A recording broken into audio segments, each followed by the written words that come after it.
You're looking live at the Crew Dragon spacecraft on top of a Falcon 9 rocket set to launch 3 astronauts and 1 cosmonaut to the International Space Station in a little more than 3 hours. And welcome to the Kennedy Space Center in Florida for live coverage of NASA and SpaceX's launch of Crew-6, now streaming in 4K resolution. I'm NASA's Daryl Nail, and with me is NASA astronaut Raja Chari. Great to have you here, Colonel. Super happy to be here, Daryl, and what a beautiful night for a launch, other than some mosquitoes. You know, something interesting about Raja being here, besides the mosquitoes, which are a little bit of a bother, is he has actually never witnessed a launch firsthand. Yeah, so Kayla and I, our first launch was being on the rocket, and so Kayla got to see one now. I get to see one live myself, so looking forward to seeing it from the outside. We are going to enjoy seeing and hearing it through your perspective as you watch it for the first time. But you were in the rocket, Yes. and that's why you're here to give us all of that. Exactly. I don't get a whole lot of pity when I tell people I haven't seen it. No, not at all. Well, let's talk about Crew-6. They are already getting suited up. And we've got a little bit of video that was recorded earlier, less than an hour ago, of Crew-6 in that historic astronaut crew quarters suit-up room. And there you see the commander, Stephen Bowen, in his seat. It is exactly as the seats are inside the Dragon. There's Warren Hoburg, the pilot for today. Yep, that's exactly it. The foam fittings and everything like that are exactly their Sultan, one of the mission specialists. And so what they do is 2 by 2, they pressurize them up, check the comm system, and basically are checking to make sure there's no malfunctions in the suit, because you'd rather fix that there than out on the pad. Absolutely. And so they're also connected up there, right, with those umbilicals? They are, yep, just like they are in the spacecraft. So they're checking out the suit side umbilical connection, make sure the cooling's working, make sure the comm's working. They take them up to pressure just like they would in the suit pressure checks, and make sure that there's 2 layers of the suit. There's a pressure garment and then a restraint garment. And so they're making sure all the zippers for both those layers are holding correctly before they go out to the pad. Good to get them all zipped up before they go out there to the pad. Now, throughout the broadcast, you will hear pre-launch communication audio between the core and the astronauts. The core is the crew operations resource engineer with SpaceX. We will try to pause to hear what that person is saying, and so you can hear what the core is saying. You will also hear others from the launch team too, including the launch director, the mission director, and others. And Raja, you remember the back and forth with those individuals, and it's really critical to be able to communicate with the ground team. Yeah, so we've simmed with these people, so by the time the crew's in here, there's the same voices they've heard the last few weeks of the sims, and so it's kind of reassuring to hear them again. But yeah, there's a whole bunch of ground loops that we don't hear in the Dragon, and they're tying certain people and certain control loops onto the ones that the crew can hear, and so you're checking all those comp links, and you'll hear that once they get strapped in. You'll hear them going through all those different systems. And that's right before fueling, right, to get everybody on the same comm channel? Exactly, just to make sure everyone has a direct comm link to the crew, and the crew has a direct comm link to everyone else. And there's various relays, whether it's through satellites or ground stations or ground connections, and you're checking all of those different links. All right, very good. Now, I'm not going to be the only one asking you questions, Raja, though I love it. You know, I love that I get to be able to sit next to an astronaut and find out all this fascinating stuff. We want to invite our viewers out there who are watching to participate. So if you would like to ask Raja a question over the next 3 hours, jump on our Twitter, Facebook, YouTube, or Twitch channels and send your question with the hashtag AskNASA. You can see it at the bottom of your screen. We look forward to hearing from you and answering your questions tonight.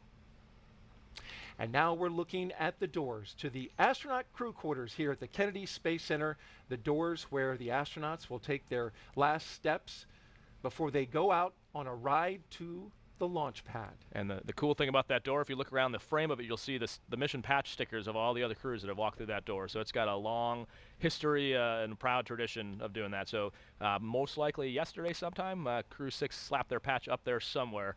And then every time you come back in through those doors, it's a good reminder of the memories and the mission. And that's a long-standing tradition. I think that went back to Shuttle, though I think they had to redo the door, so some of those came off. You're exactly right, Daryl. So they had to basically, when they redesigned that inside thing, the inside corridor, but they do still have, most of those patches actually are Shuttle patches. And there's some traditions as well. So inside crew quarters, as they come out of the suit room, more than likely there's a Crew-6 patch, and they would have all signed that. And then around that, there's also the previous mission patches with a sticker, and they would have signed their name around the sticker. And now we expand our view at the Operations and Control Center here at Kennedy, and those are the Teslas that the astronauts will be traveling to the launch pad in. You might notice these are black and the previous ones were white. Talk about that in a second, and here they come. Yep, and there they are heading out. And just to Steve's left is where they would have signed the patch already. Probably did that this morning. You can see the chief of the astronaut office, Joe Akaba, just behind them. Yeah, there's Woody and Stephen, and then behind them, Andrey and Sultan. Andrey, and then Norm Knight's in the tan jacket there, the head of FOD, the Core Operations countdown. Directorate. About to step into crew walkout. We remain on schedule.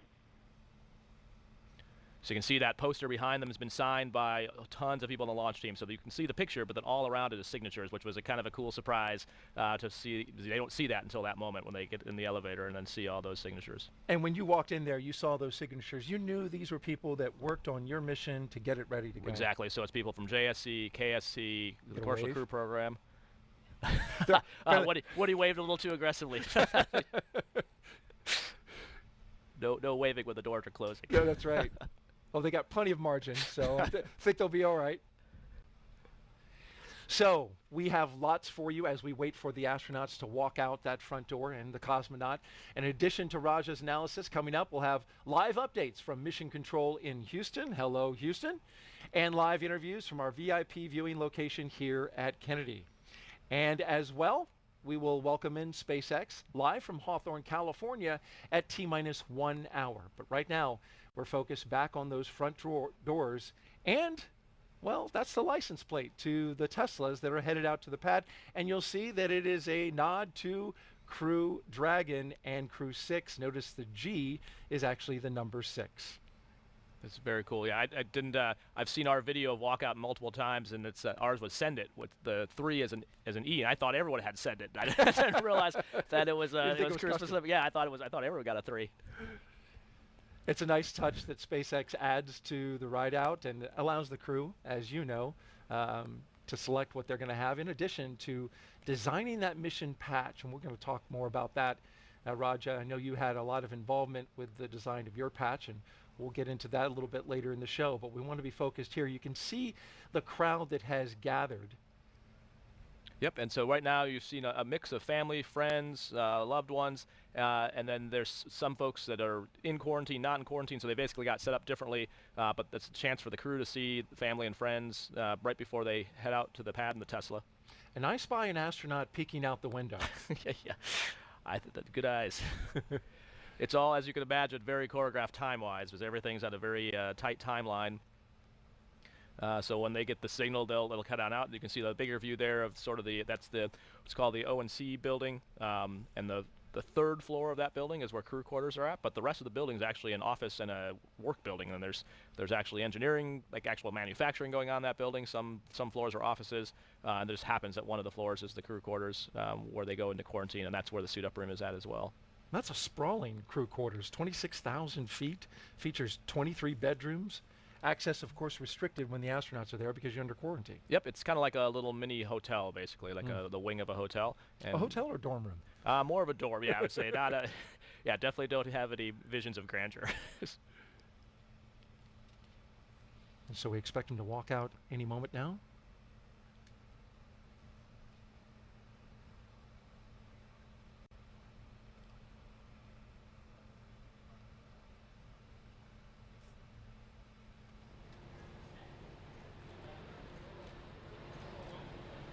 Listening in to the audio that's down there.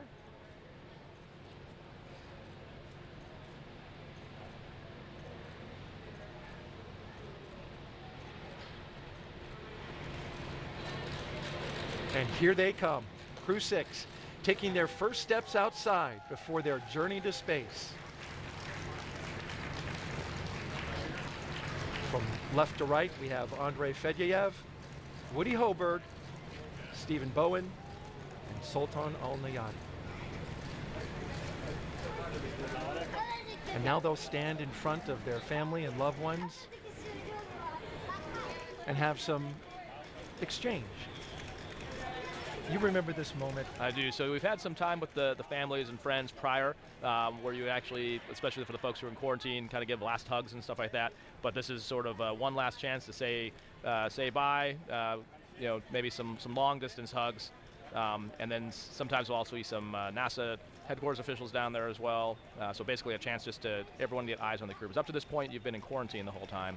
and even with the families here on a very tight schedule. So it's just a little bit of a break before you have to get in the car. Let's listen in now.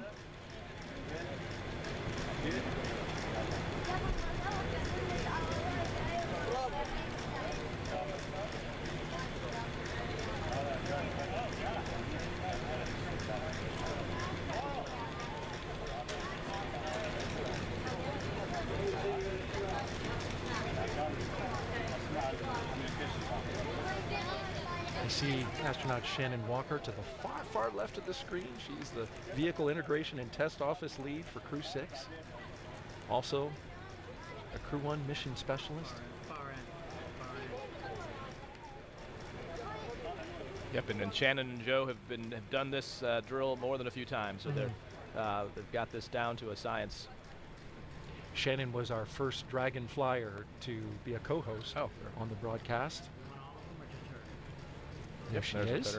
Closer up view. And that's a United Arab Emirates. Yep. Yeah. Yep, and so yeah, you've got Huzzah standing there, who I believe was also escorting Sultan's family and friends. Huzzah Mansouri? Yep, and so he flew, he was the first UAE astronaut, actually. Yep. And this is NASA's first partnership with the UAE on a flight. Yeah, that's a really important point, yeah.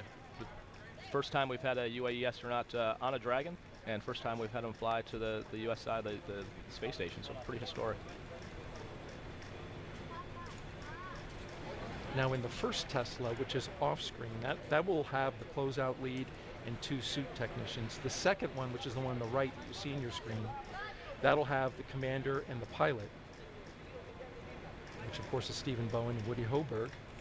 They'll also have a flight surgeon with them. And then the third, which is the one on the left, that'll have the 2 mission specialists and the closeout lead, the second closeout lead. And of course, that's Sultan and Andrey. So Ninja number 19 there, Sarah Stringfellow. She's one of the key SpaceX folks that helps integrate all this. And so you'll see we call them the ninjas in the black outfits throughout the night. Ninja number 12 is actually Nick Hague of the astronaut office. But that's all the various members of the closeout team that will help when they get into the white room and the crew access arm and around the vehicle itself. Getting a round of applause now as they get into their vehicles. You mentioned Nick Hague wearing number 12. He's currently in the position of astronaut support person.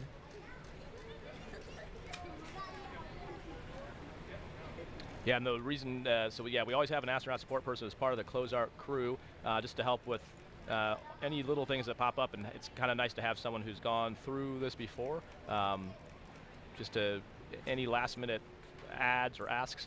You mentioned there's a flight dock in each of these cars, so when they get in, they're actually hooking them up to cooling. So they've got a cooling box to keep the suit cool, because it does get pretty hot, especially on a warm, humid night like tonight.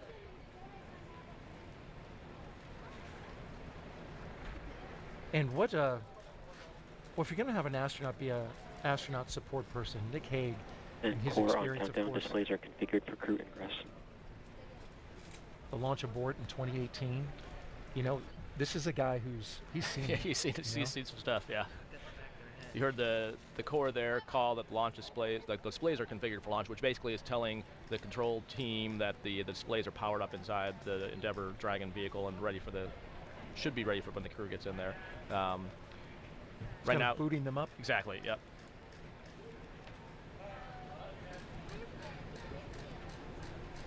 So at this point, kind of a last chance with the families, friends, loved ones coming up to the windows to kind of be able to talk to their astronaut before they head off out to the pad. Now the family has been in quarantine as well, right? Exactly. Yep. And so it depends on. There's different levels of quarantine depending on when people traveled, but yes, there's full quarantine. And look at the high five. And then you see another UAE astronaut there, one of the astronaut candidates, Nora, on the other side, standing next to Huzzah, who just walked off to the left.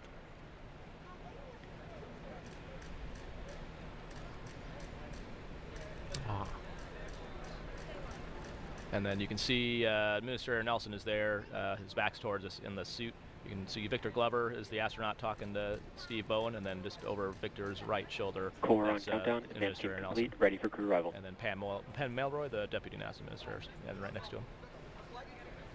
So good eye on all those, Raja, and we also saw some family comforting each other. Yep. You never know what kind of emotion might come out. Yeah, it's exciting, exciting and I think surreal, having, knowing the people who are going on the rocket, knowing them, loving them. It's obviously a awesome time. You're so proud that we've gotten to this point and they've gotten to this point, but also, as with everything, also just concerned. But I think just, one of the things that I think my family really appreciated was just how much support they got from the team around them, and it made them feel really confident that the same confidence we have.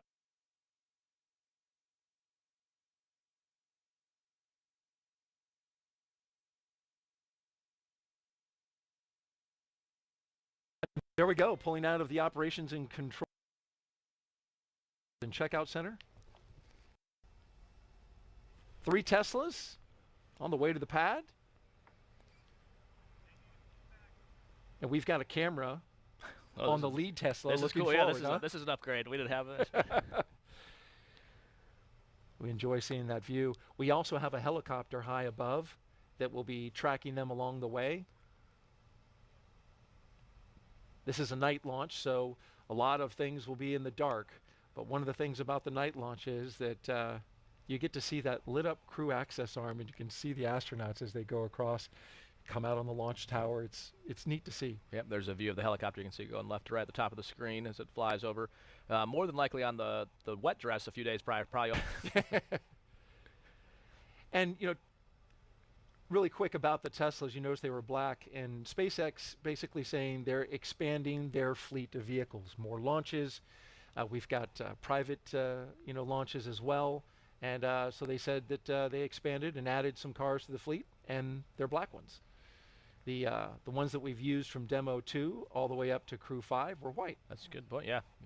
So a new set of windshields to brand with new stickers. That's right. And so let's introduce you now to today's crew, now that they're safely inside the vehicles and headed to the launch pad. Captain Stephen Bowen. He hails from Cohasset, Massachusetts, and is married with 3 children. He holds the title of first U.S. Navy submarine officer to be selected as a mission specialist by NASA. Captain Bowen is also a veteran of NASA space flights, including space shuttle flights on STS-126, 132, and 133. During those missions, he and his crew expanded the living quarters on the International Space Station. They delivered an integrated cargo carrier and a Russian mini research module.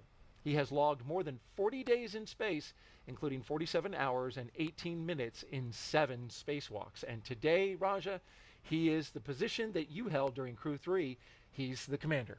Yeah, he is, yeah, and Steve is a great guy for it. Like you mentioned, he's the first submarine officer, but not the last in the astronaut corps. He has definitely got some experience, and as you mentioned, a lot of EVA experience. And then Steve also helped with the commercial crew program before Demo 2, actually. So he has some experience with Dragon and with the Boeing Starliner, which hopefully we'll be launching this spring. So he's got some experience on wide body vehicles, also did some Soyuz training as a backup flow, and so he's very familiar with the Russian side, the Russian vehicles. So yeah, all around, just a great person to be in that commander role, which is really kind of like the coach of the team, really. How about that? And a lot of that experience is amazing. Also, I read that. So, and it's a good thing and a bad thing, right? Yeah, right. You're definitely definitely exciting, but also a pretty rushed training flow, and you have to be really on your game to do that. Sitting next to Stephen is pilot Warren Woody Hoburg. The 37-year-old is from Pittsburgh, Pennsylvania. He studied aeronautics and astronautics from MIT before getting a doctorate in electrical engineering and computer science from the University of Cal Berkeley. During grad school, Hoburg worked as an EMT with the Yosemite Search and Rescue. Crew-6 will be Hoburg's first flight since NASA selected him to be an astronaut in 2017. A turtle, which we have another turtle here.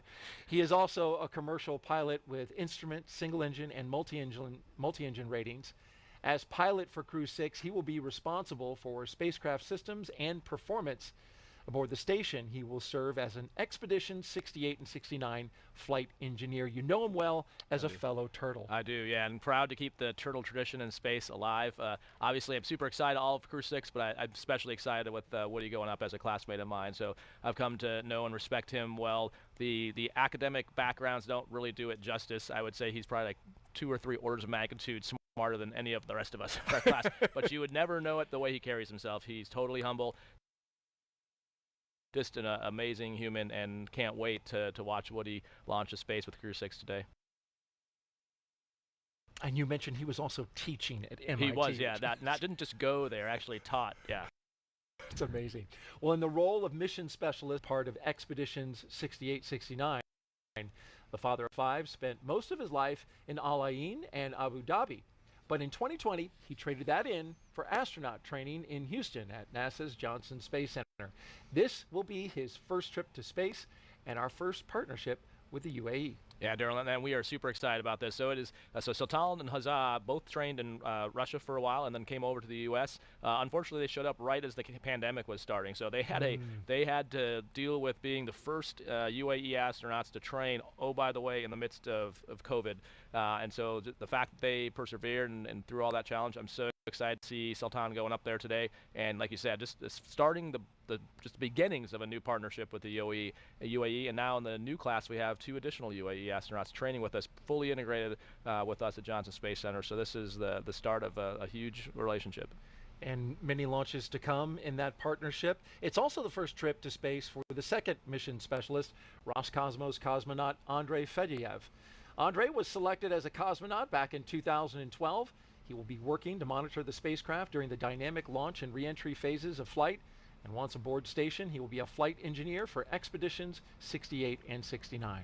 Yeah, and Andrey, great to see the first-time flyer. So much like our mission, one commander with someone with experience, and then 3 rookies. So very much a testament to the training on both the Roscosmos and JSC side and the NASA side of being able to send that many rookies on one flight. Just the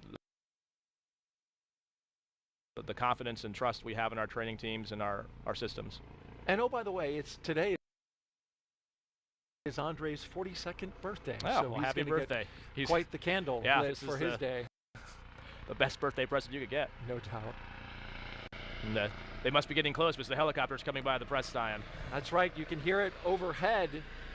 That's where we are, just across from the vehicle assembly building. As you look at the caravan coming our way, getting ready to pass in front of the historic VAB, where just last year, in November, we rolled out the Artemis 1 mission, the Space Launch System and Orion spacecraft out of that building right there for a successful launch around the moon. And your fellow turtle, Caleb Barron, was here. Yeah, you were here as well. Oh, no, I was not here. Right. I watched TV.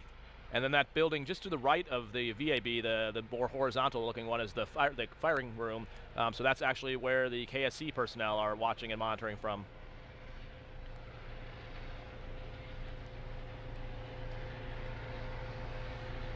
Well, you can see as they're passing there's some folks waving and wishing them good luck on the road. You mentioned the Launch Control Center. That's where Firing Room 4 is, and SpaceX has got their launch team. But just to the right of this caravan here is the turn basin. Can't see the water, but it's a large body of water. That's where we bring in big hardware, like the core stage for SLS. And it's also where several weeks ago, Raja, NASA's recovery team was in the water training to return NASA astronauts after a flight back from the moon. Let's take a look now at more in our Artemis update. Right now, NASA scientists and engineers are preparing for Artemis 2. The mission will send 4 astronauts on a trip around the moon in 2024. But before that happens, test crews are practicing how to recover astronauts from the Orion spacecraft after splashing down in the Pacific Ocean. This black full-scale replica capsule, named Vader, stands for Vehicle Advanced Demonstrator for Emergency Rescue. It spent the last couple of weeks in the turn basin here at the Kennedy Space Center, where it was floated on the water and tested. Crews practiced opening the hatch and installing an inflatable porch, an important piece of equipment to make sure astronauts can be recovered safely. If needed, adjustments will be made, and then it will be shipped to San Diego, where NASA and the Navy can perform recovery tests in the Pacific Ocean.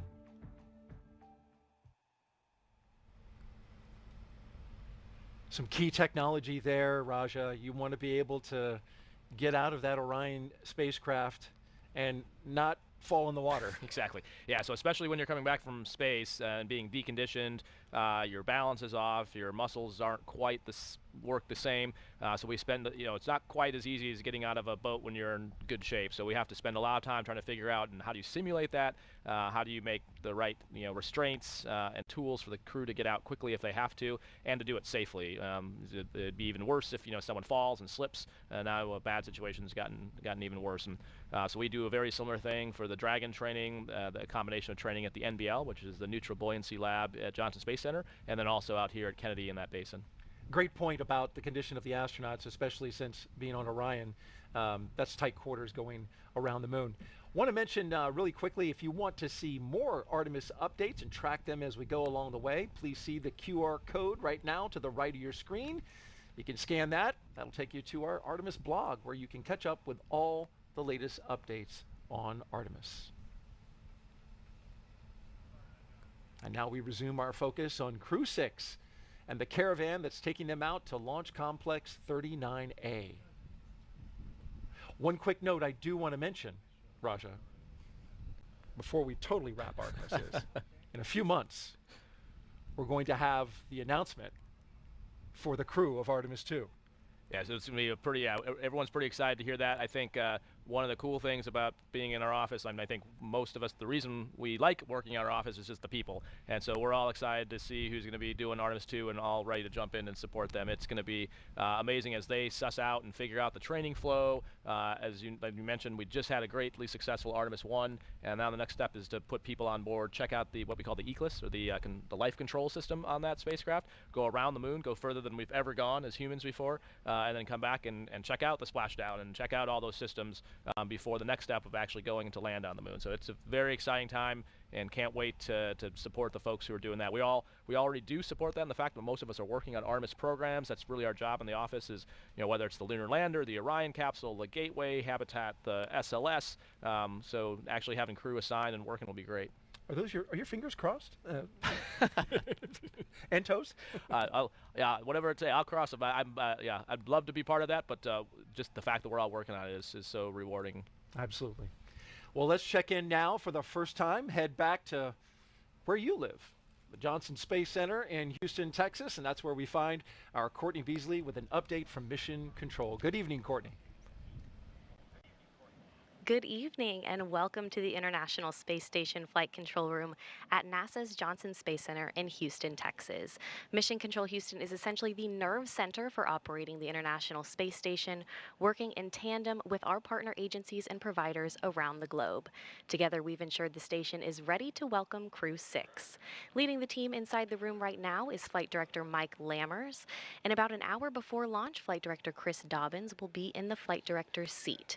The Flight Director here in Mission Control will lead the NASA SpaceX Go, No-Go polls once we're in integrated operations with Mission Controls here in Houston and at SpaceX in Hawthorne, working together to bring Crew Dragon to its new home in space.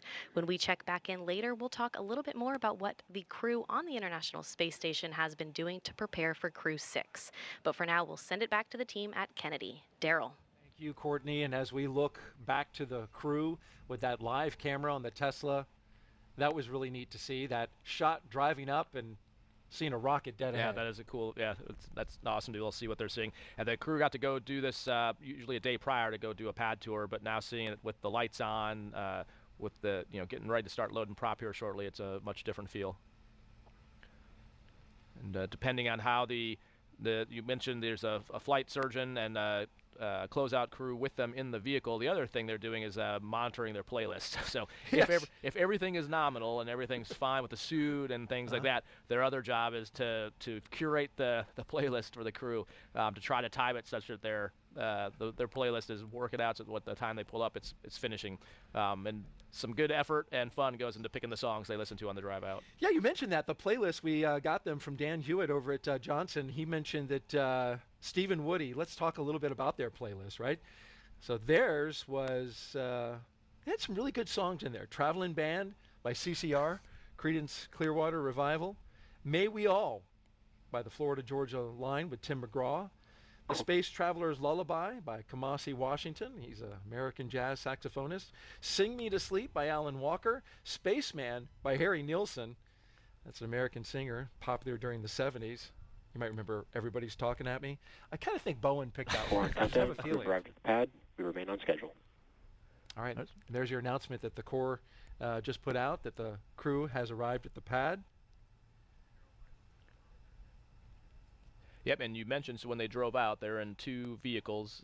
So what we'll eventually see is they'll be in 2 groups because they go 2 by 2 across in the crew access arm and through this whole process. So basically we'll see Woody and Steve do something, and then a few minutes later we'll see Sultan and Andrey do the exact same thing. So they'll be sort of broken up in pairs.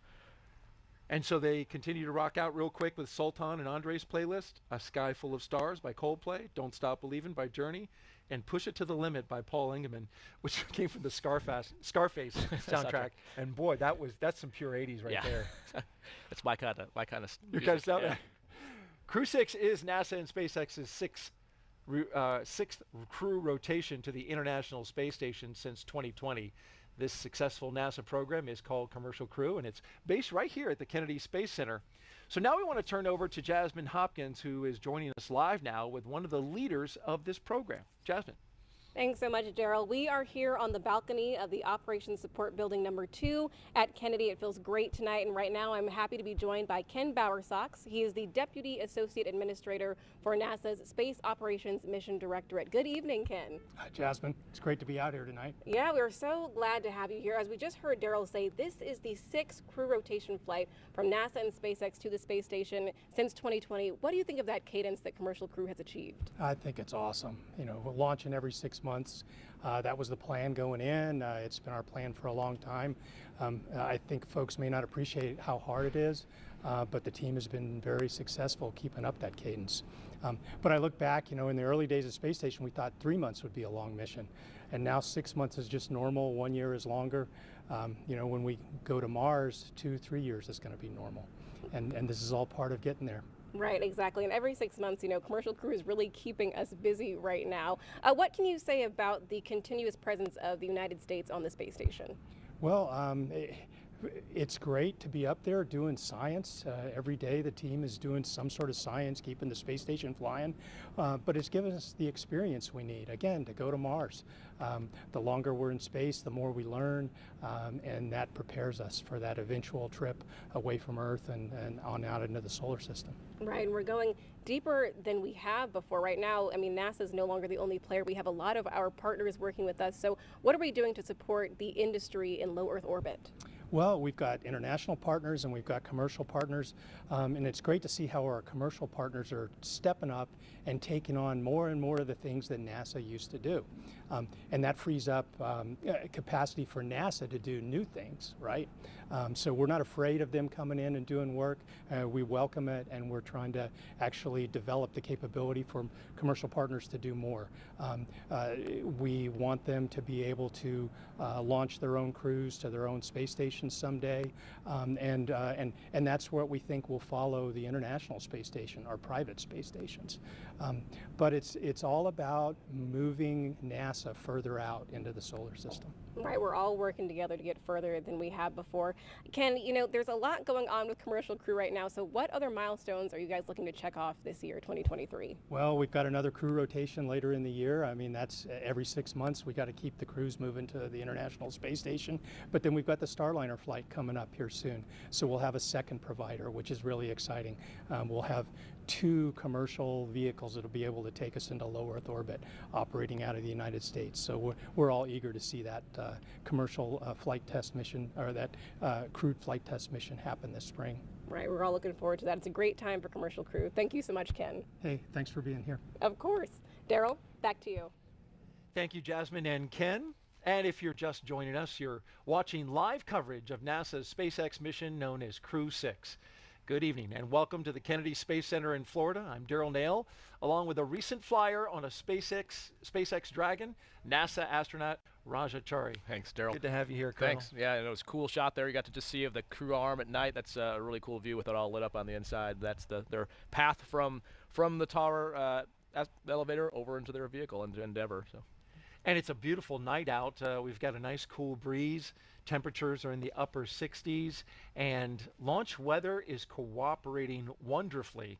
We have only a 5% chance that there would be a violation of the weather criteria for launch. And the corridor, the ascent corridor, we're looking pretty good there too. So 2 areas that need to be good in order to get this rocket off. Yeah, and a lot of people don't always think about that. It's really easy for especially the folks that come out to watch the launch. It's really obvious what the local weather is like, but like you mentioned, the bigger concern often is the ascent corridor. So we need to protect in the event of having to abort, so the Dragon has the ability to save itself off the rocket. If there's a problem with F9, it can basically fire off the top and then land in the water. And so that entire area for the first stage and second stage, we look at the weather, look at the winds and the waves, and figure out if that would be safe to do, and have to just make a decision about that. So today, like you mentioned, it's looking great, but that is trying to look at the weather for the entire Atlantic Ocean is a big challenge, and it can also, so that is not always a given.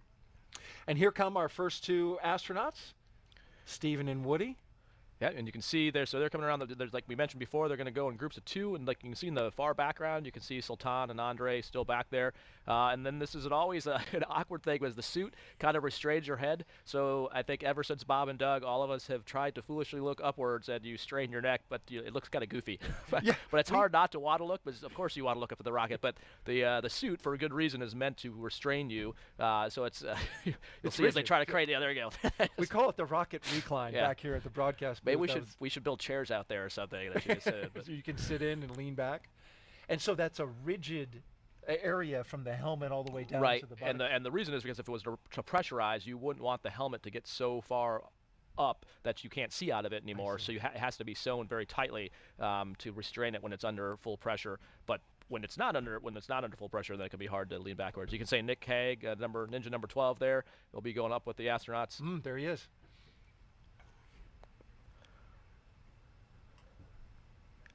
And I saw a picture online. I don't know if it was a meme or if they've actually changed the elevator panel to change the top button to say space. I'm not sure if that. I don't remember it saying space. What do you recall when you got it? I don't think it said space. Well, what I recall was it's the numbers are the feet of the launch pad. Right. Yeah.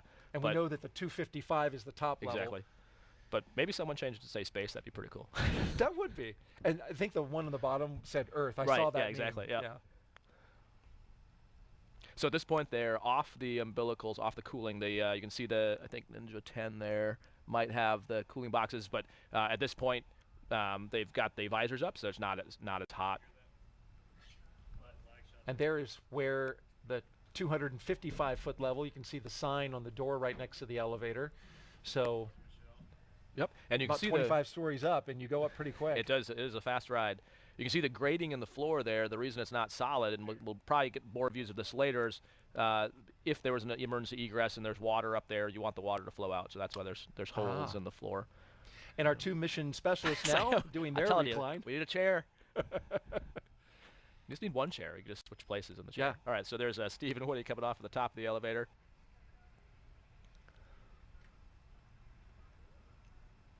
So we'll split the screen now, and on the right-hand side, we have our mission specialists giving a fist bump, Sultan and Andrey, as they head to the elevator. And Woody and Stephen, commander and pilot, now going against the chevrons, which are there for a purpose. Exactly. So those chevrons are the direction you would go if there was an emergency egress. So if there's any kind of problem on the pad, the crew's well trained to basically be able to egress on their own if the closeout crew has already left. And those chevrons are a visual way to see exactly where you would go, and then they take you eventually to slide wires, which are basically some high up zip lines with a basket that you get into and then ride down to the ground. You can see now they're standing in front of the red NASA worm there, the crew arms off to the right, and then Sultan and Andrey are just getting in the elevator, head on up. Those slide wires are on the left-hand side of your screen in the box on the left, and just to the far left of that, you can start to see a little bit of that structure. Yeah, you can just see it kind of angling down. Yeah. Unfortunately, did you ever ride one of those? No, I was just going to say, unfortunately, we don't get to test those. We get to test it at the top getting in, and then we test it at the bottom getting out. But just because the first time we see it is about a week prior to launch, the last thing they want to do is have us fall out of the slide wire box and break a leg a week before we launch. The Sultan and Andrey getting off the elevator, and they'll come upstairs and join. So right now, Woody and Steve are standing there's a phone up there. at the launch pad. These are the two astronauts in the upper right-hand Correct. part. Yep. So they're more than likely calling family or loved one just to kind of give the last "I love you" before you have to do it over the radio. Who'd you call? I called my wife. Yeah. But a key life hack is that you need to make sure that the person you're going to call has the phone number up there, which is for obvious reason guarded. But the last thing I want my wife to do is not answer the phone because she thought it was a spam call. Oh, right. So get that number in yeah, soon. exactly. Looks like we've got a little backup in the queue here. So the mission specialist will stand by. You see they're handing the phone over. The other thing that's going on is because they've got their gloves on, it's hard to actually control the phone. So one of Nick Hague's job is to dial the phone number for him. Well, that's helpful. Yep. By the way, Crew-6 is the first of 3 SpaceX launches on Monday. It's going to be a busy Monday, Raja. Yeah. We got Starlink off the pad 40 on Monday afternoon, followed by another Starlink launch out of Vandenberg. The pace here at the Space Center has really picked up, and that's just a testament to how much this place has transformed to become a commercial spaceport. Yeah, it is very neat just driving around Kennedy, like just construction everywhere. You know, you see trucks with parts of rockets moving around. Just the other day, there was a booster stage getting carted around. So there's always something. And like you said, just it is a exciting time in the industry, whether it's Artemis, you know, like you said, Starliner about to fly, a Crew-6 launch. There is just so much happening right now. Tonight, though, we count down to 1:45 a.m. and I believe 3 seconds.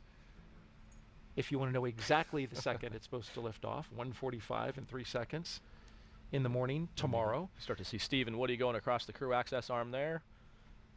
And that's a neat shot, courtesy of our crew in the helicopter. And here comes Woody and Steve down the crew access arm, ready to get inside the Dragon spacecraft. And so you'll see there's a NASA meatball there with the signatures of all the previous Crew Dragons. Your signature's there? It is. Yep, and then the SpaceX for the private mission. So they basically kind of, and you'll see, I think they're about to hand them a Sharpie. Yeah, they are. This is on the crew checklist. Now you got to decide if you want to take your hands out of the gloves or keep them in the gloves. So it's different people prefer different things. You can take your hands in and out without breaking the validity of the leak check. But if you undo any of the other zippers, then you do have to redo the leak check, which you're going to do anyways in the vehicle. But taking your hands in and out can just be a little more comfortable, a little more cooling. That looks like what Woody's doing. Exactly. And he's got gloves. You can see he's got comfort gloves on there, though, which are basically just to help with to absorb some of the sweat and perspiration. You want to make sure you sign this, nice and legible. Yeah. There's always no shortage of dragonflies as well out here in Florida, and so that's always one of the other good luck omens that the closeout crew will talk about is having seeing a dragonfly come around near the White Room. Oh, really? That space is open there? There's a little bit of the black part is kind of like seals up against it, but there is open air inside the crew access arm. And you can see they're getting glasses positioned. So the other thing that the closeout crew is helping them with, they've got some crew personal items like glasses, watches. If they've got the watches they're going to wear on the outside of the suit, this is the kind of time we'd start donning that kind of stuff. If they'd have like wrist mirrors and anything like that, they'll start getting that on now, and as well as once they're inside the capsule.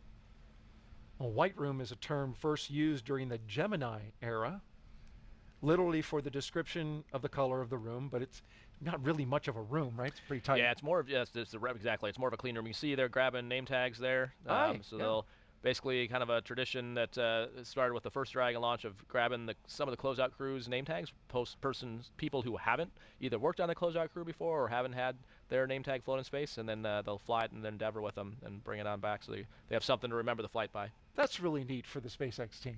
Yep. Yeah, it is a cool tradition, and the hardest thing is remembering where you put them all after 6 months in space. I had a moment of panic when we came back. Like, what did we do with the name tags? We tried to take Did we leave them in space? Our mission specialists now having a telephone conversation with their family or loved ones, standing by, getting ready to make their walk down the crew access arm. The other key thing Nick Hague has to know how to do is dial internationally on that phone, especially with Sultan and Andrey. Yeah. Oh, right. It's a government phone. It's not always easy. We had to practice. Core on countdown. And there was a Ingress dry has started. dress rehearsal. Exactly. We remain on schedule. To hear the call from the Corps that they're on schedule. So normally, with the crew timeline, like what we train to, is about 2:35 prior to launch is when the crew should be ingressing. So you can see we're right on timeline, and they always build in extra time, of course, for the closer you get to launch, the less extra time you have. But they try to build in time to to repeat things if needed. So the commander and pilot take their place in the first two seats.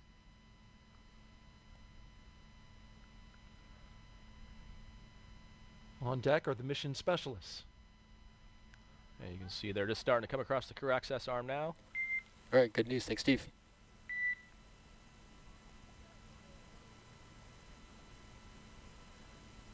And here comes Sultan and Andrey. Dragon Walking SpaceX, down for the crew awareness, access we're going to be arm. triggering an onboard manual alert. You'll see this temporarily, no corrections required. So you can hear the Corps talking to Steve. SpaceX Dragon copies. So when they first get in, they just do an initial check just to tell them they're in the seat. There'll be more formal comm checks later, and what you heard the Corps tell them that they're gonna see an annunciation of an alert, but there's nothing required. So they're just giving a heads up so that the crew is not surprised when they see it. Sultan was pretty pumped as he came down Yeah, the crew access arm. he was moving. Pumping his fists, waving, and gave his flag on his shoulder a tap. So, yeah, very cool, very exciting. He's going to go with the gloves. Going to sign it. Just don't get any Sharpie on the outside. In Dragon SpaceX, we were actually able to complete that test without triggering the onboard alert, so you can ignore the previous call. SpaceX Dragon copies. Thanks for the heads up.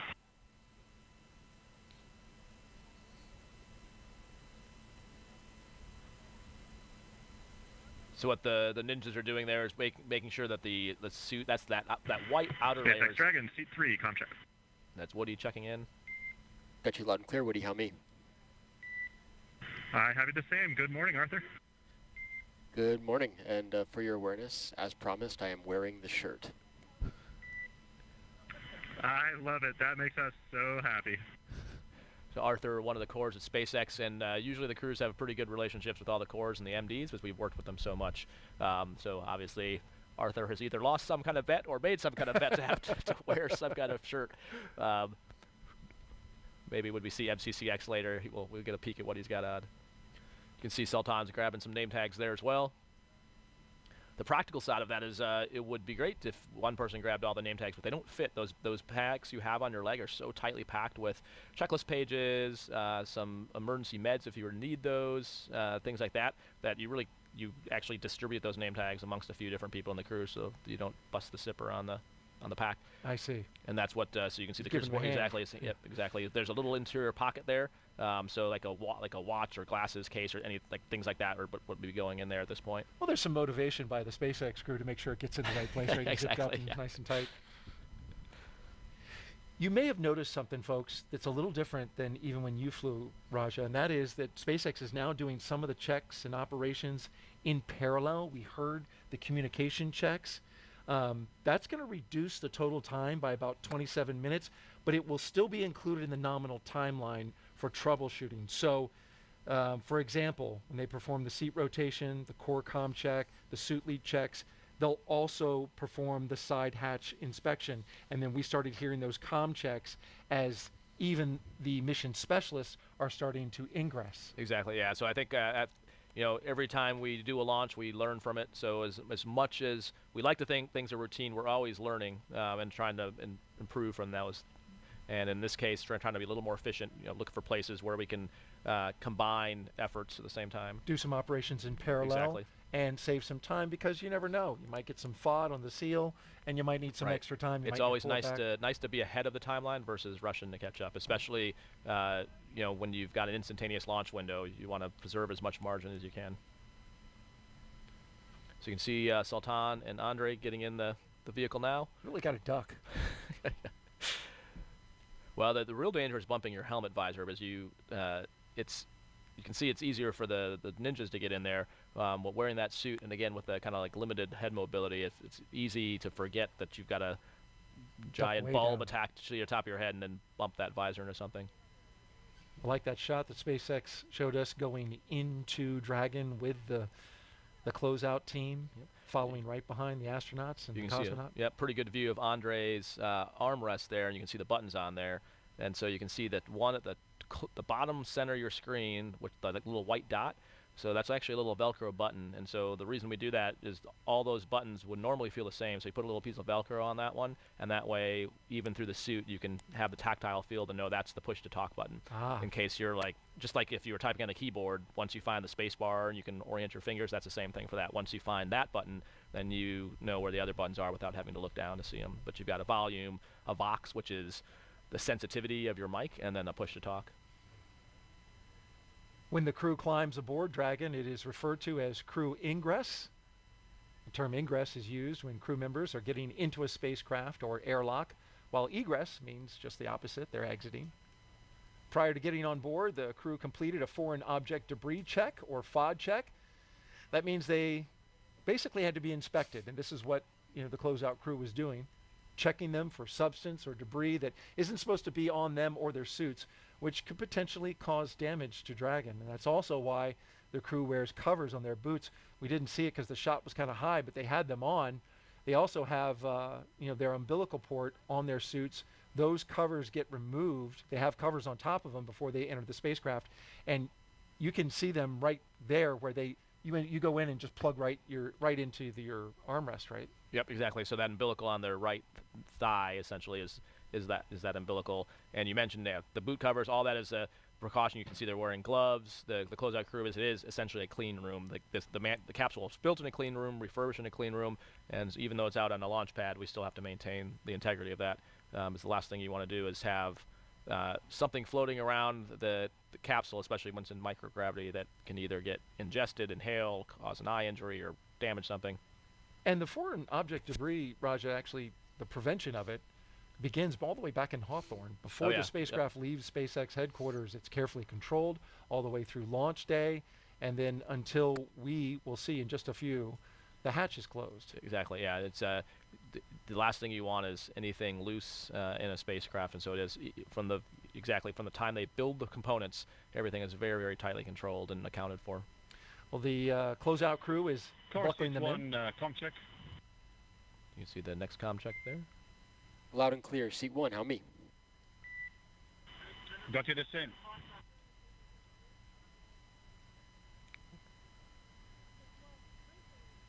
The suit techs are there inside the spacecraft with the astronauts just in case they need a hand, and that's exactly what we see happening right now. Exactly, yep. And so yeah, it's a mix of crew strapping themselves in, but then generally the closeout crew is going to cinch down the shoulder straps and just make sure you're really secure. It's when you see them moving in the space, you'll see during launch, like it doesn't look like they're moving because they are so tightly strapped in, but there's a whole lot happening to the vehicle. Right. The vibration. Exactly. The umbilicals allow the crew to have comms through the suit, air to help keep them cool, as well as nitrox for suit pressurization, which is similar to what scuba divers use. Yep. And you can see on Woody's, you can see now on his left knee is that satchel I was talking about. So that's like got a kneeboard card on it, but inside that is where the iPads, so they have iPads that have backup procedures on them. You also have some cards you can write on, procedures on the inside, and kind of just a mix of different. This is seat 4, comm check. It's Andrei's comm check, it sounds like. Yep. Loud and clear, seat 4, how me? Loud and clear call, thank you. There's a little delay between the audio coming from the astronaut and coming on our suit, broadcast. Yep. Yeah, you can see Woody's zipping in. So those two layers I was talking about the suit before, you can see there's an orange colored zipper and a white zipper, and that's the orange is the pressure garment zipper and the white is the restraint zipper. That's why there's two colors. And so what he's doing is looking to make sure, and he's showing the closeout crew that he's getting a visual inspection. There's a white tooth on the last piece of the zipper, and that's what he's visually verifying, as he can see that white tooth, and that makes you have a good seal. So that's what they're doing right now is basically it's a two-person check. So everything's a checklist, and anything critical you always want to get two sets of eyes on. And the suit's primary function is to protect the crew in the event of a cabin depressurization, right? Takes exactly. Yep. The pressure. And like you mentioned, the nitrox flows to it to pressurize the suit in the event that happens. So there's There's a cool shot from the outside. Yeah, how about that? That's beautiful coming from our Kennedy helicopter. Yeah, so you can see the black part of the trunk, which is the section below the capsule. That's the solar panels, which is kind of cool to see. Most of the time in manufacturing, that's covered up with these protective panels, so it's not really until it gets out here to the pad that you get to see it like that. You can see the guy wires that lead up to the top of the tower. Our helicopters are up there performing a important role, and that is security, flying all around the area and making sure that nothing bad would happen from anybody who would want to harm or interfere in any way with this launch. And so we also have assets out in the ocean as well. You can see over in between Woody and Andrey, you can see the stickers of previous crews. So important to note that one of the cool things about Commercial Crew and both the Dragon and the Starliner, that the capsules get reused. And so you can see the crews that have flown before have left their sticker behind. So ours is up on Endurance, up in space right now, and the 3 crews that have been in Endeavour have their stickers there. And there are 4 seats, as we see there, and they are numbered 1 to 4 from right to left when looking at the seats from the hatch. So all the way in the far right will be Andrey Fediaev. He's in seat 1. Sorry, in the far left, correction. He's the one motioning with his hand right now. In seat 2, moving across to the right, that's Woody Hoburg in the pilot seat. And just to the next astronaut to the right, that's Stephen Bowen, the commander, in seat 3. And then at the far right is Sultan Al Neyadi. He's in seat 4.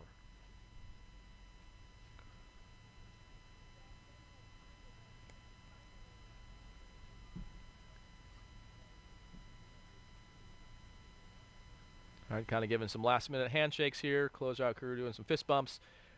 At some point, they'll probably get a photo, is my guess. You become close with the closeout. You do, yeah. Like I said, you know these people. Like it's actually really cool. By the time you're at the end of the sim campaign, you can tell just by the tone of someone's voice. Before you even hear what the problem is or what the thing is in a sim, you know, okay, this is good or bad, just by the way they sound. Well, we're ready for some social questions. We mentioned at the top of the show that we want to take your questions throughout this show, and while we've got a little moment here, while the astronauts and cosmonaut are settled into their seats inside the Dragon, we want to check in and take a question. This comes from Sotex Rangerman. What time does the crew wake up for this late night launch? So actually, to them it seems like the day, even though it's dark out, because we do a thing called sleep shifting. So once they set the launch time, then the entire schedule, even as far back as when they were in quarantine, when they're at Johnson Space Center, they start to change the schedule of the crew to shift their circadian rhythm. And it's a blend of the launch time, but the other thing is we don't completely shift it because they also need to, when they get to the space station, we run on GMT or Zulu time. And so there's the flight docs, we've got a long history of working with folks who understand sleep patterns to find out basically what is the optimum blend between launch time and when you show up to the space station. You don't want to have to then shift your body again. So we kind of pick something in between. So it varies depending on that, is I guess the answer to that question. So it could be maybe 5-6 hours prior, 8 hours prior, and it has to do with making that right compromise of crew awake time versus trying to get their body clocks on the right thing. But even in crew quarters, for example, we have all the rooms have different switches for banks of light, and so you can have like low light or like full bright light and sort of try to sync your body to that. But my guess is today, probably like 6-ish hours prior, they were up. I think most people that were supporting, including us, took a nap this afternoon, so I think the crew did the same, and then woke up probably about 6 hours prior to start the prep. And your flight doctors help with this, right? Because this is something that's very calculated in terms of shifting your they sleep absolutely schedule. do. Yep. And so they actually build a whole, that's built into the whole plan. And so even like at the wet dress and the lead up to this, that is all accounted for. And yeah, because you're doing training events still, you're getting briefs on the weather, on the vehicle status, and all that is timed to make sure it is synced with whatever the sleep shift is. And SpaceX Dragon crew is ready for comm checks. SpaceX copies. Stand by for umbilical comm check. All right, so they're running a little ahead, it looks like. So the crew's got giving us some waves. there's a procedure that they're running called, so SpaceX procedures are a number with a dot and something, so this would be 4.100, and the procedures are on their displays. And so usually they'll have one display that's showing the timeline and then another display with this procedure up. So they just talked about the fact that they're ready to do comm checks. And so there's going to be a series of checks here. We talked earlier, Daryl, about how there's different relays. One's to the umbilical, which is the physical connection between the Dragon, the launch pad, and the ground. There's a TDRS connection you'll hear him talking about, which is a satellite connection. And then you'll hear different people talking to them. The MD is a mission director. Commander, pilot, MS1, MS2, comm check.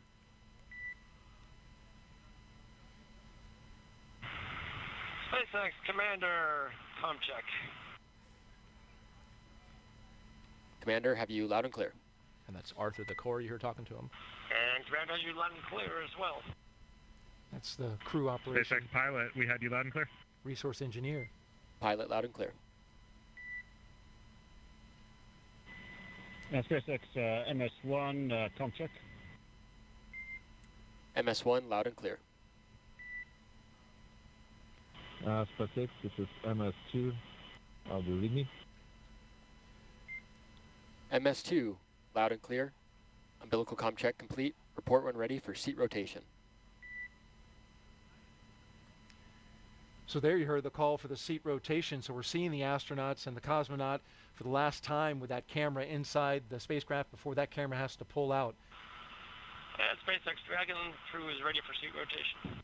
And those seats articulate up so they can look at that display that is at the top of the screen. That's where the action is. Exactly, yeah. You'll see the seats rotate for both launch and landings. So SpaceX copies Dragon. Will report when initiating.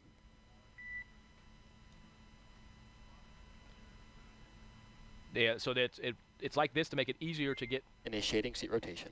You'll start to move. Make it easier to get in and out for both the people and the cargo, but then you rotate the seats for launch and landing so that the G-forces are more through your chest and not in like a more odd, you don't want to be like in a pulling it down from your head. Yeah, let's say, exactly. like the blood It down makes to it your feet. exactly. So this makes it much more easy to sustain the G's when it's pushing through your chest, kind of like someone sitting on your chest, as opposed to pulling it down towards your feet. And you can see the cargo underneath there. There they go. Rotating, articulating, I should say, up into that flight position. And they'll be able to look at their screen and monitor the systems as Dragon is prepared for flight along with the Falcon 9. Neat shot there. Yep. So you can see it's not just people going up to the space station, a whole bunch of stuff getting hauled up there as well. That's right. Dragon SpaceX, seats are in the launch position. SpaceX Dragon copies.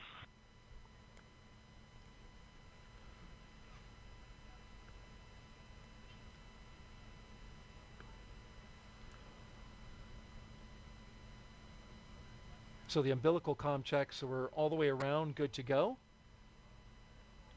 Yep, I think next big thing for the crew will likely be suit leak checks, but that's probably a little ways off. In the meantime, what they're probably doing in between themselves is adjusting those Vox settings, and like I mentioned, that's the sensitivity of the mic, and so you're kind of tuning it so that you're not hearing background noise, but that you can hear each other talk. And Dragon SpaceX, you are go for Section 2 suit leak check preparation.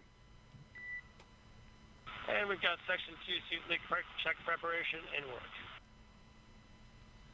So Steve mentioned Section 2, that's the procedure I was talking about before, so they're doing it on the screens. You'll see them running through the steps there. Steve's probably telling them to lower their visors, which is why they just did that.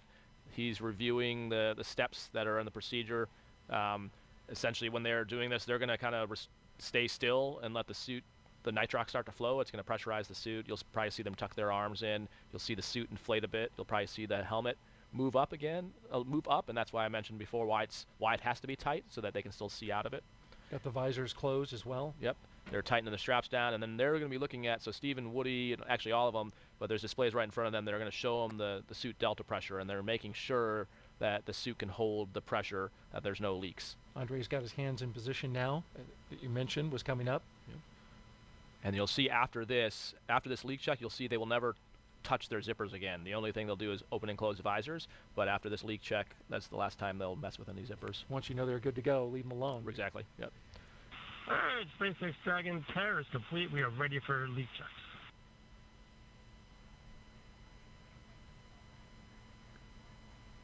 T-minus 2 hours and 24 minutes until liftoff. SpaceX copies. You are go for Section 3, suit leak check.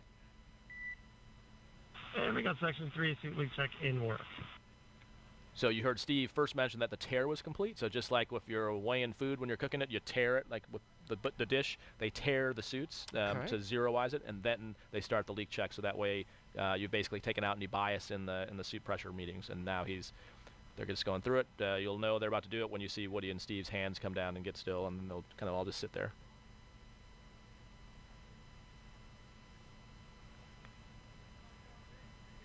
You were the commander for Crew 3. What's your role in this moment? So my analogy that I like to use is kind of like a professional coach of a team, where you're not really, if you're an NBA coach or an NFL or Major League Baseball coach, you're not teaching people how to play. You're just trying to get them to work together in the most efficient way. And that's the same thing.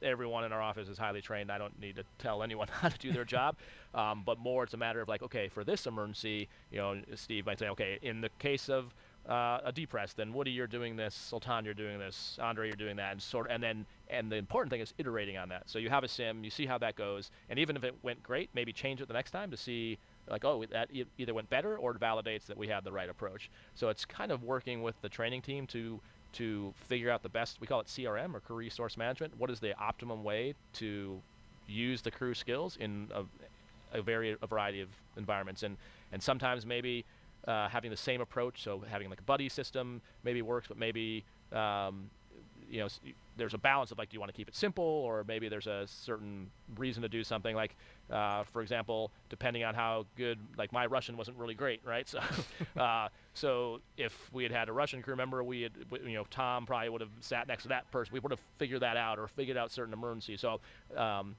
Woody's a lot smarter than me, and Steve's been speaking Russian a lot longer, so I'm sure they didn't have that. I'm sure they didn't have that concern, but things like that. So it's just trying to figure out how to best optimize the skill set of the crew.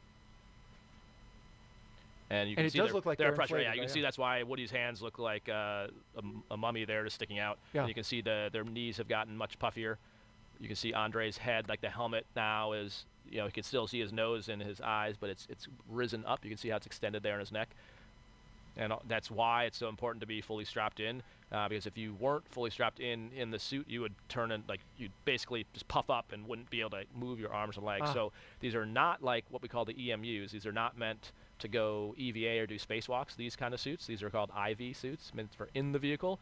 And as you mentioned, to protect you from a fire or a depress, but not to go outside and actually move around. And we just heard from Johnson Space Center that we have 4 passing leak checks. Excellent.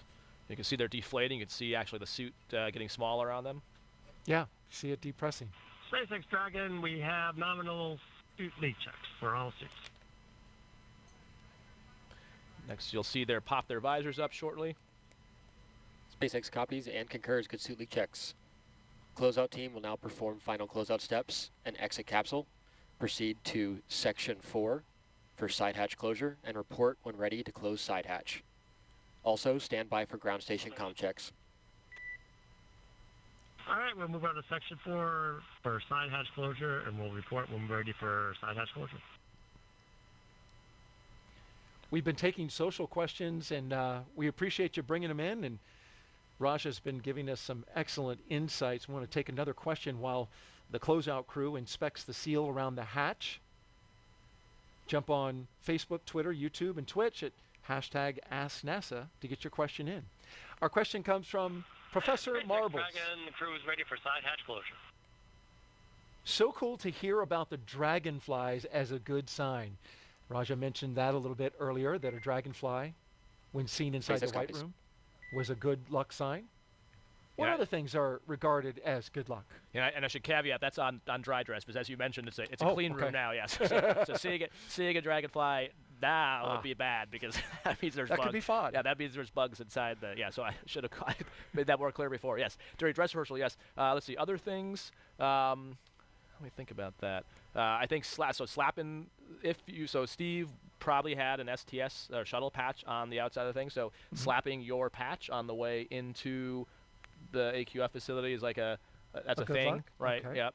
I saw Sultan give his. Yep, yeah, that's I'm trying to think of other ones. On the way out of crew quarters, typically the chief of the astronaut office, there'll be some kind of card game. It changes from crew to crew, but there's something they'll do with the chief of the astronaut office right before they leave the suit room. And honestly, I think no one remembers if you're supposed to win or lose. I think it depends. No, I think you played it. I right? did. Well, yes. Well, there's this debate like, are you supposed to? So one argument is you're supposed to lose because then you've gotten rid of all your bad luck. Leave the bad luck on the ground. Exactly. The other one is you're supposed to win because then you feel good as the crew. So I don't know what the right answer is. We actually played a little mini game of shuffleboard. We kind of shuffleboard based on we had a little tradition when we were in training of playing little mini shuffleboard with not the shuffleboard like the huge stick shuffleboard, little one. Yeah. Okay. So that was what actually we elected to do, and then we did do a game of war in terms of like picking who had the high card, but I honestly can't remember if I won or lost because we decided we weren't sure which it was supposed to be. So I'm not sure what Joe elected to do. Well, whatever it was, it worked out great. Exactly. Yeah, we should have written that down, I guess. Well, thank you, Professor Marbles, who, by the way, is one of our social participants here at the Kennedy Space Center, with a number of NASA social participants being hosted by the Kennedy Space Center. We reach out and invite folks who are leaders in the social space to come out and visit the Kennedy Space Center for a launch. They're all here, ready to watch their launch, many of them for the first time. Like you. Yep, exactly. Dragon SpaceX closeout team is taking final steps in preparation to close the side hatch. Stand by for transition to pad hatch closed. Ensure all items remain secure from now through launch. SpaceX Dragon copies. And now we're at hatch close. Yep, and so you heard that call from the core. So there's nothing the crew's actually doing in terms of the actual hatch closing. You can see they have those more powerful lights out. They're monitoring. The key thing he told them was not so basically up to this point they could be moving things out of their satchels, maybe moving their iPads around, but from this point out you don't want to do that because if something falls off your leg, you lose a pen, now you've got a piece of FOD in the capsule. So basically they're no longer going to mess with anything other than the displays and their armrests. Nothing, no taking pencils out or doing like that. So they are probably doing the last bit of configuration. You saw those like kneeboard cards that they had on their legs, like making sure those are velcroed on, that they have access to the pen or pencil they want to be able to write down notes with, and getting all that done. So as we watch this, we're going to split the screen so we can maintain our visual of the closeout crew inspecting the hatch before they close it. But we also want to look back to a little history and a recent honor that happened for a couple of our astronauts. Today, we are launching American astronauts on American rockets from American soil, but it all began with two trailblazers of the Commercial Crew program who recently received the highest civilian honor an astronaut can achieve. It is my great honor to award you both the Congressional Space Medal of Honor. In January, Vice President Kamala Harris spoke to a packed room at the White House about the dedication of NASA astronauts Doug Hurley and Bob Behnken. Bob and Doug represent the best of our nation. There's no question about it. NASA selected both men to be astronauts for the Space Shuttle program in 2000. But when the shuttle program ended 11 years later, Doug and Bob's work did not. NASA collaborated with the private sector to build the next generation of spacecraft. Every part of the capsule, from flight controls and emergency procedures to computer displays and cockpit layout, all of that shaped by Bob and Doug's decades of know-how. And in May of 2020, the SpaceX Crew Dragon was ready to soar. Bob and Doug returned to the Kennedy Space Center. They suited up, they waved to their families, and they rode an elevator up nearly 20 stories. They strapped in to their seats and waited as the tanks beneath them filled with tens of thousands of gallons of fuel. And then 3, 2, 1, 0. Ignition. Liftoff of the Falcon 9 and Crew Dragon. Go NASA, go SpaceX, Godspeed, Bob and Doug. Demo 2 was the first crewed flight for NASA's Commercial Crew program, ushering in a new era of human spaceflight. And now, the names Doug Hurley and Bob Behnken have been added to an elite list. Prior to the ceremony, the Congressional Space Medal of Honor had only been given to 28 people, astronauts like Neil Armstrong and John Glenn. We're following in their footsteps, and so it's just an incredible honor. It was humbling to be a part of the mission. We got to be the smiling faces on the pointy end of a rocket ship. Because of their bravery, missions like Crew-6 are happening today. Bob and Doug together have written the first page of a new chapter in the history of American space flight.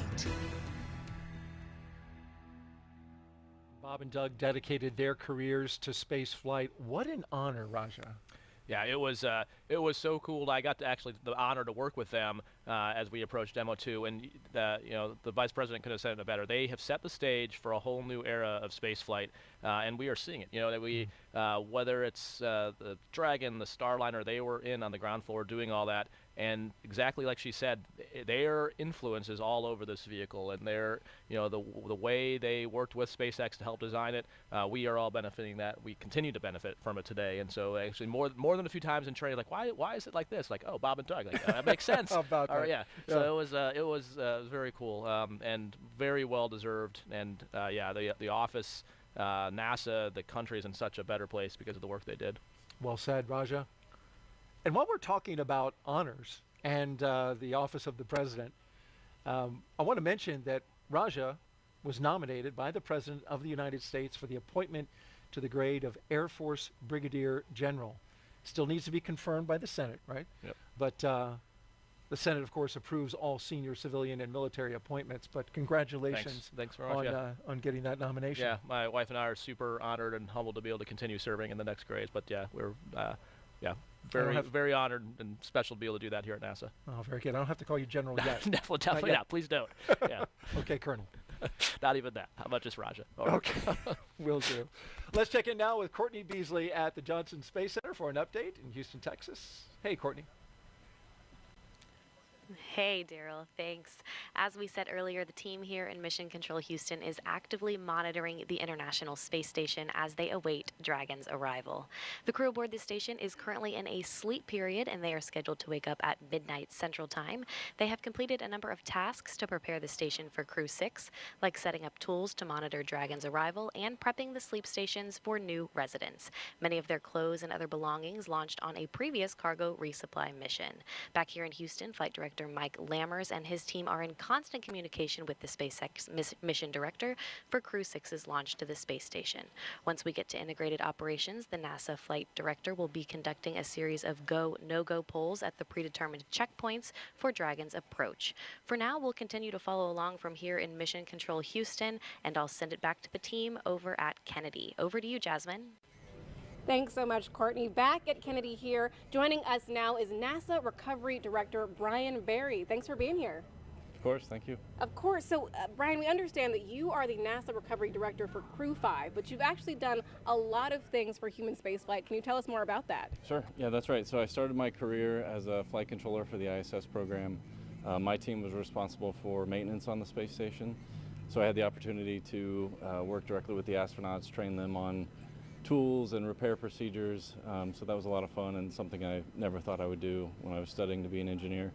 After that, I moved over to the safety team, and I was our safety rep for the Commercial Crew Program Safety Panel. So that was my first exposure to CCP, and I would go review the hazard reports for Dragon and Starliner.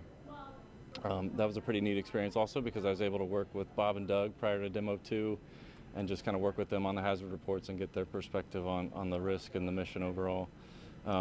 After that, in 2020, I came out to Commercial Crew and I work for them directly now, and I've been doing launch and recovery operations since then. On the launch team, my role is to lead the rescue effort if we need to. If there's a pad emergency egress or a pad abort, the launch rescue director calls in the rescue forces, so that's what I did for Crew-5 launch last year. And then as the recovery director, I lead the NASA portion of the team that goes out on the ship with SpaceX we bring out our flight surgeons and we check out the crew and we load them up on the helicopter and get them back home. Right, so you've worn a lot of hats for the Commercial Crew program. How did your work as a flight controller in Houston prepare you to be a NASA recovery director? Well, in Houston, working the ISS operations, you see day in and day out in the control center, you get the full feel of the 6-month mission, so you understand what the crew is going through for that long of a mission. And I think I just kind of bring that crew perspective of the ISS side to the CCP program, and so when it's time to bring the crew home, we know we owe them a smooth and speedy recovery, so that's our priority and our objective. Right. Brian, it's great that you have that personal relationship with them. What challenges do you and the recovery team have to be prepared for? Well, the biggest challenge for recovery for Dragon is definitely the weather. We have to find a landing site where the winds are low and the waves are low. So SpaceX has several landing sites around the state of Florida that we can look at and choose the best weather. Beyond that, we start looking at things like contingencies if the crew is injured, and we've got helicopters on standby for a medevac if we need to. And then, there's also just built-in redundancy on the ship and throughout the vehicle. So, but yeah, weather is definitely the biggest challenge for landing. Right. No, weather is a huge challenge in Florida for a lot of things. And after Crew 5 returns, Brian, you're going to transition to a new role in the Commercial Crew program, Mission Manager for Crew 8. Can you tell us how you're preparing for that? Sure. So as a Mission Manager, it's more Dragon of a high-level SpaceX, review. just an update. We were doing some final readiness inspections. job for the entire mission, not just launch or landing. And that role begins 18 months out. So for Crew 8, which launches a year from now, we've already begun those meetings with SpaceX, and so it's pretty exciting to be a part of that that early in the mission. And yeah, I'm just honored and proud to do that for the program. Of course. Well, congratulations, Brian. So glad to have you here tonight. Thanks, Jasmine. Daryl, back to you. All right, thank you very much, Jasmine. And if you're just joining us, we are currently 2 hours and 7 minutes until liftoff of Crew-6. Launching as part of NASA's Commercial Crew program, as we just heard so well. Commander Stephen Bowen, pilot Warren Hoburg, and mission specialist Sultan Al Neyadi and Andrey Fediaev are strapped into the seats behind that capsule right there inside Dragon Endeavour. And here's an interesting note about Endeavour. The SpaceX fleet leader in number of flights to and from the station is Endeavour. That's true, yeah. So it's, go ahead. Well, so, I was just gonna say. I got to watch Bob and Doug go in, and that's right. Yeah, and then it's cool that we are proving out that you get to reuse these vehicles. It's not just a dream. We're actually doing it.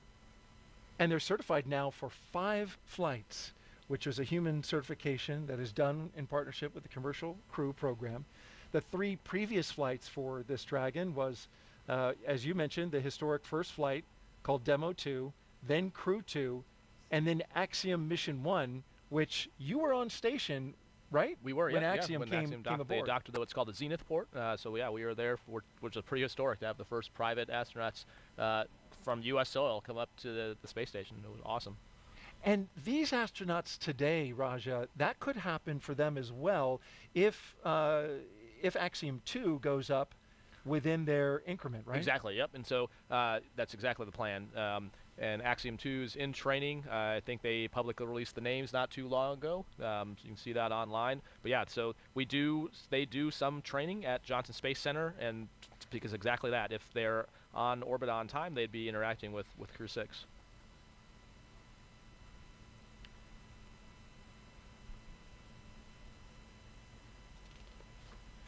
And we're also going to take some social media questions, and we've been taking them along the way. Raja's been doing a great job answering those. So let's take a question now as the closeout crew gets that hatch closed. Seth Milborn, 99, asks, how does the docking process work? All right, well, Seth, first off, I like the 99 because I'm a class of 99 grad from the Academy, so I was going to throw out a shout to the 99ers out there. But, so how does the docking process work? So we have what's called an instantaneous launch window, and the reason is because you're trying to align the orbit that we're going to put the Dragon into with the orbit of the space station. And there's different windows every day, but we choose that so that we're trying to, it's a combination of optimizing the prop you need to use, the propellant, and the timing. So you could go faster to the space station, you could go slower. It depends on the propellant, but we have to build in all these contingencies. So Dragon, SpaceX, com check over ground station. And I'll pause for just a second for the comm checks, and I'll come back to your answers. SpaceX Dragon, have you line clear over the ground station? Core, loud and clear. Ground station comm check complete. Stand by for TDRS comm checks. And this is what we talked about earlier, Daryl, that there's going to be a series of comm checks checking the different connections. The ground station comm check is complete now. Next will be TDRS is next. Next will be TDRS. In the meantime, so I'll keep talking until they talk again. So once you're in orbit, then you start in a lower orbit than the space station. And when you're in a lower orbit, generally for mostly circular orbits, you're moving faster relative to the station. So you actually start to catch up to the space station. And then you do a series of what's called phasing burns to slowly boost yourself very close to the space station, and once you get inside what's called the keep out sphere, that's when Houston... Dragon, SpaceX, comm check. And SpaceX Dragon, have you loud and clear? Core, loud and clear. TDRS comm check complete. Stand by for comm checks with DC, MD, and LD in the launch configuration. Dragon DC on countdown 1, comm check. And DC Dragon, have you loud and clear on countdown 1? DC loud and clear, stand by for comm checks with MD. Dragon, MD on countdown 1, comm check. MD Dragon, have you loud and clear on countdown 1? MD loud and clear, stand by for comm check over Dragon to ground.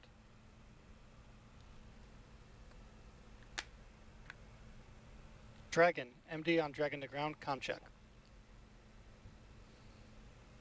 MD Dragon, have you loud and clear over Dragon to ground? MD loud and clear, stand by for comm checks with LD. Dragon, LD on countdown 1, comm check. LD Dragon, have you loud and clear on countdown 1? LD, loud and clear, stand by for comm check over Dragon to ground. Dragon, LD on Dragon to ground, comm check. LD Dragon, have you loud and clear over Dragon to ground? LD, loud and clear.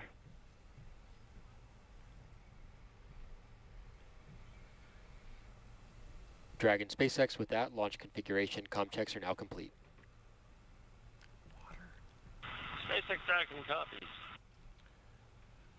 And so those comm checks, like we talked about, Daryl, were different people, different loops, and just making sure that all the key folks can get in contact with the crew if they need to, since there's a bunch of, if you can imagine, lots and lots of different comm loops on the ground with different people talking on different ones. So you want to make sure that they're Dragon connected. SpaceX, we are going to commence health checks for the launch up. escape system. Expect momentary flight computer state change, followed by a transition back to pad hatch closed. All right, so that flight state change. SpaceX Dragon will be watching, thanks. Yep, so the flight computer state he's talking about, so on the displays, in the bottom center of the displays, it tells you what state the flight computer is in. So right now it says hatch open, and the way that they know for sure that it's closed isn't just the door being closed, it's actually the flight computer state doing that, and that then allows them to initiate further commands. And then cleaning up your answer on the docking. So we talked about it's catching up to the space station, and then you do what's called phasing burns to get closer to the space station. Once you get in basically what we call the keep out sphere, either along the velocity vector from below it, depending on what docking axis you're on, then you join up with the space station, and you'll see that tomorrow actually. When if you tune back on NASA TV, they'll show the docking. Indeed we will, right around 3 a.m. Eastern time tomorrow. They've got about a 24 to 25 hour transit from launch to dock.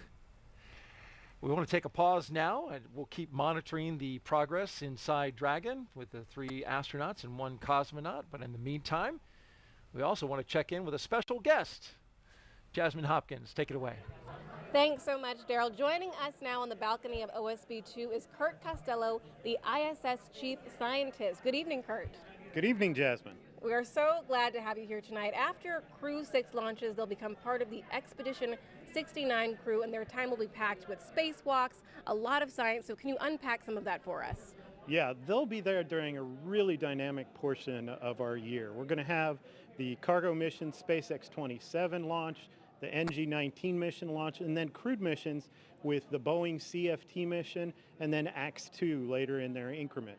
So there is a ton of research going on. A lot of it's going to be dedicated to human research. And one of those investigations comes from ESA, and it's our immunity assay investigation, where we're trying to find out how spaceflight impacts the immune system of the crew members. Right, Kurt. As you said, I mean, this time is going to be packed with a lot of science, a 6-month science mission for them. One of the experiments that's been long-standing is called tissue chips. Can you tell us more about that first initiative with the National Institutes of Health? Yeah, this is actually the second in a series of the NIH NCATS, which stands for National Center for Advancing Translational Science.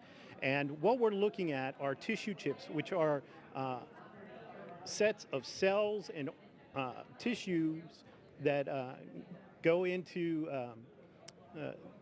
the ISS and are grown out. And this set of experiments from the ISS National Lab is really set to look at treatments for those tissues. So we'll be having 2 investigations go on board. The first is called Cardinal Heart 2.0, and they'll be looking at treatments that could help deal with cardiac stressors on orbit.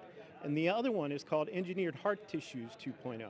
And this one is really interesting. They've got those same heart tissues growing, but this time they're attached to a magnet.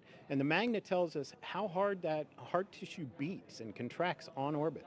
So these living heart cells are going to be able to tell us, one, how hard they're working in the presence of the spaceflight environment, and then treatments are going to be applied to them so we can understand if that can help with those stressors. Wow, it's nice to hear that, you know, some of the research we're doing on station could benefit our health here on Earth as well. There's also a combustion experiment called SOFIE Mist. Can you tell us about that as well? Sure. SOFIE Mist is a combustion experiment for solids. SOFIE stands for solids in flight extinction. So ignition and extinction. And what we're looking at are how solid materials burn under different atmospheric pressures and different concentrations of oxygen. The reason for this is our exploration vehicles have different atmospheres, and we want to understand how solids burn in space and how they can be extinguished efficiently. So we want to be able to put out any fires that ever occur in a cabin.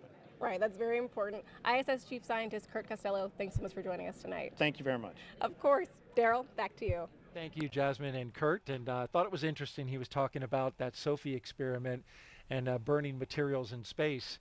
You worked on some experiments yourself in which you burn things. Yeah, so we burning things in space, Roger? Yeah, well, you got to be really careful. Yeah, clearly. Yeah, so when you're up there as part of Expedition 66, we did several experiments with the combustion chamber, and it is a piece of engineering. So getting to work on it, install new materials. But the really cool thing, so Kirk mentioned part of it, like there's the one piece is making sure there's not fires. The other thing we're really interested in is there's some work going on like cold flames, and so flames on the Earth because of the gravity field, you know. You have the hot part, and then you see it actually go up. And Jenny Seide in our class is a combustion engineer, so there's some really fascinating things. But in microgravity, it's a ball of flame, and so some really interesting research is some cold combustion engine type technology where you could reduce greenhouse gas emissions because of the way the flame burns. So that is the kind of fundamental science we're doing. Combustion research up there. Is this because it's more of an efficient burn? Well, it burns different. Exactly. You can have a cooler flame as it burns out instead of having this sort of wasted stuff as it goes literally. So yeah, some just amazing things that fall out of SpaceX good side hatch leak check. That fall out of research we never expected. That's cool. SpaceX Dragon copies. That's good news. And you just heard the Corps talk about the leak check pass. We covered that, Steve, and we also have a post-ingress briefing when you're ready to copy. Yeah, that's great news. We are ready to copy the post-ingress briefing. All right. We have no updates on weather from the previous briefing, and Dragon and Falcon are tracking no issues for launch. We're looking good here. The NASA team, for your awareness, is tracking a possible conjunction for ISS in about 22 hours and is considering performing a PDAM if required. We are still go for launch, regardless of if the PDAM will be required. If we do take that avoidance maneuver, or if ISS takes that avoidance maneuver, They may attempt to perform it prior to the Dragon boost burn, which helps to minimize impacts to our rendezvous timeline. We will come back after launch with more information as the joint teams evaluate if the PDAM is required, as well as if there are any updates to your mission timeline. I'll copy. And SpaceX Dragon, we copy all. Thank you for the heads up on the PDAM, and we'll be bringing those words after we get to orbit. So a possible conjunction. Right, conjunction is a fancy term for hitting something, running into it. For the space station, right? not For the Dragon. So as you heard, there's still go for launch, and kind of ties into this question we had from social media before about docking. I mentioned there's a timeline, and you heard the That's core a good read back, Dragon. And at this time, we'll step into comm checks with Falcon 9 operators. Please report when you're ready. All right, SpaceX Dragon, we're ready for comm checks with the Falcon 9 operators. So before they did the comm checks with the SpaceX, the Dragon team, now this is the rocket. CE on countdown 1, initiating RE comm checks. GNC is first. So this is the launch Dragon, team. GNC on countdown 1, comm check. And GNC Dragon, have you loud and clear on countdown 1. GNC loud and clear. Stand by for comm check by the propulsion engineer. Dragon, prop on countdown 1, comm check. And prop, Dragon, have you loud and clear on countdown 1. Prop, loud and clear. Stand by for comm check with the avionics engineer. Dragon avionics on countdown 1, comm check. Avionics Dragon, have you loud and clear on countdown 1. Avionics loud and clear. Stand by for comm check by the ground segment engineer. Dragon, ground segment on countdown 1, comm check. And ground Dragon, have you loud and clear on countdown 1. Ground segment, loud and clear. Stand by for comm check by launch control. Dragon, launch control on countdown 1, comm check. Launch control Dragon, have you loud and clear on countdown 1. Launch control, loud and clear. Stand by for comm check by the chief engineer. Dragon, CE on countdown 1, comm check. CE Dragon, have you loud and clear on countdown 1. CE, loud and clear. This completes the F9 responsible engineer comm checks.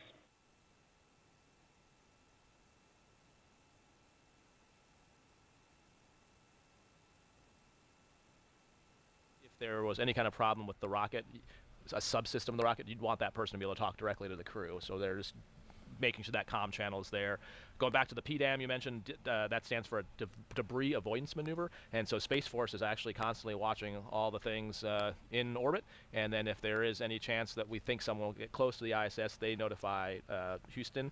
We have a thing called the topo, which is the position that they analyze orbital trajectories, and there's different levels of risk, so they always will want to make sure that we are very conservative with the crew safety and the vehicle safety, and so as you heard them talking about, it's not going to affect the launch decision. What it will affect is how they do the burns to get to the space station, because if the space station does a burn to maneuver, then that will mean the target that the Dragon was going towards will shift, and so they'll work that out over the next 20 hours. You mentioned the topo. That's the Trajectory Operations Officer, and hear from our colleagues at Johnson Space Center that they're trending in the right direction. So things Gotcha. are looking good in terms of that possible conjunction in 22 hours for the International Space Station. I'd say it's pretty normal. At least once a week we hear about one when you're on the space station. Most of them resolve themselves. Very rarely do you actually have to maneuver the station. But like I said, we have this huge protective bubble around the space station, and anything that possibly could go in there, we always want to investigate.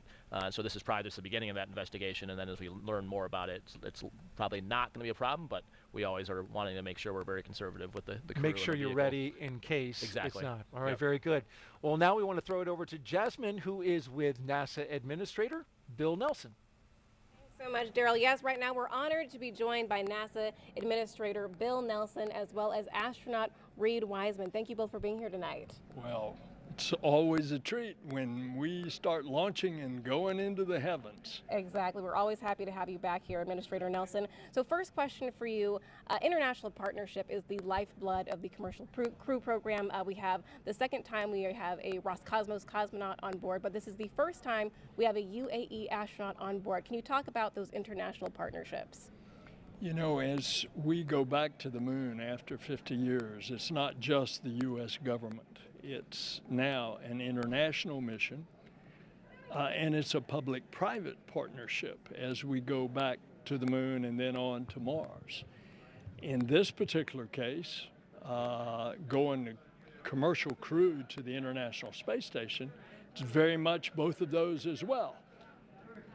Public-private partnership with SpaceX, and then international crew. So much so that you've got our partners ever since we built the space station, the Russians. We're now sending an American astronaut on the Soyuz, and they are sending a Russian cosmonaut on Dragon. And we will have many other nationalities going as well. Right, we go farther if we go together. Reed, question for you. We right now are in low Earth orbit on the International Space Station. That is paving the way for deep space. Can you tell us about that? I think the International Space Station, we've had crew on there since the year 2000. We don't even think about it anymore, right? So we have 7 folks up there right now, and they've been orbiting the Earth. They just flew over us here about a half an hour ago, and they're going to come back around. But the thing that really blows your mind up there is all of the environmental control, life support systems that we have, how much we're recycling water, all the science that we're conducting, and we really have learned how to operate off of our planet. So we can do that now 250 miles up, so it's time to start doing that 250,000 miles away at the moon and then heading on to Mars. Right, we're very exciting. Great time to be at NASA. We actually polled the NASA workforce, and they want to know from both of you, what missions are you most looking forward to in 2023? A very exciting time for us. All of them. Good answer, good answer. And by the way, it's not just space. We're going to fly the X-57 all-electric airplane, the X-59 supersonic, low sonic boom airplane, and then our climate. We are putting up all kinds of instruments up there that are measuring very specifically what's happening to the Earth. Right, that's really important for us to know what's going on here on the planet. Reed, would you like to add anything? I have to add that we're standing here at Cape Canaveral. We got 4 of our friends behind us, so I'm rooting for Crew-6 today. Absolutely, go Crew-6. Thank you both for being here tonight. Daryl, back to you. All right, thank you very much, Jasmine. And although going into space is not child's play, every Dragon astronaut crew brings, every Dragon astronaut I should say, they bring a stuffed toy with them. And its purpose, when the toy starts floating, the strapped-in crew has confirmation they've reached microgravity. And what is this called? This is called a zero-G indicator. It's a long-standing tradition, and there's been 7 on Dragon so far. There's 1 in this Dragon as well. Starting with this guy. It all began with Plush Earth. Who can forget him floating around by himself in the first uncrewed flight in 2017 called Demo 1. That was followed up by a sequin bedazzled dinosaur named Tremor, picked out by Bob Benken's son Theo and crewmate Doug Hurley's son Jack. Crew 1 took a toy Baby Yoda with them to show the first 4-person crew when they reached space. But since then, it's been all stuffed animals. A penguin for Crew 2, and then, of course, Raj's flight, a turtle for Crew 3. Good old There's Bob, Caleb Barron, yeah. And then a turtle and a chimp for Crew 4. For the last mission, though, on Crew 5, they unveiled the first humanoid, the Albert Einstein Little Thinker plush doll. And so that begs the question, what is Crew 6's zero-G? We'll find out later.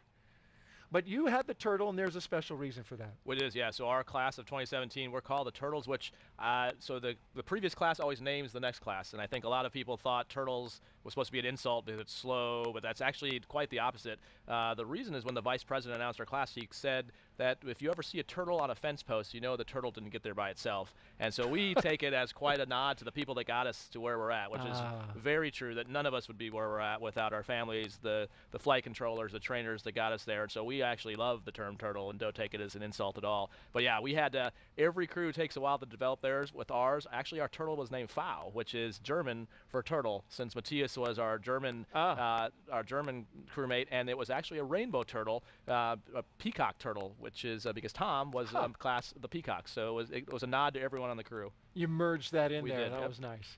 All right, as they seal up, get the final, they've sealed the hatch, but now they're doing some final checks there with the crew. We want to check in back with Mission Control in Houston and our own Courtney Beasley. Courtney?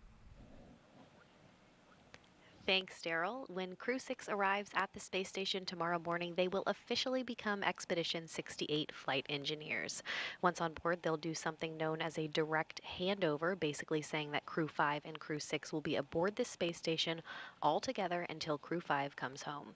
Crew-5 will be able to give Crew-6 an orientation and show them the ropes, which might be particularly helpful for the first time space flyers on this flight, NASA's Warren Hoburg, UAE astronaut Sultan Al Neyadi, and Roscosmos cosmonaut Andrey Fediaev. A direct handover also helps ensure a continuous presence on the space station, a record we've held for more than 22 years. As the station is first and foremost a laboratory, the crew will jump right into conducting experiments, with new research still to be delivered on upcoming cargo flights. And now we'll go ahead and toss it back to the team out at Kennedy. Daryl. All right, thank you very much, Courtney. And as you can see on the screen there, the closeout crew, they are tethered because they're up so high. That's a 255-foot level. It's a safety measure. Yep, they're basically taking some closeout photographs to document the hatch closure. We heard them talk about earlier that the hatch closed state. Remember, that's the cue to the crew that's happening. And after they get some closeout photos, they can start backing away and closing out, hence the name of the crew, closing out the white room. And while we do that, we've got a special guest here that we want to talk to out here at the host desk. Our next guest played a key supportive role in the development of the Falcon 9 rocket and that Dragon spacecraft that we've been watching and will eventually launch here in an hour and 42 minutes. His name is John Posey, and he is NASA's Crew Dragon lead engineer. Thank you so much for being here, John. Glad to be here. So tell me, we want to, first of all, make something clear about SpaceX's Dragon, right? They designed it, they built Dragon, they fly it for us, and our astronauts go in it. But since the beginning, there's been NASA expertise supporting them. So what would you say is some of the best expertise that NASA has provided in this regard? Oh yeah, excellent question. So with the commercial crew program, it's kind of different from past crew spaceflight programs, right? We have a smaller team. Like for the spacecraft, there's around only about 100 NASA engineers on our team that are getting all the work done. And NASA brings a lot of very special expertise to the table to try to help SpaceX and our other commercial partners prepare for this day, right? Getting everything ready. We especially brought some great expertise in things like life support systems, of course, spacesuits, thermal protection systems, and perform a lot of analysis, in a lot of cases double checking the great analysis performed by SpaceX, running the numbers, making sure everything matches up so that we're assured of crew safety on launch day. Absolutely. Well, that is important. And you were telling me that, speaking of safety requirements, that there was a NASA safety requirement in the case of extreme fire emergency that combined with a Dragon design will make it so that astronauts will be able to do something that's never been done before. What is that? Oh yeah, so as you mentioned, right? NASA set some really great safety requirements for our crew. The Crew Dragon has a lot of oxygen and nitrox systems on board for those really deep emergency contingency cases. For instance, feed the leak. If we were to have a 1/4-inch sized hole in the cabin, we could provide breathable nitrox air to the crew all the way to landing. Also, in like a fire scenario, if our air scrubber systems couldn't scrub it out or dilution purge wasn't enough, We had the ability to vent the cabin completely to vacuum while the crew safely pressurized in their spacesuits and press it back up with a clean atmosphere. And so, that's where, the commercial aspect of this is really exciting for us. You saw SpaceX announce for Polaris Dawn, right? Yeah. They're going to perform their first Dragon extravehicular activity, EVA, right? Actually do that similar type of a thing where they can vent down the cabin, create like an impromptu airlock, and then repressurize it. How about that? Yeah. And we've got Raja here, an astronaut, depress the cabin. You were ready for it as an emergency scenario, but for Polaris Dawn, going to depress the cabin and they float right out the door. Yeah, it's super exciting to see the progress going on in low Earth orbit and commercialization. I mean, that's exactly the NASA dream. And you heard the administrator talk about that's what we want to do, is enable industry to do things in low Earth orbit and then let NASA work on exploration in the Moon and Mars. So this is, it's amazing to see it happening. And NASA is right there by the side. Let's talk a little bit now about the Falcon 9. Coincidentally, you were also involved at the beginning of that vehicle with NASA. What contributions were made to the Falcon 9 and getting it going? Yeah, so I remember being back when I was a space shuttle propulsion engineer, watching those early Falcon 1 live streams, getting the first privately funded rocket to orbit with the liquid propelled vehicle. Really exciting. So when Falcon 9 was coming along on the commercial orbital transportation services COTS contract, they were getting that Dragon 1 ready, Falcon 9 ready, and I remember that program was headed by Kathy Leaders, who later became commercial crew program manager, now associate administrator. But they tasked the launch services team with reviewing the safety of the Falcon 9 for CRS, commercial resupply services. And at the time, shuttle program was winding down. I was on detail to launch services, so I asked if I could join that team to help assess it. And before I knew it, we were working day to day with the SpaceX propulsion engineers. And that was really an eye-opening experience, right? SpaceX was moving at a high pace, rapid pace of innovation, getting a lot of hardware built, getting out there, testing it. And so we were trying to share the lessons learned we had from shuttle and other NASA programs, but at the same time we were learning from them and seeing new approaches and ways of doing things. So we tried to pull together a lot of that expertise, try to share the pitfalls that they might come across along the way. But yeah, I was able to sit in the launch control center. Actually, we were at Hangar AE across for the first Falcon 9 flight, and that was just an amazing day. Yeah, and now you are working, I think you were telling me, like, as a kid, you drew a picture when you were 10 years old of a space shuttle, and now you got to hang it up on your desk. You have been working in space and thinking about it for a long time. Oh, yeah. When I was a kid, I was a big fan of, NASA. Space shuttle was on TV, pop culture everywhere. Yeah. I was a big Star Trek buff. But it really was solidified when my family went to the Johnson Visitor Center when I was 10. Seeing real spaceflight hardware, just thinking, these folks are bringing, the best things of Star Trek to reality, right? Solving hard problems, learning more about Earth and space, fostering international cooperation. So it's something I set my sights on and went into aerospace engineering to go work on the space program. And here you are, and you're actually headed right now to Firing Room 4. Real quickly, what are you going to be doing for this launch? Yeah, so I'm going to be hopping on console for the on-orbit shift as spacecraft chief engineer with the spacecraft engineering team. So I'll go over there. My deputy Brian Remark's about to pull for go to launch from the launch team, and then we'll make sure everything's good to go for our exciting Crew-6 mission today. All right, fantastic. John Posey, NASA's Crew Dragon lead engineer. Thank you so much for being here. Thanks, John. Glad to be here. And good luck tonight. Thank you. All right, now let's head out to our VIP location where our Jasmine Hopkins is with a pair of special guests. Jasmine? Thank you so much, Daryl. The energy here on the balcony of OSB2 is really picking up as we're getting closer to launch. And right now, I'm honored to be joined by Salam Al-Mari, the Director General of the Mohammed bin Rashid Space Center, as well as Hazza Al-Mansouri, UAE astronaut. Thank you both for being here tonight. Thank you, Jasmine, for having us. Of course, we're so honored to have you here. And Salam, first question for you. This is a really significant first, the first time that we have a commercial crew astronaut from the UAE. What does that mean to you? I mean, that means a lot. I mean, it's a big responsibility for us. And I think from day one, when we kicked off this program in 2017, we wanted to have a long-term program, a sustainable program, and a program that has a positive impact on human spaceflight.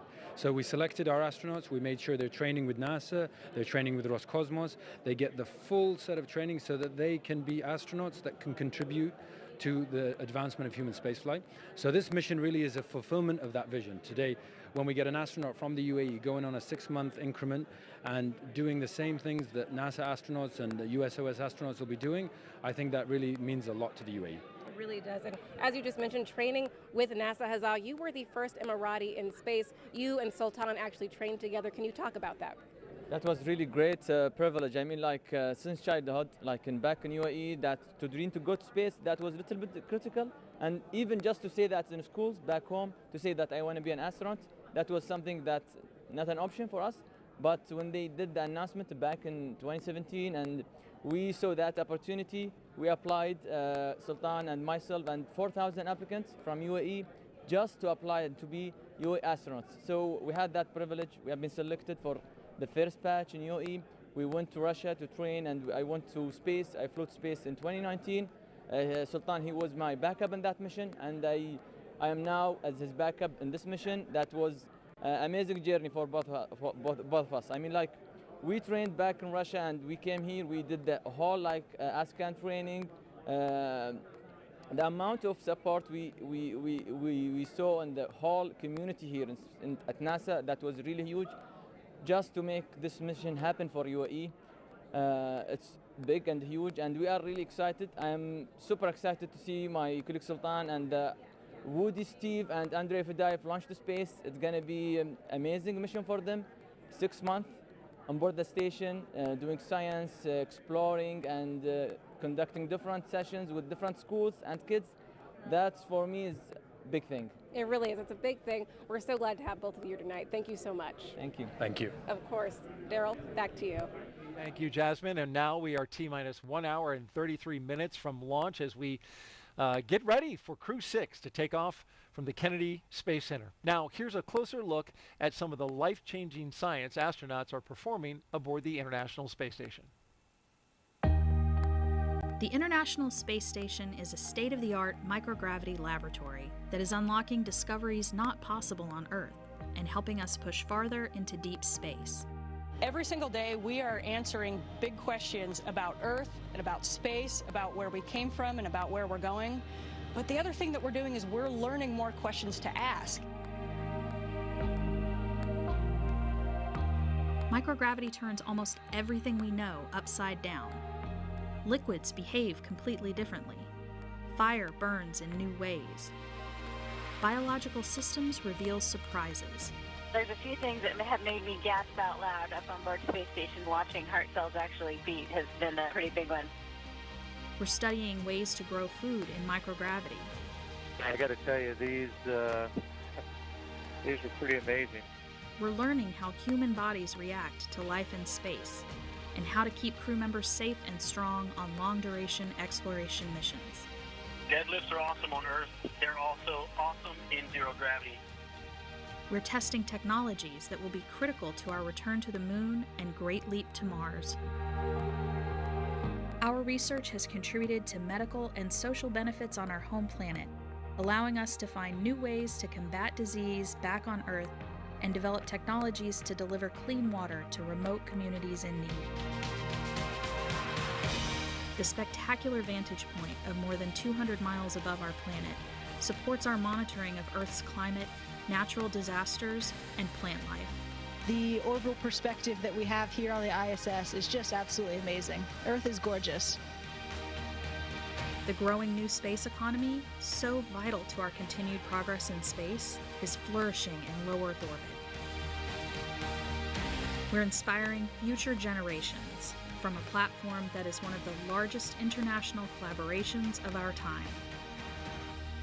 We're doing science at 17,500 miles per hour. Come along for the ride.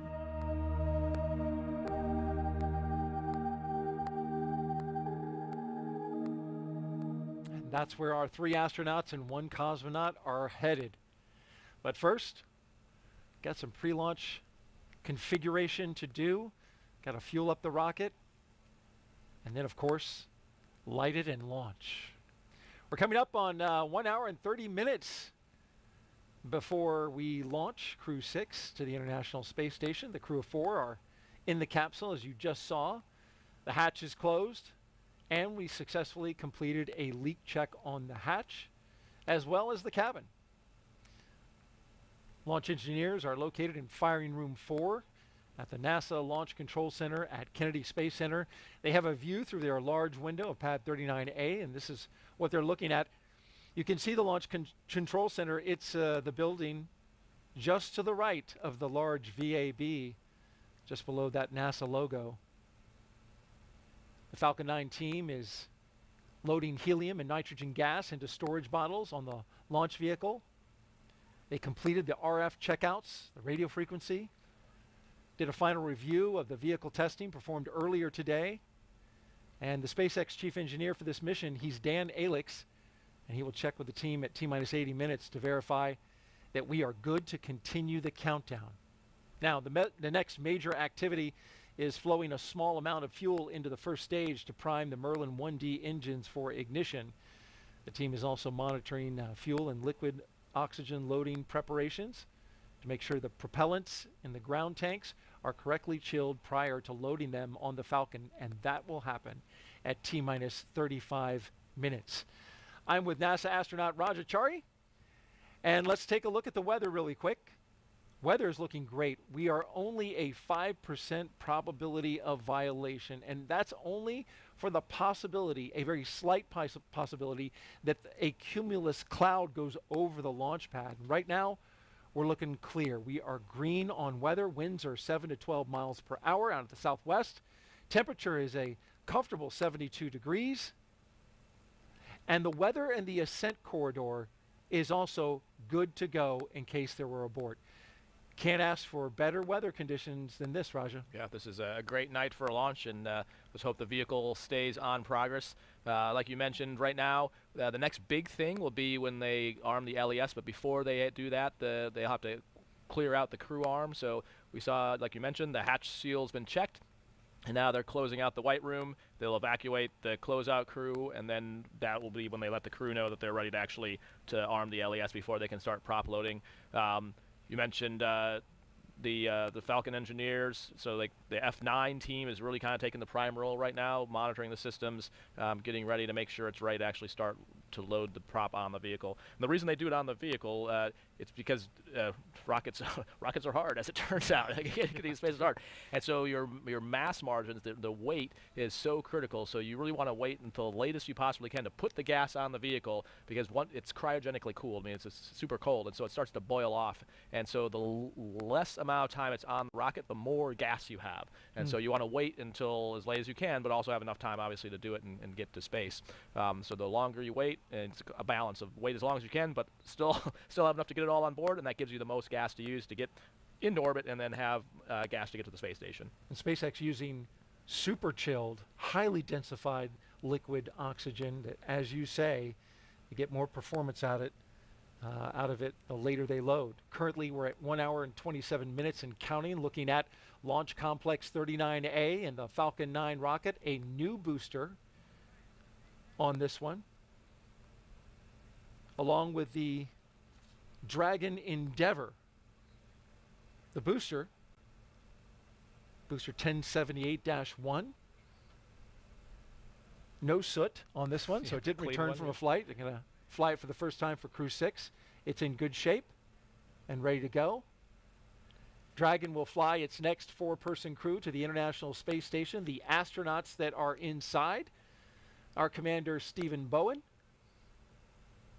He's in seat number 3, pilot Warren Hoburg, and mission specialist Sultan Al Neyadi and Andrey Fediaev.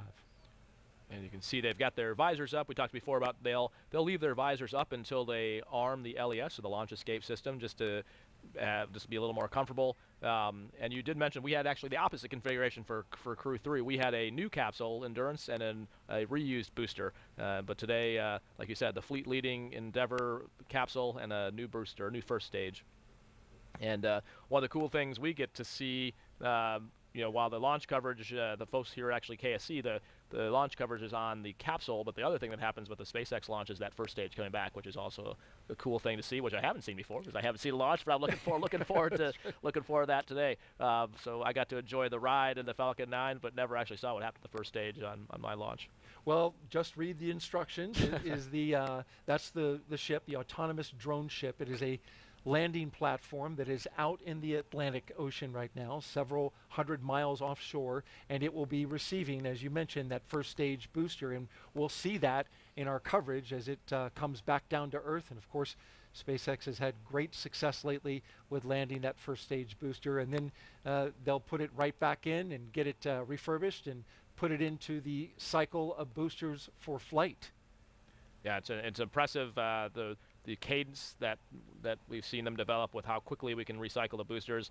And actually, it's funny, the capsules takes about as long to recycle as it does for us to rehab. So my post-flight rehab was about 6-ish months to kind of feel back to normal, and that's about the same time Endurance launched again onto the space station with Crew-5, so it's up there now. So about the time I had my bone density and muscle all back was the same time that the capsule I rode in was ready to go, new heat shield layers, and ready to blast off. So it's kind of cool. The person and the machine are both refurbished. Yeah, you were mentioning when you came back from space, you had to get acclimated, and there was an adjustment period. Yeah, absolutely, and it's kind of different phases. When you'll see, like when Crew-5 comes back here in a few weeks, you'll see them take them out of the capsule on gurneys. It's difficult to walk and maintain your balance. You can, but it is easy to tip over, and so it takes a few days for your vestibular system to reset, of about a week for kind of your balance and stability, and then potentially a few months for some of your full strength to come back. When you're in space, you get to bring some personal items with you to kind of remind you of home, right? Each Crew-6 astronaut is allowed to bring a few personal items for the roughly 6-month stay in space. And so here are a few of the items that they are taking up for Crew-6. Sultan Al Neyadi said he's bringing a kimono, the traditional training attire of the martial art jiu-jitsu. He's on all the way far right of the screen. He's also bringing some small toy rockets from the popular European comic Tintin. Andrey Fediaev is taking his family photos and some pins he plans on bringing back and sharing with his family. But for the astronaut right there, the second from the left, Woody Hoburg, he's bringing one simple item, and that's a photograph with deep personal meaning to him. In terms of personal items, mine's simple. Unfortunately, over the summer, I lost my father, and so I'm just bringing a photo of him that means a lot to me. And I wish he could come along with me, but at least I will be bringing him along with me. So. Yeah. And here is the photo that he's bringing. Woody says it's a picture of his dad, Jim Hoburg, finishing the Boston Marathon and leaving it all on the course.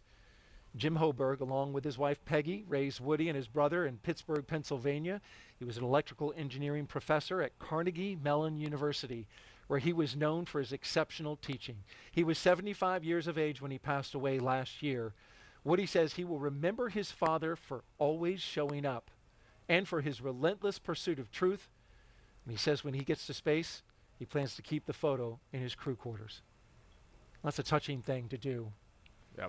And an honor for his father. And I think just all the more reason we're proud of the turtle's name is Woody's dad is why Woody is Woody, right? Mm. So it's just like all of us. And yeah, it was sad for that to happen while he was in training, and I'm glad he's able to take him with him to orbit. Now, you mentioned that you actually brought some items aboard, and we actually have some of them, some of the things from your flight kits. I want to take a look at that. So basically, in the Dragon, you have about a shoebox size of stuff that you can bring, the crew can bring things. So I brought some show and tell. So I also brought some pictures along with my kids. So I've got some cards that my children made for me. So all in all, just like Woody, all these things wound up in my crew quarters on the space station. This went to space. This all went to space. This is my my PT gear from the Academy, the Air Force Academy. Okay. And people accused me of buying one, but it's legit because it's still got the stamp with like the laundry stamp. Yeah. So that's the real deal. That's it doesn't fit. I think maybe the shirt shrunk over the years. I think is what happened. That's what I tell myself. My wife's gonna kill me, but I'm not supposed to show this. Oh, this boy. is my space retainer. Because so I had braces when I was a kid, and now that I'm a dad having to think about braces for my kids, I know how expensive it is, and I didn't want to have to get braces again, so I took this is costly. This is my space retainer. Yeah. You don't want to have to redo braces. Exactly. No. But so those things floated around in space these and were in your mouth. In my mouth. Yeah. A turtle patch. of course. Of so course. that's pretty typical for Pring to bring patches, things like that. My wife made me, I had several cards for different days of the week, so care package style cards. Really? So For every not every day. Okay. But this was like any Thursday card. Oh, that's sweet. So like most things in my life, she's better than me, so she thought of that.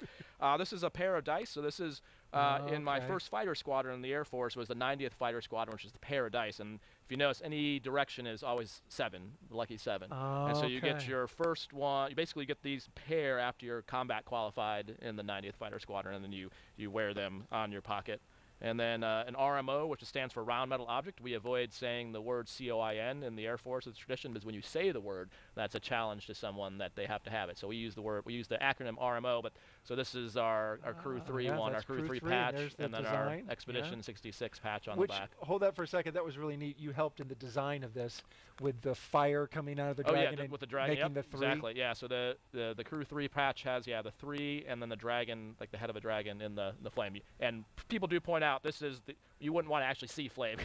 Well, yeah, no. That would be a bad thing. That would be the abort engine. But it's a cool visual graphic. Yeah, very good, very good. And all that stuff went to space. It did. Yep. So thank you for sharing that with us. That was really neat to walk through everything that you took up, and all of that fit into a shoebox. All of it fits in a shoebox. Yeah, exactly. All right. Well, thank you so much. In space, it floats out, so you got to be really careful to keep track of it all. Right. You mentioned, the crew patch, and so on that note, every NASA space flight going to station has a mission patch designed by the crew, and this is Crew-6's mission patch. And what you'll notice right away is the wooden dragon ship with a dragon figurehead. That's because each Crew-6 member has an affinity for seafaring vessels. How about that?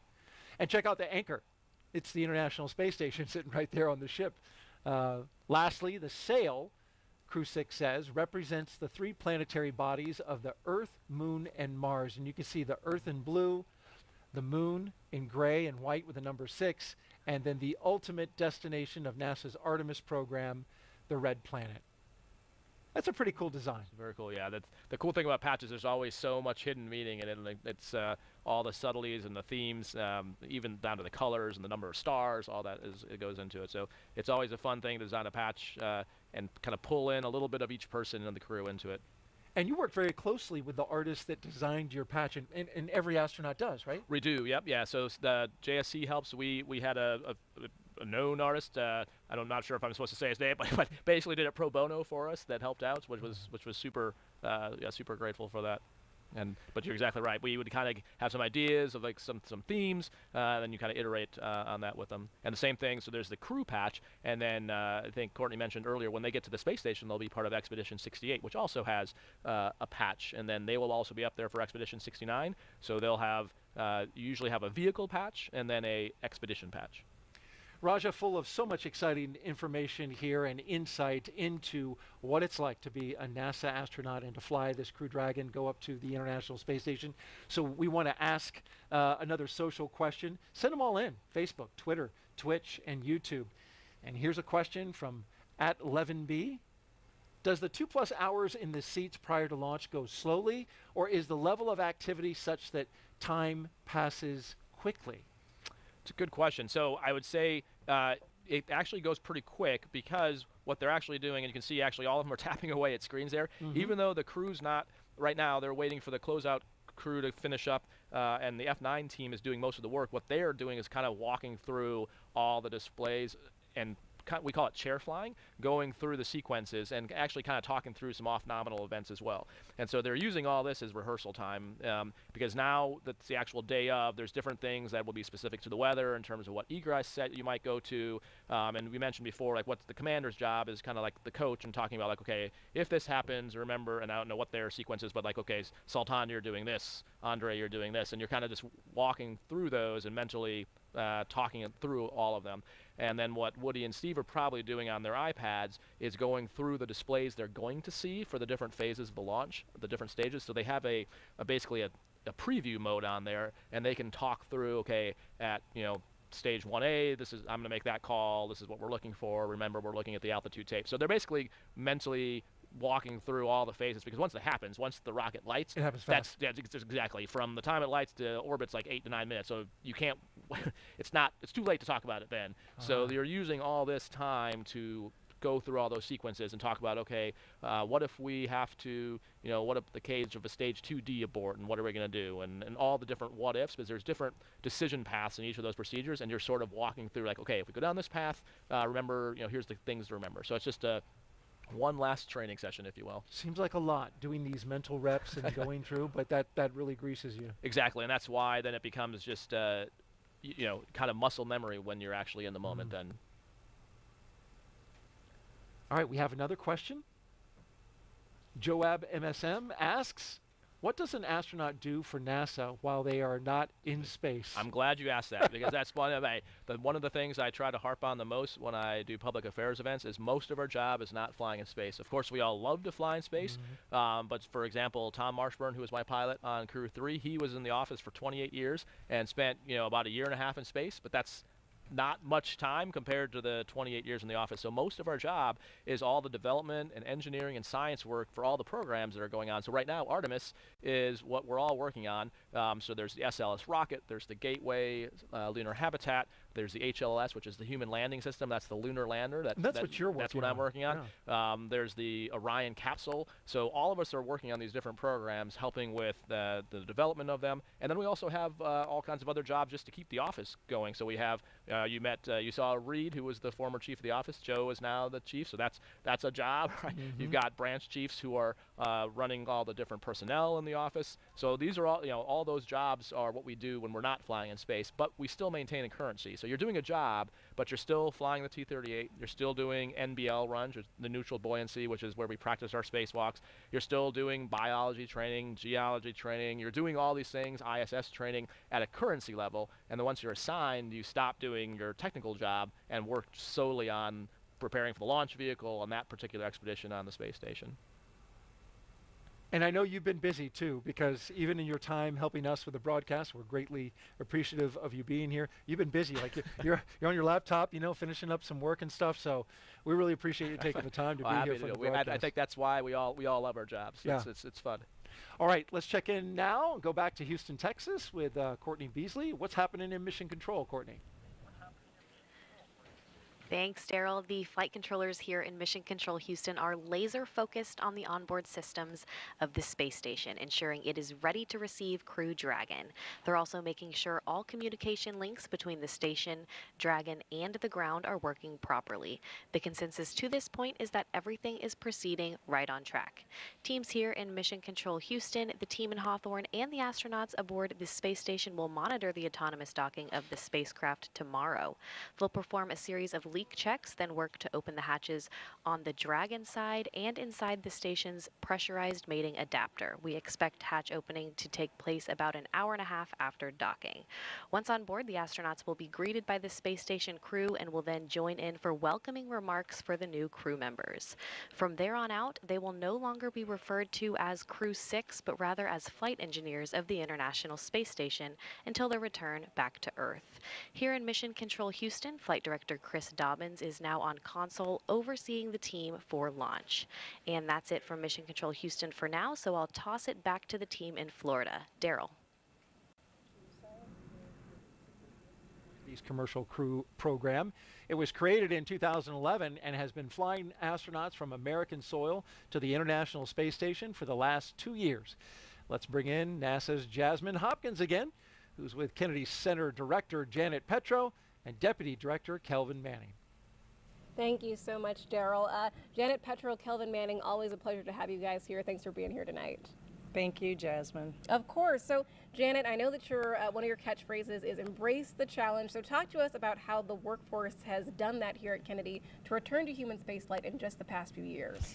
Yeah, you're exactly right. I do like to say embrace the challenge, and I would tell you the Kennedy workforce has really embraced the challenge. If I start with last year, we were celebrating our 60th anniversary. We ended the year with that very historic Artemis 1 mission, and we were established 60 years ago, all about the Apollo missions and going back to the moon. So Artemis, we're going back to the moon, more sustainable way. And here we are, and we are going to be with our 6th SpaceX operational mission, Crew-6 tonight. So the whole transformation of the center from that just government-only focused center to what we are today. We have a very vibrant space ecosystem out here, multitude of commercial companies as well as our government programs working. So we have embraced the challenge of transforming to be the 21st century spaceport. Exactly. And Janet, I'm glad you used that word spaceport. Kelvin, question for you. It's no longer just NASA out here. We're working with a lot of our industry partners. So how is Kennedy supporting them? Well, we're supporting them in many ways, Jasmine. It's interesting because we have a new vision statement, and our vision is igniting exploration and discovery for all. And the mission is to provide continuous access to space from Earth's premier spaceport right here through creativity and innovation. So you see all that coming to fruition here through our vision, and it's the government, industry, as well as our international partners. That is great, Kelvin. Thank you so much for sharing that vision. And right now, Crew-6 is launching at the end of Black History Month. We know that Kennedy has been doing a lot to celebrate that, as well as the agency. Can you both tell us about that? Yeah, so we've had a number of events around. One of our employee resource groups is the Black Engineering Strategy Team, BEST. That's our African, but really all of our ERGs here really promote our core value of inclusion that we have here at NASA. We're so proud of all the ERGs. Numerous events throughout this, throughout the month of February celebrating that. Exactly. Kelvin, would you like to add anything? Oh, sure. So, by the way, Kelvin's our champion for BEST. Oh, executive fantastic. champion. Executive champion. That's correct. And through diversity gives us innovation.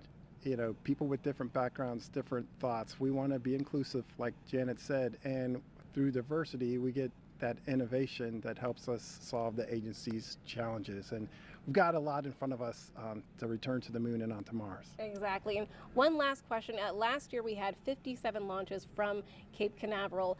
This year we're slated to have over 90. What do you think of that fury of launches coming for us, Janet?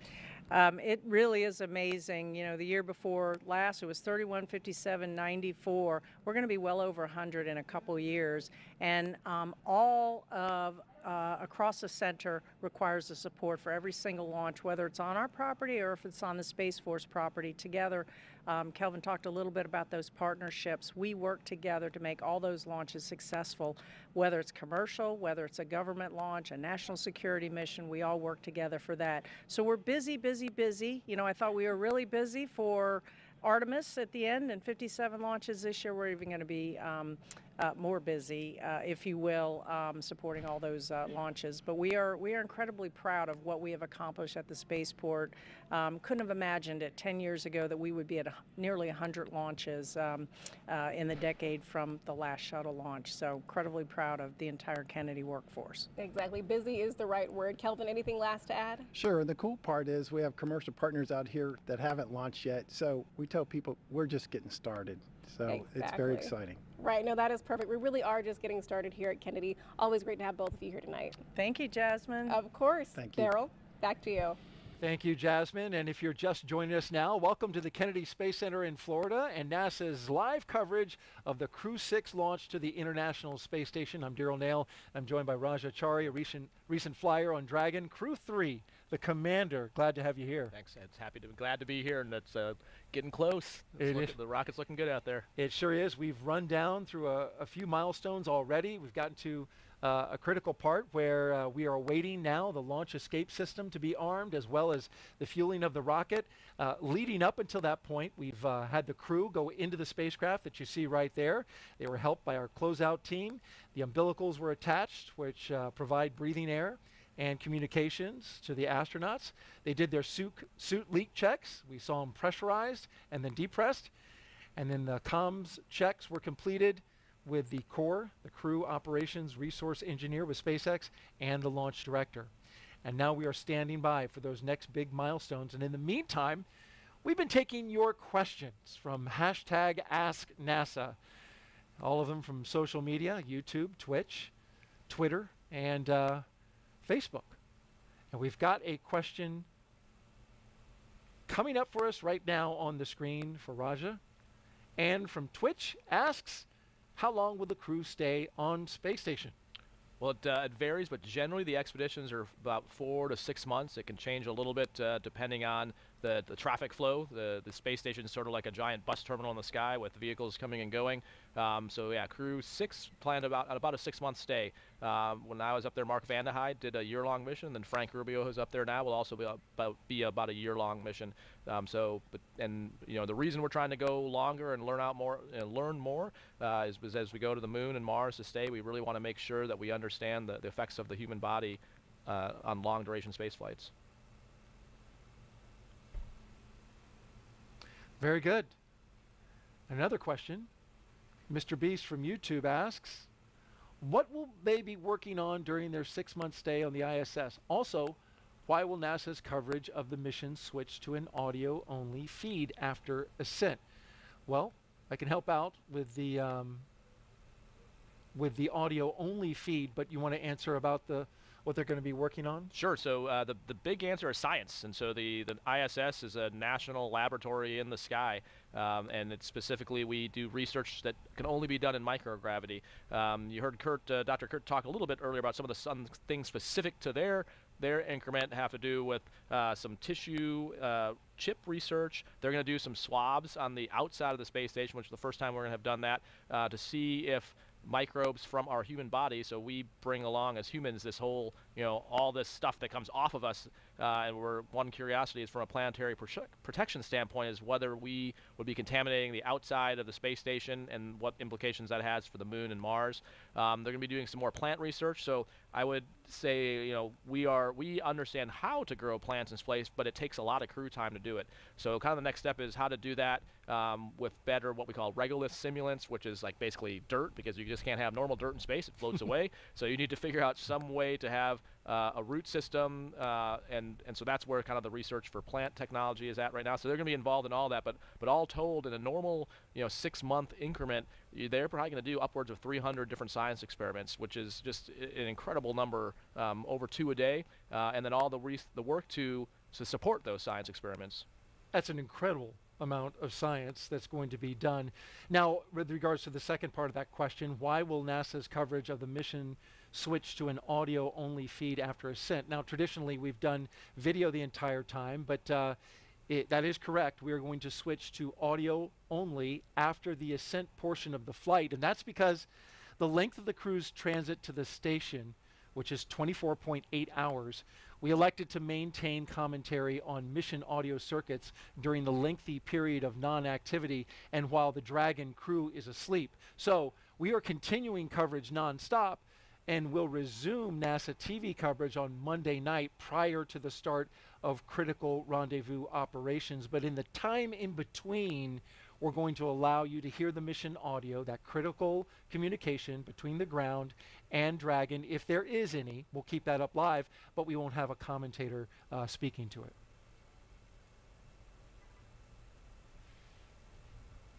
And now we are getting close to 1 hour until liftoff. This day is the continuation of regular crew flights to the space station from U.S. soil.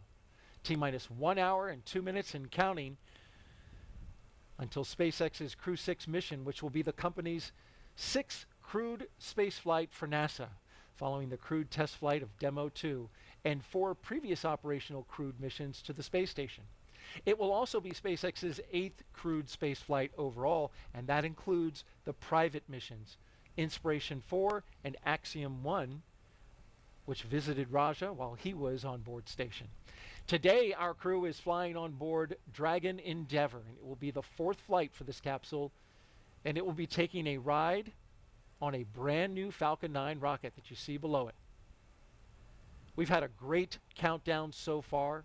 We just got a report on the weather, and it's just spectacular out there, both at the pad, and then the corridor weather also looks great, according to our friends at JSC. So they're doing some final pad wind evaluations, and it's all coming together, releasing some balloons, getting those final wind data in the upper parts of the atmosphere, and so far everything's looking good. We're getting a little bit of a breeze now, Dragon which is SpaceX keeping the bugs off us. Tank isolation nice. valves to equalize low flow pressure. SpaceX Dragon copies. And so the reason they tell them, so there's nothing the crew's actually doing for that particular call, but they let the crew know a lot of those valve openings and closings, because you can actually hear it and feel it inside the vehicle. You can hear the funk or the clunk, and so it's good to know that's about to happen, so you don't just hear something happening in your vehicle without, otherwise it'd be a bit discomforting to hear a big metal clunk without knowing if that's supposed to happen or not. It's a good heads up by SpaceX to let the astronauts know what's coming. So with about an hour to go until liftoff, things are really going to start picking up, as you've already noticed. We'll get close to the go, no-go pole to arm the launch escape system, and then, of course, begin the propellant loading. The crew poll for readiness happens at T-minus 60 minutes in just a few seconds. And then the Dragon poll for prop load is at T-minus 55 minutes. From there, at T-minus 45 minutes, there will be an internal mission control Hawthorne poll, and then the launch director's poll for propellant loading. And then when we get to about T-minus 40 minutes, Dragon, the crew SpaceX, access arm will retract. You are go for section 5 of 4.100. When ready, report go for launch. And there's the T-minus 60 And poll. we copy. We're picking up in 5.1 of 4.100. So that's that 4.100 procedure we were talking about earlier. So they're still in that, and then there's different sections like we described. So this particular section is preparation for LES arming, or the launch escape system arming. And so what they're doing inside the capsule now is one last check, making sure they're fully restrained. There's no loose items. They may have had their feet out of the boot restraints just to relax and stretch out their legs, but at this point they're going to be putting them all in. And the reason is, once the launch escape system is hot, it's just like an ejection seat. The whole thing can fire, and so you want to be fully restrained, fully in a position where if it did basically pop the capsule off, that you're not going to get injured doing that. And it's armed prior to launch, because as soon as we start putting propellant in the Dragon, you want the ability to basically have that system active. And when we get to about T-minus 40 minutes, the crew access arm will retract, and the crew will get the call to close their visors and to arm the launch escape system. This is the automated safety system in place that can fire the 8 Super Draco thrusters on Dragon to quickly separate the crew from the rocket, either on the pad or during flight on the ride uphill. And then once we reach about T-minus 35 minutes, propellant loading for the Falcon 9 will begin.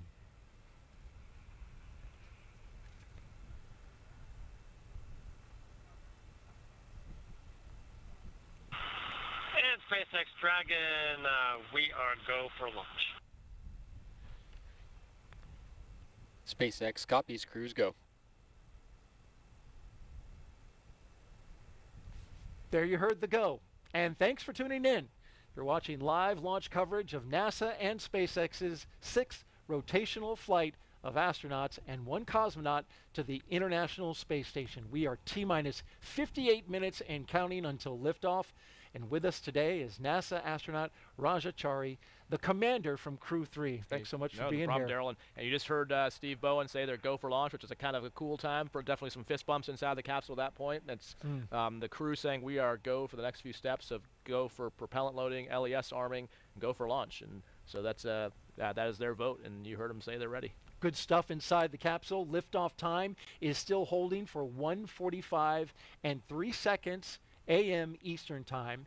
And we're tracking no issues with the Falcon 9 or Dragon, as Raza just mentioned. Got that beautiful shot from the helicopter around the vehicle assembly building. No issues with the Falcon 9 or Dragon. The range is green, and weather both here at the pad and in the launch corridor, the ascent corridor, is cooperating. Now to take you back, over the last 3 hours, our crew of Stephen Bowen, Warren Hoburg, Sultan Al Neyadi, and Andrey Fediaev have been getting ready to launch into space. And this is going back to crew suit up. Here they are in astronaut crew quarters. After waking up and having a meal, SpaceX helped the astronauts into their suits at that historic crew quarters suit up room. Then the crew walked out on the same path that every NASA astronaut has done since Apollo 7, waving to family and friends and loved ones, as well as the cameras that were there to document their journey. After getting inside their Teslas, new ones, colored black, they joined a caravan led by Center Security on a 20-minute ride to the launch complex 39A. And following their arrival to the pad, you see them doing the rocket recline, looking up at the rocket, and then they went up the tower and walked across this crew access arm, leading them to their spacecraft, making the duck, getting in the hatch, and climbing inside Dragon Endeavour. Then they got strapped in with the help from the closeout crew, and now we are watching them live while they await liftoff. And we're here at the host desk at the Kennedy Space Center. Raj and I have been counting it down as we went along, and he's been giving us great insight into the whole process of getting ready to launch on a mission. It's been really good. It's been very exciting to be here and to get to see a rocket launch from the outside, so looking forward to it. Your first time, as a matter of fact, and so we're interested on hearing your reaction after that. But at this time, we are expanding our coverage and would like to welcome in SpaceX and NASA commentators joining us live from Hawthorne, California. Welcome to you both. All right, thank you, Daryl, and hello to all of our viewers. I'm Gary Jordan with NASA Communications. And I'm Jesse Anderson, a production engineering manager here at SpaceX. Gary and I are joining you today from our headquarters in Hawthorne, California, and it's definitely been a very busy evening so far. As we continue the countdown to liftoff, we'd like to welcome you to SpaceX Mission Control in Hawthorne. This is where our teams are staffed around the clock to monitor Dragon and the mission overall. On console or headset in Mission Control are 6 key positions. The mission director is in charge of the room and tasked with making real-time decisions to ensure mission success. The person that you may have heard talking to the astronauts is the Crew Operations and Resources Engineer, who you'll hear us refer to as the core throughout the broadcast. And the 4 additional team members are focused on vehicle systems, including avionics, navigation and control, software, propulsion, life support, and communication with ground support teams.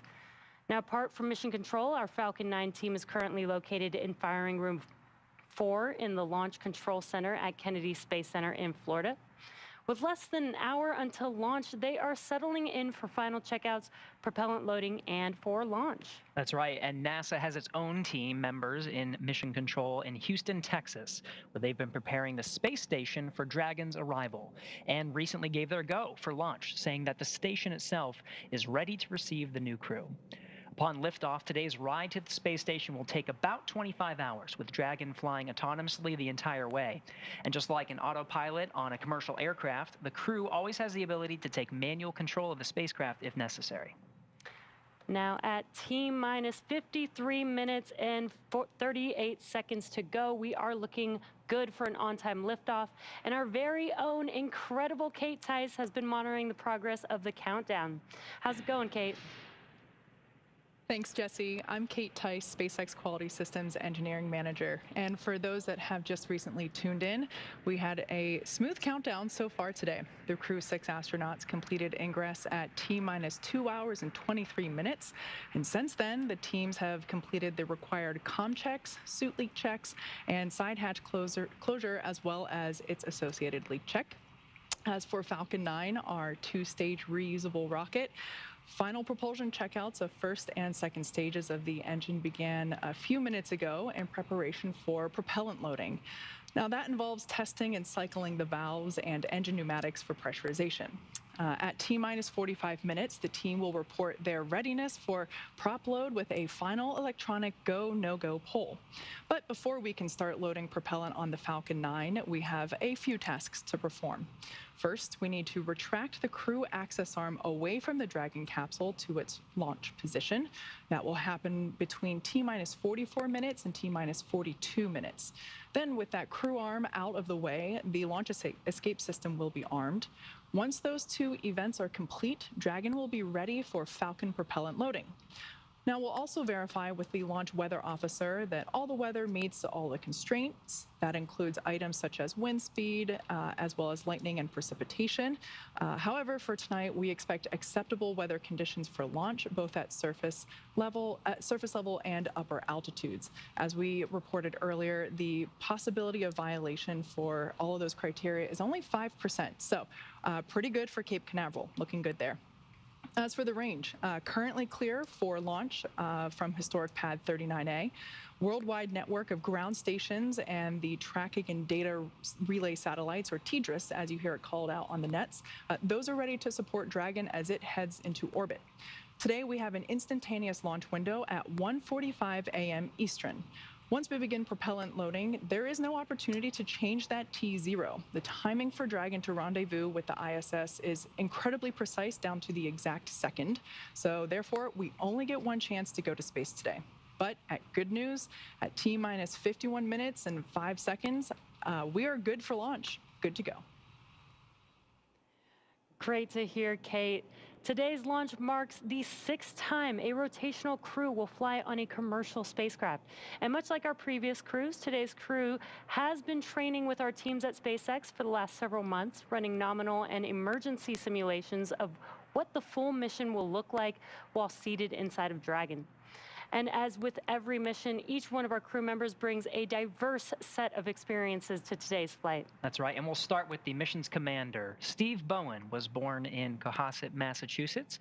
He holds a bachelor's degree in electrical engineering from the U.S. Naval Academy and a master's in ocean engineering from the Joint Program in Applied Ocean Science and Engineering at MIT and Woods Hole Oceanographic Institution. In July 2000, Bowen became the first submarine officer selected as an astronaut by NASA. This will be Bowen's 4th trip into space as a veteran of 3 space shuttle missions, STS-126 in 2008, STS-132 in 2010, and STS-133 in 2011. Bowen has logged more than 40 days in space, including 47 hours, 18 minutes during 7 spacewalks. As the mission commander, he'll be responsible for all phases of flight aboard Dragon, from launch to re-entry. Warren Woody Hoburg is from Pittsburgh, Pennsylvania. He earned a bachelor's degree in aeronautics and astronautics from MIT and a doctorate in electrical engineering and computer science from the University of California, Berkeley. He is also a commercial pilot with instrument, single-engine, and multi-engine ratings. The mission will be Hoburg's first flight since his selection as an astronaut in 2017. As pilot, he will be responsible for spacecraft systems and performance on Dragon.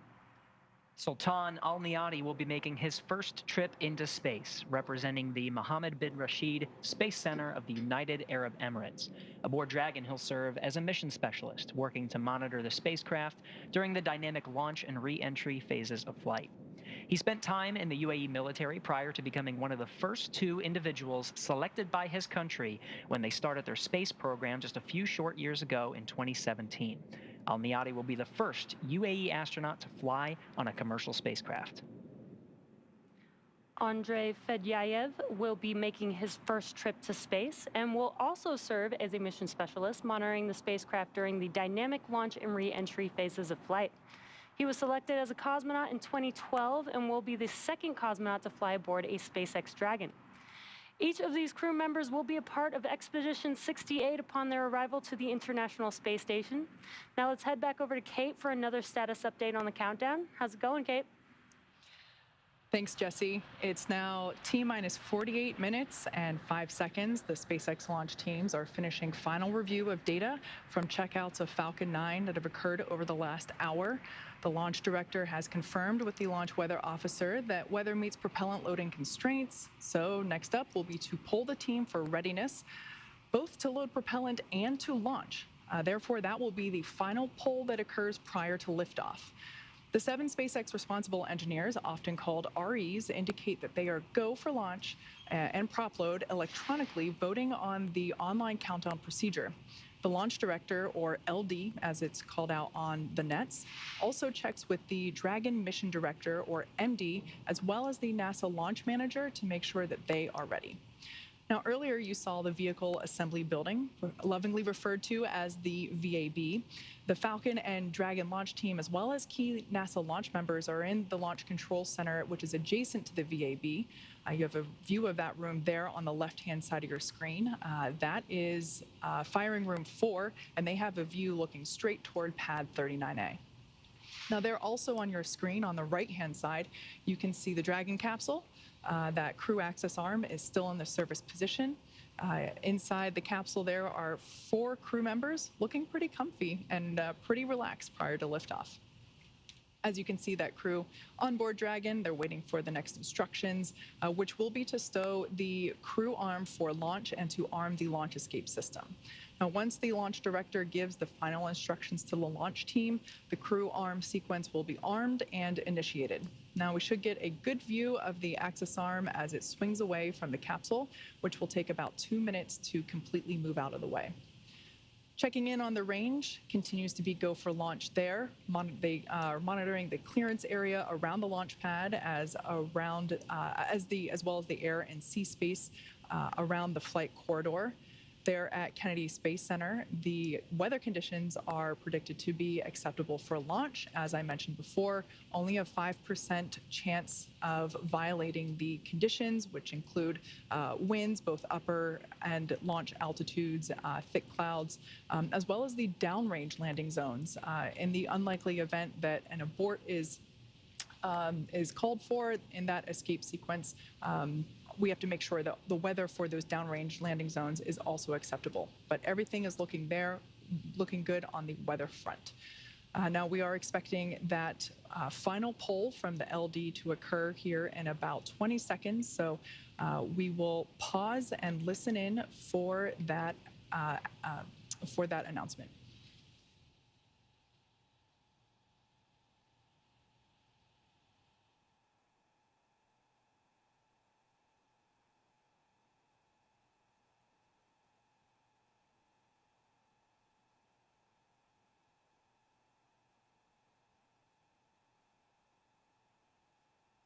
Pull is complete, and the team is ready for crew access arm retract, propellant load, and launch. Both control rooms will go into lockdown at T-minus 45 minutes and remain in that state until the launch escape system is disarmed. All operators are to remain in their console and maintain a sterile cockpit until MD confirms successful disarming of the launch escape system following orbit insertion or propellant offload in the event of a scrub. For non-urgent no-go conditions, brief the CE or the LD, and they'll approve aborting the launch countdown. For urgent issues affecting the safety of the operation, operators shall call hold on the countdown net. Launch control will abort the launch out of sequence immediately and proceed into the launch abort sequence. At T-minus 10 seconds, launch control will be hands-off, relying on automated abort criteria for the remainder of the count. Operators advise the launch director whether structural breakup is imminent or occurring per Dragon manual escape flight rules. Launch control, you may proceed with arming the crew arm for movement. Proceeding with crew arm movement.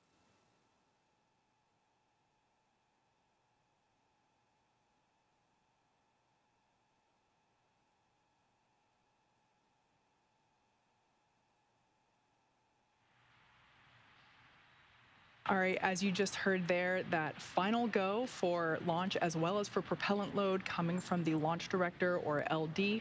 So all good news there. We are still go for space tonight. As of right now, the crew access arm is being prepared to be moved out of the way. So to clear room for the Falcon 9 to lift off. So to follow along with that action live, let's go back over access arm retraction has started. And there's that call out for that retraction beginning. Let's go back over to Daryl to follow that live at KSC. All right, thank you, Kate. Appreciate it. The countdown continuing to tick down as you see the crew access arm moving away. I'm here with astronaut Raja Chari. That crew access arm, as it rotates out of the way, is that something that you can feel when it disconnects? So we talked about that. we could definitely hear thought we sense the vibration of it. I think we got a little bit of sense of motion from the wind, but I don't know if we were just imagining it or not. Because there's a whole lot of your senses are super heightened right now. Yeah. So you're definitely. We actually did talk through, I do remember talking to them as we talked earlier about how you're kind of going through different scenarios and timelines, and one thing is if there is a emergency egress button in the capsule, but one of the things, the big difference is now that the arm is swung back, is you definitely want to make sure the arm has swung back towards you in the event of an egress. That makes sense, because you don't want to step out into nothing, because at this point the LES is not hot, but the arm so is the retracted arm would away. have to come the arm back. has to swing back. Yes, and there's two rates. So the arm moves away at a slow rate, but in the event of an emergency egress, it swings back at a pretty quick rate, rightfully so, because you want to get out quickly. Yeah. But that's one of the things they're probably talking through. Is like, hey, don't forget, first person out the door. Make sure to look down first. Make sure there's that's important. That's a big first step. Yeah. if it hasn't swung back into place. Great insight there, Raja, on the crew access arm. I didn't know that about it being able to return so quickly, but it makes great sense from a safety perspective. And so now, coming up, we expect to hear a call to arm the launch escape system. Yep, and so the crew at this point, in preparation for that, will be putting the visors down. They should have already done all those steps.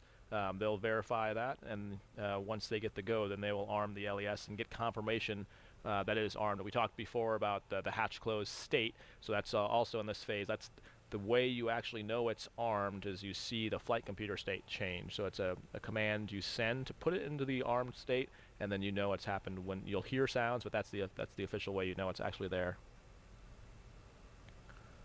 And really the purpose of the LES, the launch escape system, is it's both an automated and a manual system. So there's the vehicle is monitoring a whole bunch of parameters, and so one of the reasons they have to do a poll for arming is all the operators on the ground are checking that there's no parameter out of limits that would trigger an escape inadvertently. So you don't want to turn on the system only to have it immediately fire the capsule off. So the first thing they're doing is making sure all the parameters are stable, the telemetry is good, there's no noisy signals in the data that would inadvertently trigger it, and then you arm the system. And then once it's armed, there's the automated abort, and then there's also a manual abort. So I don't know that you can see it in the camera views we have, but there's a handle that sits between Woody and Steve that you can reach, you rotate and pull, that will manually initiate an abort. And so just very similar to an ejection seat where you pull the handle. Arm retraction complete.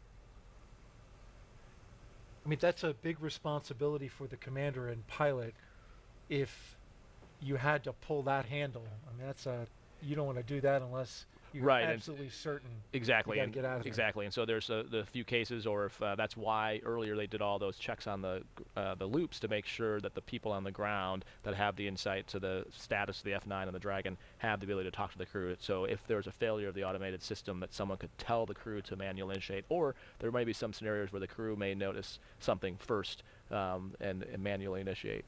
In just a few seconds, we're going to hear Dragon to ground and that announcement for go for section 7. And Dragon, SpaceX, you are go for Section 6. Close visors and arm launch escape system. Okay, Section 6. All right, Section 6 is in work. I think it used to be 7, though. It is, yeah. So which it's a great sign that they're constantly, like we talked about before. SpaceX Dragon visors are closed. Constantly learning and making changes to procedures. Right. Earlier tonight, we saw a lot of work happening in parallel for the first time. So we had a lot of margin left over. And there you can see the white room exposed to the elements outside. SpaceX Dragon arming and launch escape system. Okay, so that's Steve telling them that they're SpaceX copies. Initiating the command. Like we mentioned, they'll do it. Actually, you can hear this. You can definitely hear this and feel it in the vehicle. There's some valves that are opening that are to the Super Dracos, which are the engines that would fire to initiate an abort, and those valves are safed until this point. So this command is essentially unsafing those valves, and you can very definitely hear and feel that inside the capsule. Those Super Draco engines you mentioned, Raja, capable of moving Dragon half a mile in just 7.5 seconds, equivalent to a peak velocity of 436 miles per hour. Such a tremendous focus on safety because the astronaut lives are in the hands of SpaceX, and they want to get them out of there as fast as possible if there were to be an abort. It's an impressive system. So actually, we did a flight test of the abort system before Demo 2, and that was impressive to see that thing work. And yeah, just a strong testament. I think one of the key things of the commercial crew program of having launch abort systems on both the Starliner and the Dragon, just a testament to how much we've learned over the years of space flight and try to make it as safe as we can going forward. You heard the call from SpaceX confirming that the launch escape system is armed, so the next big thing now that it's armed, now it is safe to start loading prop once they get the go for that.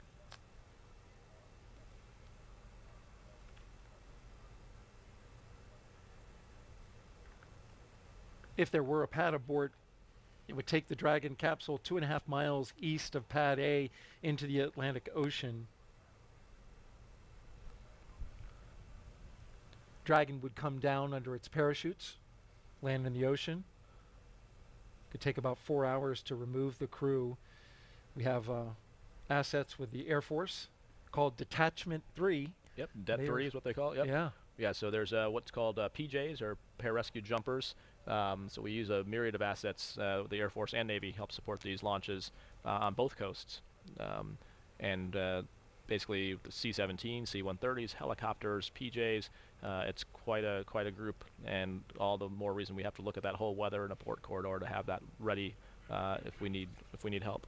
Yeah, because if they landed in the Atlantic Ocean, it would take some time to get there. We've got assets along the eastern seaboard. Could take about 6 to 8 hours. So you want those seas to be calm and not bobbing around in the ocean for that long. Yeah, exactly.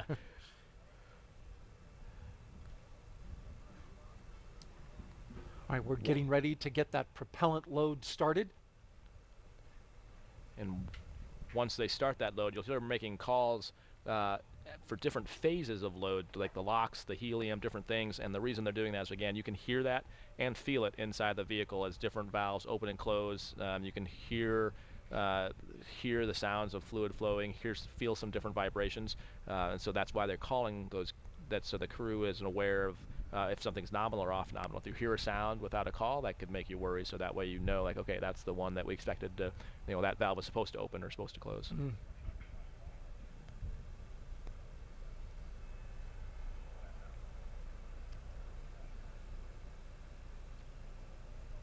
Propellant load has started. Okay, and there we have the call that propellant load has begun. A big milestone as we count down to liftoff. Now T-minus 34 minutes and counting. Today we'll begin the next 6-month rotation mission to the International Space Station. The launch escape system is armed, which happened just before we began loading the propellant onto Falcon 9. Meanwhile, the Dragon capsule was loaded with its propellants about a week and a half ago, just a few miles down the road at a facility SpaceX calls Dragonland. In order to fly, Dragon needs a fuel and an oxidizer. For the fuel, SpaceX uses monomethyl hydrazine, or MMH, and nitrogen tetroxide, or NTO, for oxidizer, and together, these propellants feed those Draco engines that maneuver Dragon on orbit, as well as the 8 Super Draco engines that would power the launch escape system in an abort scenario. And again, now that the fueling for Falcon 9 has started, that means the 8 Super Draco engines inside Crew Dragon are ready, if needed, to launch the capsule away from the Falcon 9 rocket in an instant, should there be any kind of emergency associated with the rocket or the pad. Of course, NASA and SpaceX trains extensively for exactly that type of contingency. So now let's head over to SpaceX commentator Kate Tice at SpaceX headquarters in Hawthorne for an operations update. Kate. Thanks, Daryl. Yeah, exactly right. We're continuing to count down the final minutes. Everything's still looking good for Falcon 9 and Dragon, with the teams reporting no major issues at this time. Now, with the launch escape system armed and Falcon 9 propellant loading underway, we are heading for an on-time launch just under 33 minutes from now. As we saw earlier, or rather heard, Falcon 9 propellant load began at T-minus 35 minutes. Daryl did a great job of explaining the propellants on Dragon. Let's talk a little bit about the propellants on Falcon 9. Slightly different. The first and second stages of Falcon 9 are each loaded with 2 liquid propellants. One is fuel, loaded into a tank at the bottom of the stage. The other, an oxidizer, loaded into a tank at the top of the stage. The fuel that we use to power the Merlin engines is a refined kerosene, referred to as RP1, or Rocket Propellant 1. The oxidizer loaded on each stage is a densified liquid oxygen, or LOX. Densified meaning that it's kept much colder than typical for launch vehicles, therefore it takes up less volume, which allows for us to put more of that oxidizer into the first and second stages. To ignite the fuel and the oxidizer in the Merlin rocket engine, we use the ignition fluids of triethyl aluminum and triethyl boron, also called TTEB. Now, when TTEB comes into contact with oxygen, it burns, giving off a green-colored flame. Once we have the flame going, we add a little bit of that kerosene fuel into the Merlin chamber, and the engine ramps up to full power. Now, actually, you might see that green flash just as the second stage engine ignites following stage separation. Now, topping off, helium into pressure vessels on both stages also underway. This is used to pressurize the tanks in flight as propellant is pulled out by the Merlin turbopumps. You can think of this similar to when you're drinking out of a plastic water bottle. You have to put some air back into the bottle in order to keep it from crumpling. So that's exactly what we're doing with that helium. On board the spacecraft, the astronauts are monitoring the systems while propellants are loaded into the Falcon 9 below them. The crew's training in the simulator here at SpaceX headquarters in Hawthorne, California, actually includes playback of sounds recorded in Dragon capsules during recent flights. So even though today is the first day they're hearing it live, they are prepared for these new sounds. Now, the range continues to report no problems. Stage 1 cryo-helium loading has started. They are go to support launch. Weather also continues to look great. Currently winds from the west-southwest at 9 miles per hour. Great conditions. We only have a 5% probability of violation for those constraints, so all in all, looking good. As I mentioned earlier, today we have an instantaneous launch time. So at this point, if we hear a hold for any reason, we'll have to stand down and target our backup launch opportunity, which is tomorrow, just under 24 hours from tonight's planned launch. Now at T-minus 30 minutes and 6 seconds, let's turn it over to Jesse and Gary for an overview of events that we'll see after liftoff. Thanks, Kate. For Crew-6, the astronauts' flight to station will take about 25 hours. Now, as we wait for that T0 mark in just under 30 minutes, the ground operations teams are doing a series of system checks to make sure that both the Dragon and the Falcon 9 are ready for launch. You're looking at a live view of our teams at the Cape as they prepare for liftoff. Now, as we wait for that launch clock to hit 0, we wanted to give you an overview of what the ascent portion of the mission is going to look like. Once we hit T0 and a successful launch occurs, we will watch Falcon 9 and Dragon lift off from historic launch pad 39A and make their ascent. At about 50 seconds into flight, Falcon 9's engines will throttle down to help pass through the period of maximum dynamic pressure on the rocket, or what we typically refer to as max Q. It's worth noting that once we hit max Q, the vehicle will be going supersonic. Now, once we are through the period of maximum dynamic pressure, we can throttle up our 9 Merlin engines again. From there, at about 2.5 minutes into flight, we have a series of 3 events that will happen in rapid succession. First is MECO, or main engine cutoff. This is where all 9 Merlin 1D engines shut off in preparation for stage separation, which is our second event. This is where the first stage detaches from the second stage, with the first stage making its way back to Earth for landing, as a second stage continues its journey with the third event, SES-1, or Second Stage Engine Start Number 1, where the MVAC engine lights up and propels the second stage, along with our Crew-6 astronauts, into orbit. As Stage 2 heads towards its targeted drop-off orbit, Stage 1 will execute 2 burns in order to make its way back down to Earth. The first is the entry burn. That's where 3 of the M1D engines will reignite and then shut down again.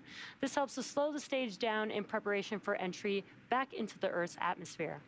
And while that first stage is heading back to Earth, the second stage will cut off its 1 Merlin engine that was ignited right after stage separation.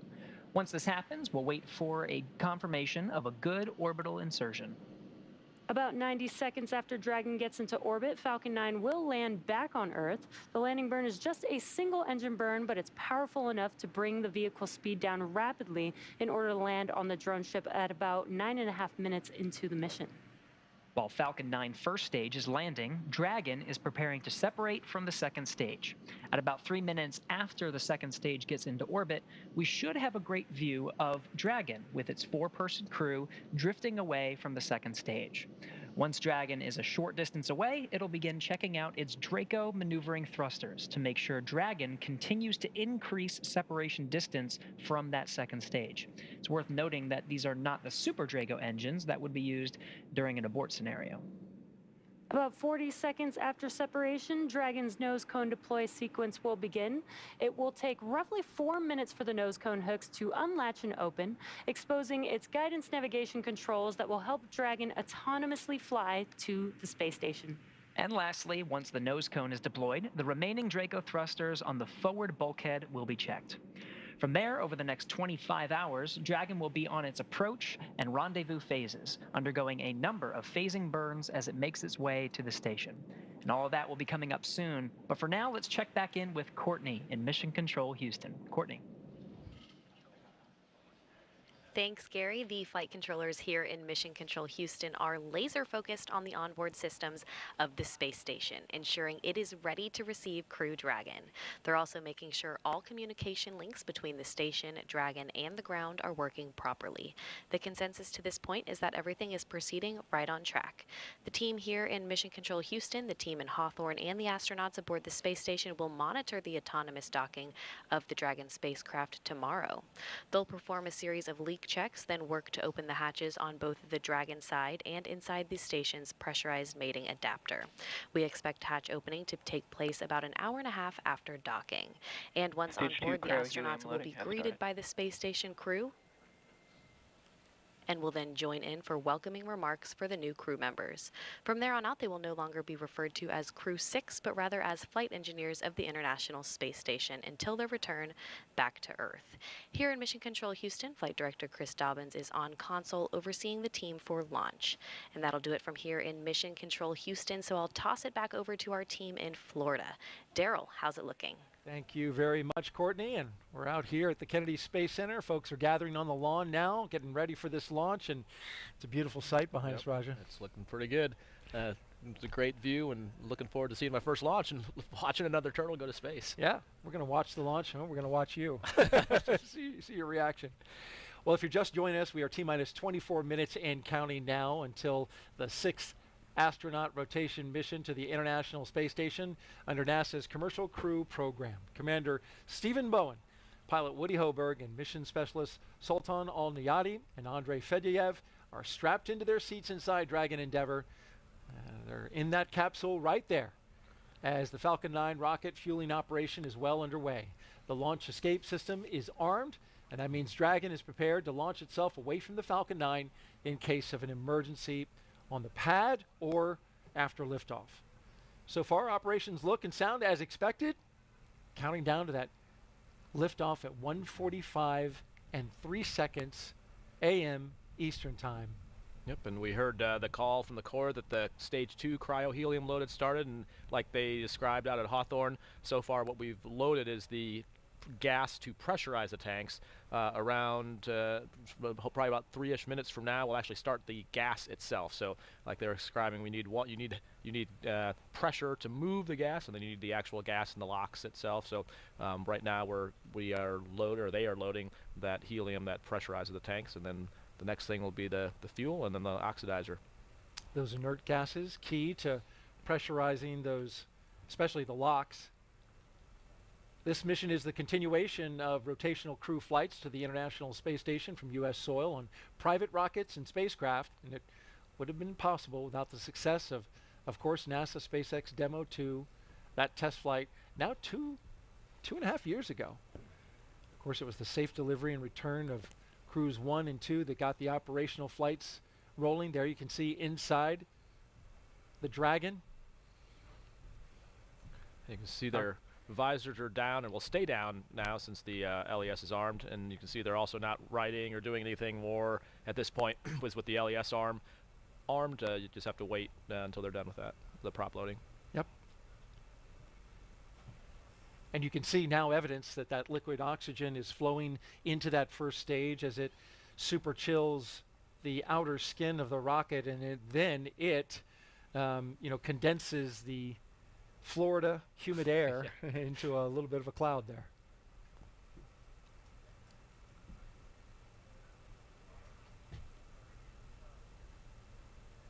Talking about the crew inside, the commander of Crew-6 is Captain Stephen Bowen. He hails from Cohasset, Massachusetts. He's married with 3 children. He holds the title of first U.S. Navy submarine officer to be selected as a mission specialist by NASA. Captain Bowen is also a veteran of NASA space flights, including space shuttle flights on STS-126, 132, and 133. And Steve's a veteran spacewalker and just a great veteran to have around the office, and great commander to have for 3 rookies. He's just, and I think what we've learned about submarines is they're a lot like a space station. Kayla, who's also a submarine, likes to say that both things are, putting people where people aren't meant to be, and a lot of the systems and ways you have to work together are very similar. And you need good people working together in those tight quarters. Sitting next to Stephen is pilot Warren Woody Hoburg. The 37-year-old is from Pittsburgh, Pennsylvania.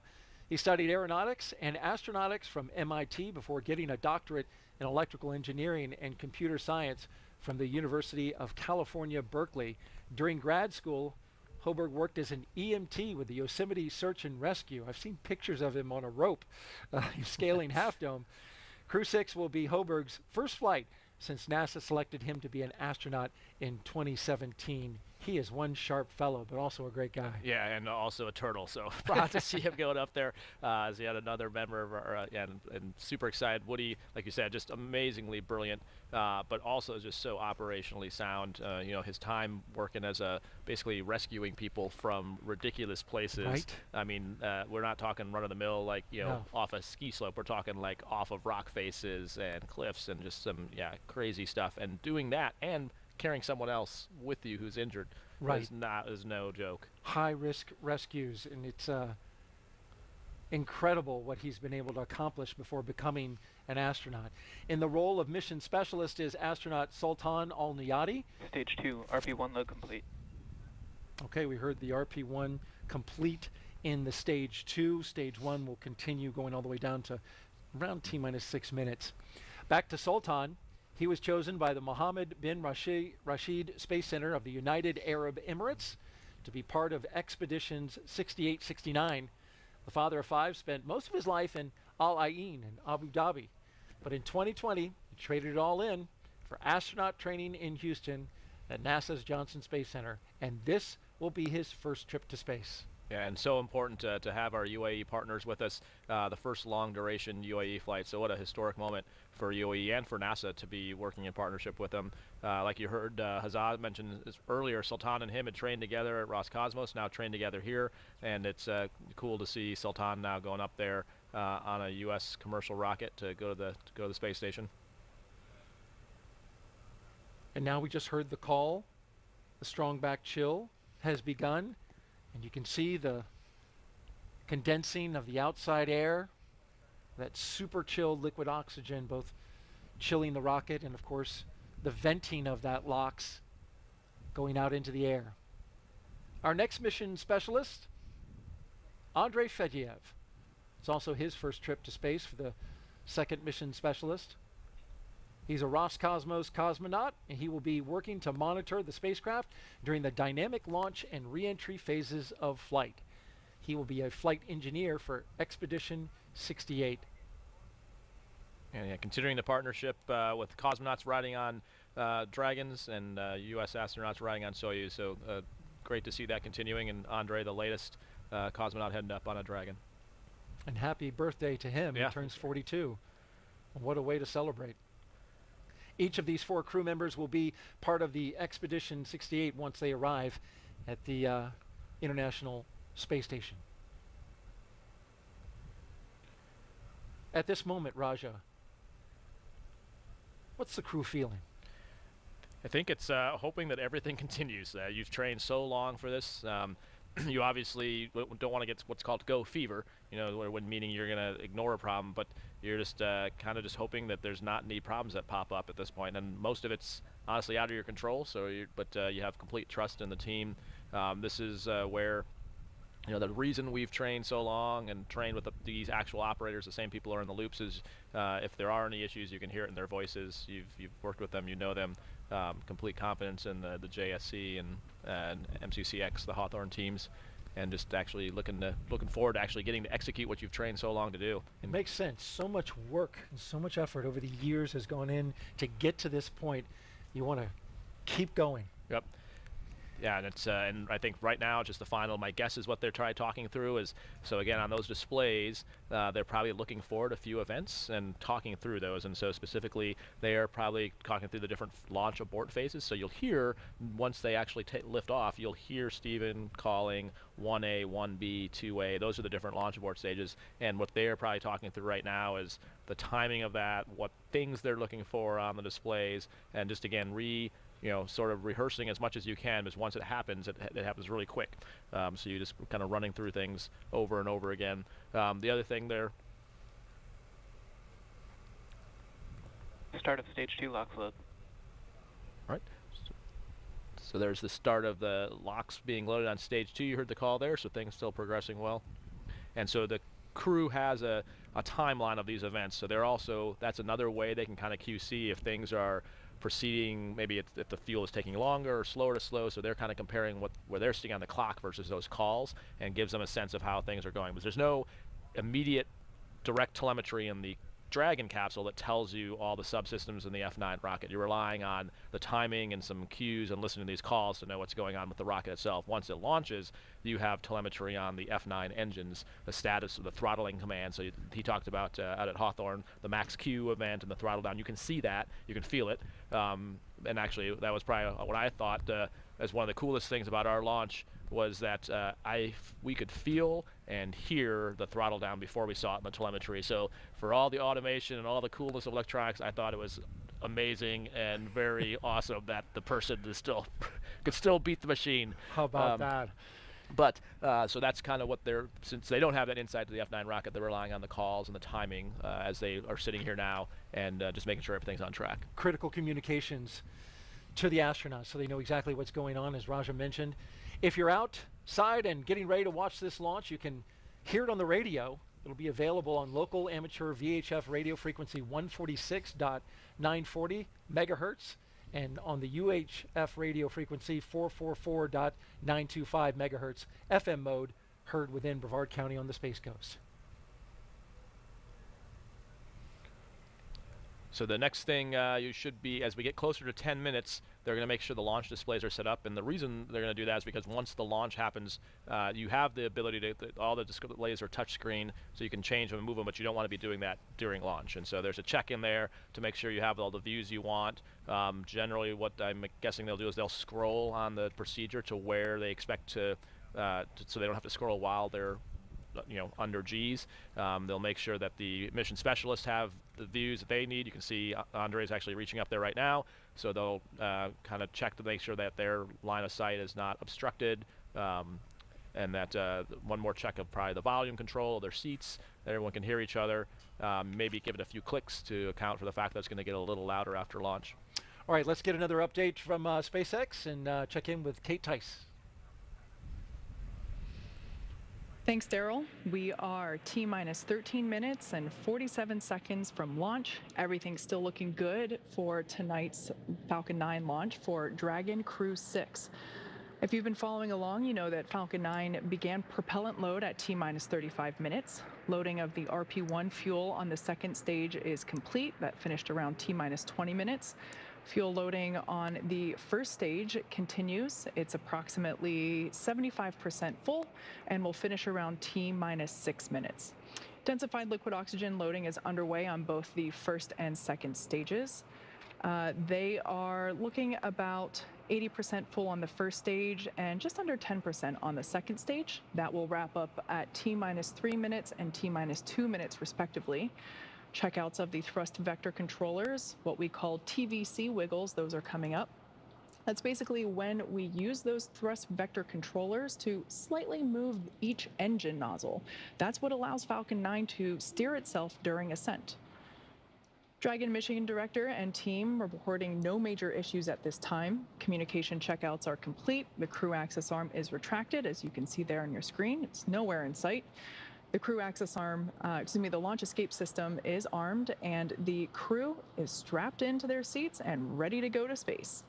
Final instructions to the crew will come at T-minus 10 minutes. The crew displays will be configured for launch. That setup gives the crew insight into how the launch is proceeding and provides constant updates on vehicle health. You can see the crew there on the right-hand side of your screen now, looking pretty comfortable. At T-minus 5 minutes, we'll be in terminal count, and Dragon will then transition to internal power. We'll hear continued callouts on the countdown net as we continue to get closer to liftoff. As for the range, they remain green for launch, ready to go. Weather also still looking really good. Winds down to 4 miles per hour coming from the west. Only a 5% chance of violation for the criteria, so continues to look good. I'm sure if it was daylight, it would probably be a cloudless sky for the most part there at Kennedy Space Center. So with that in mind, let's go back to Daryl at Kennedy as we continue to approach liftoff just under 11.5 minutes from now. All right, good call-outs there, Kate. Appreciate that. Some final thoughts from the commander of Crew 3 before we watch Crew-6 lift off. It's a great time to be here. You'll hear them in a few minutes when they make the 10-minute call and confirm their displays are ready. The crew will probably give a message thanking folks and just the thoughts on their mind. There's a lot of work and a lot of people that have worked a long time to get them here, and yeah, it's a pretty special moment. And when they lift off, they'll be 260 miles over southwest of New Zealand. And with that, we want to focus on the pad now as we proceed through the final stretch of the countdown. We'll turn it over to Gary and Kate at SpaceX headquarters in Hawthorne, California, to take us through launch and ascent. Thanks, Daryl. The energy is certainly starting to grow as we get closer and closer to T0. As you can see the vehicle there at pad 39A, that's Falcon 9 with the Dragon capsule positioned on top. Now we're going to go through a couple of things, including some physical changes to the pad, but you will likely hear a number of call-outs after liftoff that are basically indicative of the various abort modes that Dragon passes through during flight.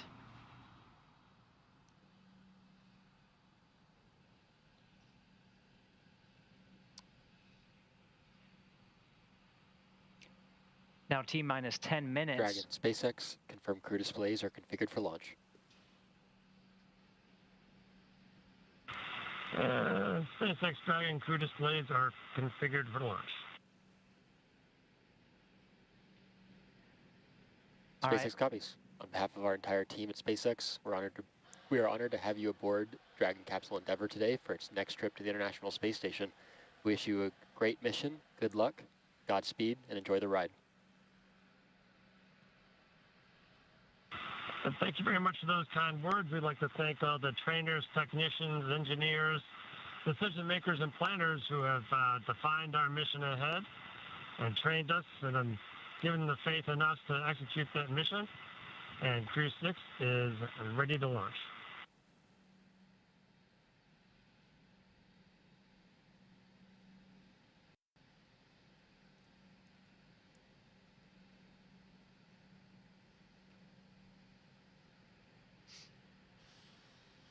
And those words coming from the Crew-6 inside the Dragon right now, under 9 minutes from launch. Those final instructions meaning we are in terminal count. Falcon 9 launch commit criteria is getting checked by the computers. And we're in the final stretch here, inside 10 minutes until liftoff. Kate was mentioning a series of number and letter combinations that you'll hear upon ascent once we get to that point. That'll be those different abort modes that we'll be tracking throughout the ascent. There's an Alpha and Bravo on the first stage, and there's 2A through 2E on the second stage as we track it up the eastern seaboard.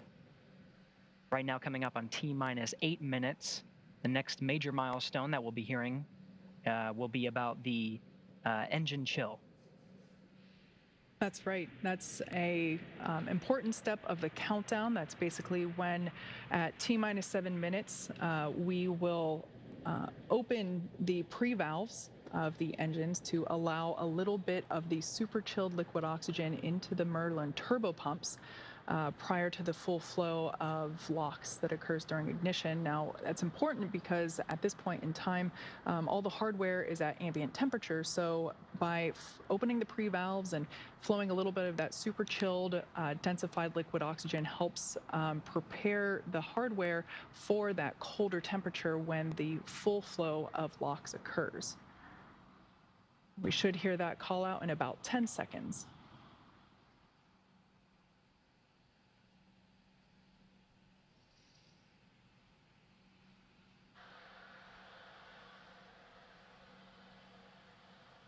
Engine chill.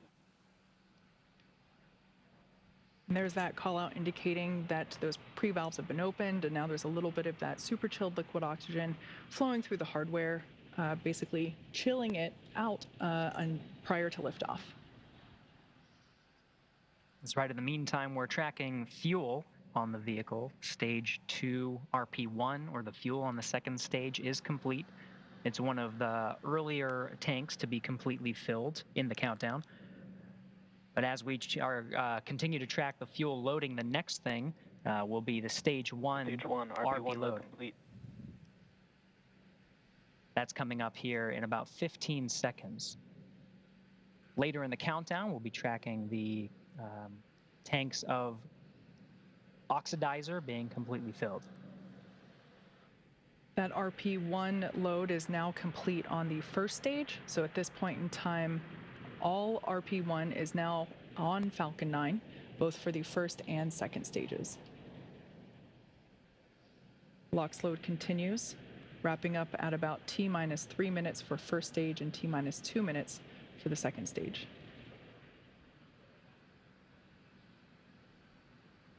Coming up, we'll hear the call for Dragon to... Dragon SpaceX, for awareness, we are seeing a T-tab load issue and are troubleshooting. We are currently still go, but have further evaluation before making a final decision. We'll get you a final read before T0. And SpaceX Dragon comes. That call out there just communicating to the crew that the launch teams are troubleshooting a small issue with T-Tab, and they will have some more information for the crew in the next couple of minutes. That T-Tab, as I mentioned earlier. Dragon is in configure for terminal count. And there's that call. Tanks are pressurizing for strong back retract. A lot of information coming through right now, just indicating that that Dragon is now on internal power, and now we are basically preparing to retract the strong back, which is the white structure there to the right of the rocket. We will see the clamps open just under those clamps, just under the Dragon trunk. Those will begin to open, and the strong back will retract away from the vehicle. Yeah, that's right. We'll see those clamps on the top of the structure there, just under the Dragon's trunk, which you can identify by the black solar panels on the left of the base of the capsule itself and to the right. And then the structure itself will lean about 2 degrees, and then it will retract the rest of the way once Dragon actually hits that T0 mark and lifts off. We're seeing those clamps being undone now. The 2-degree lean will be very subtle, and then you'll see it more when we hit that T0 mark. That's right. At liftoff, Falcon 9 will, or excuse me, the TE will actually retract to 45 degrees to clear the way for Falcon 9. That TE is basically what has the umbilicals that attach to the vehicle that provide power, telemetry, and fluids prior to liftoff.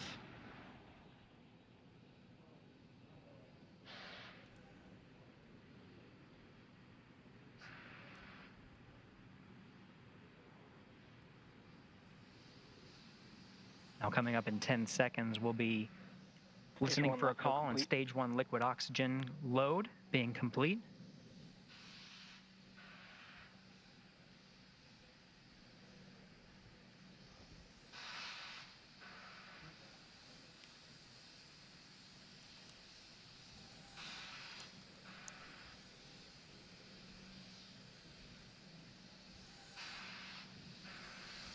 Dragon is in terminal count and on internal power.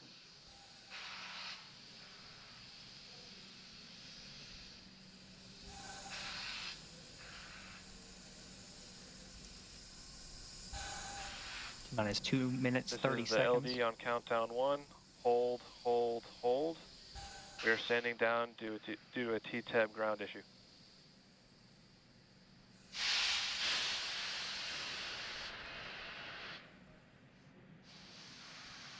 As you just heard, we have. Support has started. As you just heard, we have a hold tonight due to the T-Tab issue that I mentioned prior. And the Dragon SpaceX with that call from LD, you are go to step into 5.100 launch scrub. 5.100 launch scrub. That's in work. as with everything else, we are prepared for all scenarios, including, unfortunately, as we've seen tonight, a scrub. So the teams are now stepping into those procedures. That's right. Again, it was the teams were tracking a ground issue with TTEB. That's the ignition fluid that actually sparks with the oxidizer and allows the engines to fire. The teams were tracking this issue, and so we're in a nominal scrub configuration. We'll start to see sort of a sequence of reversing some of the milestones we've been tracking as part of this countdown until the crew access arm swings back to the side hatch, and so the crew can egress the vehicle as part of a nominal launch scrub.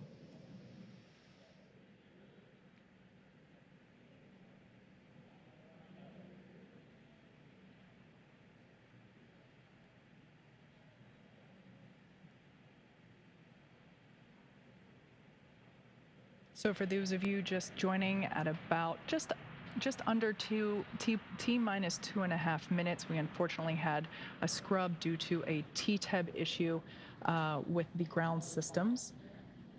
So as Gary mentioned, we are in a nominal scrub configuration.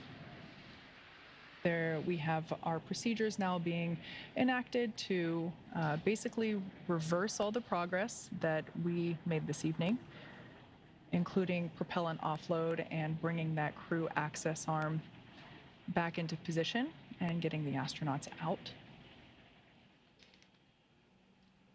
Up until that point, everything was looking good. The ground team had reported that issue. I believe it was around T minus 5 minutes.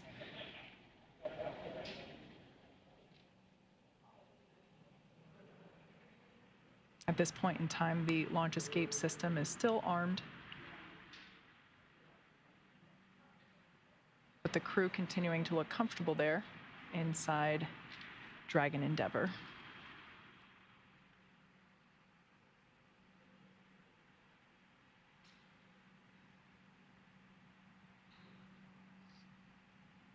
And Dragon, LD on countdown 1. At this time, our offloads are underway. Vehicle is safe and proceeding nominally with offload. Expecting about a 50-minute offload. SpaceX Dragon copies about a 50-minute offload. And we'll be sitting here waiting. Thanks. So it will be a very methodical process to offload the Falcon 9 with the propellant and oxidizer. You can see some of that oxygen billowing off still. That'll be part of the sequence. They've also re-enabled auxiliary power by umbilical to the Dragon as they work their way through the nominal scrub timeline. Again, that's a 50-minute offload. For those, again, that are joining, we are in a scrub situation just under 2 minutes and 30 seconds from launch. Teams declared a scrub due to tracking a ground issue with TTEB. This is the ignition fluid that's used for the first and second stages that ignites the oxidizer for igniting the engines themselves to lift Dragon and into space. They were tracking this issue and declared a scrub again at the 2-minute 30-second mark. So we're going through a nominal scrub with a 50-minute fuel offload. You can see the strong back clamps have been re-enabled in this view right here. After we offload prop, we'll see the crew access arm swing back to get the crew out. In the meantime, the launch escape system, which enables the Super Dracos to fire should there be any anomaly with the Falcon 9 during the offload procedure. The crew does have the ability to perform a pad abort. Right now, the ground teams are tracking no issues, everything going according to plan for a nominal scrub.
All right, for those who are just joining, as a reminder, we are in a scrub at just under 2 minutes, 30 seconds from launch. The ground teams declared a scrub as they were tracking a ground issue with the TTEB ignition fluid. And as a precaution, made a scrub for today's launch as we were counting down to T0. Now we're working our way through nominal scrub procedures, which include offloading the fuel and oxidizer that are loaded on the Falcon 9 right now. You can see we made our way through the countdown to a strong back retract that has been put back into place, and the clamps just under the trunk of Dragon are now in their configuration that they were prior to that part of the countdown. And Kate, we're making our way through offloading that Falcon 9. That's right. In total, that prop offload is expected to take 50 minutes, 50. So unfortunately, at this point in time, there's not a whole lot that the crew there can do except patiently wait. I could imagine that they might be a little sad as of because otherwise they would be in space at this point, effectively. But right now, as you can see, they are just sitting back and relaxing as the Falcon 9 teams on the ground continue to keep them updated. As Gary said, this is a nominal scrub procedure or configuration. We have procedures listing out every step of this. So right now we are basically unfueling Falcon 9 from both the first and second stages, as Falcon 9 was nearly fully loaded at the time of the scrub. So as this continues, we will see some puffs of white clouds like you just saw there live, as that detanking effectively is underway. We will also see the crew access arm go back into the service position. That will enable the basically the pad team to re-enter the pad, go back up, and help the 4 astronauts that are currently there in the capsule basically unbuckle and get out of the capsule and make their way back down to the ground. And it is going to be a methodical process. Like you said, Kate, through the fueling that began at T-minus 35 minutes, we made our way quite a bit through the timeline, and those tanks were pretty full. So the ground teams estimated a 50-minute offload of that fuel. In the meantime, the Crew-6 astronauts are in a passive state. They'll be tracking the fuel offloading process and listening to the communications from the ground teams, giving them status updates along the way. But we are in a nominal configuration. In the meantime, they've taken the Dragon Falcon 9 off of internal power and re-enabled auxiliary power back into the vehicle as they continue to go through this process. And like you said, Kate, it'll be a little bit, and then we'll see that crew access arm swing back, and they'll re-access the side hatch. If you were following along on our coverage, they walked down the crew access arm and entered the Dragon through that side hatch. They'll be exiting the same way. In the meantime, through this whole process, the crew and the Dragon itself will remain with the LES, the Launch Escape System, armed. So if in any event something were to happen as part of the offloading process, they'll be able to escape using the Super Draco engines, the 8 Super Dracos that are on the Dragon. It'll be a pad abort over into the Atlantic Ocean. But for now, all the ground teams are tracking that everything is nominal. The fuel offload is going as planned as part of a normal scrub, and we're just continuing to follow along. That's right. And one thing I want to mention, although this is not what we had hoped to happen today, and while we said that this is a nominal abort configuration, technically the crew and the launch teams have already practiced this very similar scenario. On Thursday, February 23rd, the integrated launch operations teams, along with the astronauts, performed a full dry dress rehearsal, which basically means a total dress rehearsal, including suit up, transporting to the pad, going up the elevators in the crew tower, down the crew access arm, and ingressing into the capsule, and basically doing a full rehearsal of launch day as if it were real, but no no propellant involved. So that's why it's called a dry dress rehearsal, because there was no propellant involved. So technically, this is very similar to what they would have done on Thursday in terms of simulating that scrub and basically having the teams go back up into the crew tower and retrieve the astronauts from the capsule. So at this point in time, we are following along with the procedures for this unfortunate scrub, but everything continues to track nominally for this activity. Right now, for those that have recently joined, we had a hold called on the countdown at about T-minus 2.5 minutes. The crew had reported around T-minus 5 minutes, or excuse me, the ground teams the SpaceX ground teams had reported around T-minus 5 minutes an issue with the T-TEB, which is the basically the stuff that we use to ignite the engines on the first stage. So out of an abundance of caution, the teams called that hold at T-minus 2.5 minutes and then proceeded into nominal off detanking or basically unloading the vehicle with all of its propellants. Given the fact that that occurred at T-minus 2.5 minutes, the majority of the propellants were already on the vehicle. SpaceX with a propellant offload update. SpaceX Dragon, go ahead. Offloads are proceeding nominally, anticipating another half hour until closeout. Understand, looking about a half hour to close out. Copy, thank you. All right, so good news there coming from the ground teams, indicating that we have about 30 minutes left of the propellant offloading. We heard Commander Steve Bowen sounding pretty unbothered by everything. Like I mentioned before, everything is written down in the procedure. They practiced this very similar egress procedure during Thursday night's dry dress rehearsal. So all in all, everything continuing nominally there for these next steps. As I mentioned before, we will see eventually the crew access arms swing back into the service position, and we will have the pad teams re-enter the pad area and basically enable the astronauts to egress.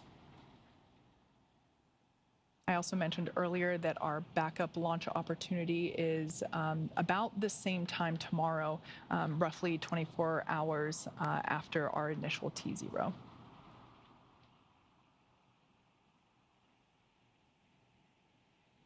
Due to the fact that we were launching the crew that you see there on the right-hand side of your screen, they were headed to the International Space Station. As such, that is down to the very second in terms of catching up to the International Space Station when launching from Kennedy Space Center. So when it comes to crew launches, there's only one shot. And so therefore, due to that scrub that was called at T-minus 2.5 minutes, that was our only opportunity to launch today.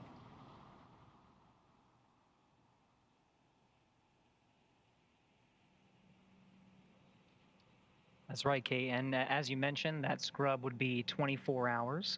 So we'll get to do this all over again. You mentioned the dry dress rehearsal. With a nominal offload of the fuel for this particular scrub, this is almost like a wet dress rehearsal, just taking it one step further. As you mentioned, for the dry dress, they did everything that we saw today, driving out to the pad, going up the elevators, and making their way into the vehicle, buckling up. The seats rotated, and they made their way far into the countdown, but before they started fueling the vehicle. Now they fueled the vehicle prior to launch, and again, we're following a scrub that occurred at about 2 minutes and 30 seconds prior to the T0 time. Due to tracking a ground issue with the T-TEB ignition fluid that's used on the engines to ignite them and fire the crew into orbit and eventually catching up with the International Space Station.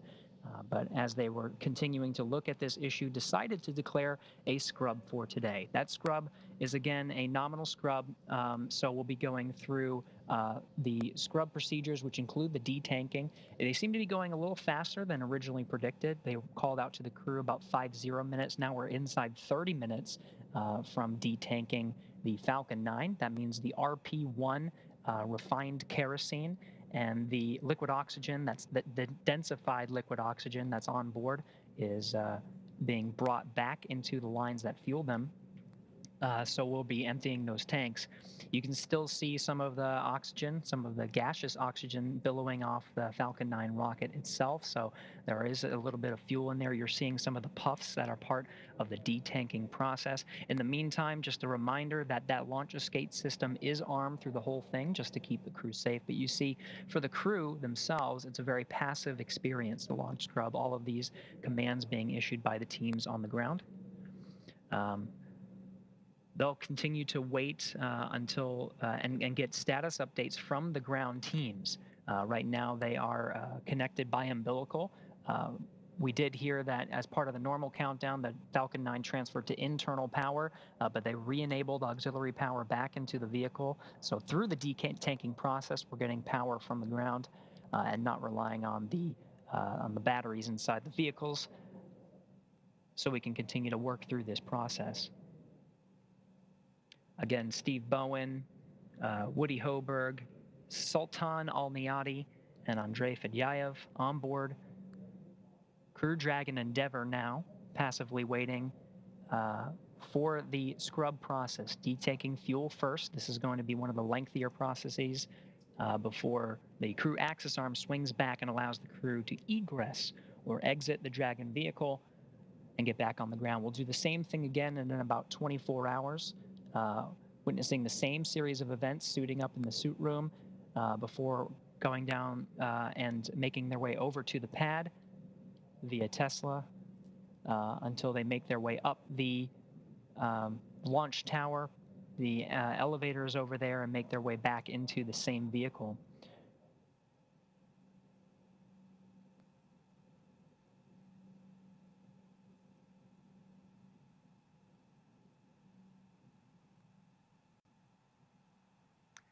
We'll continue to follow along and give you updates as we hear them. Right now, really it's just the detanking process, which is quite a lengthy process, so we'll continue to keep you updated there. That is still underway. That's one of the longer events that occur as part of a normal scrub.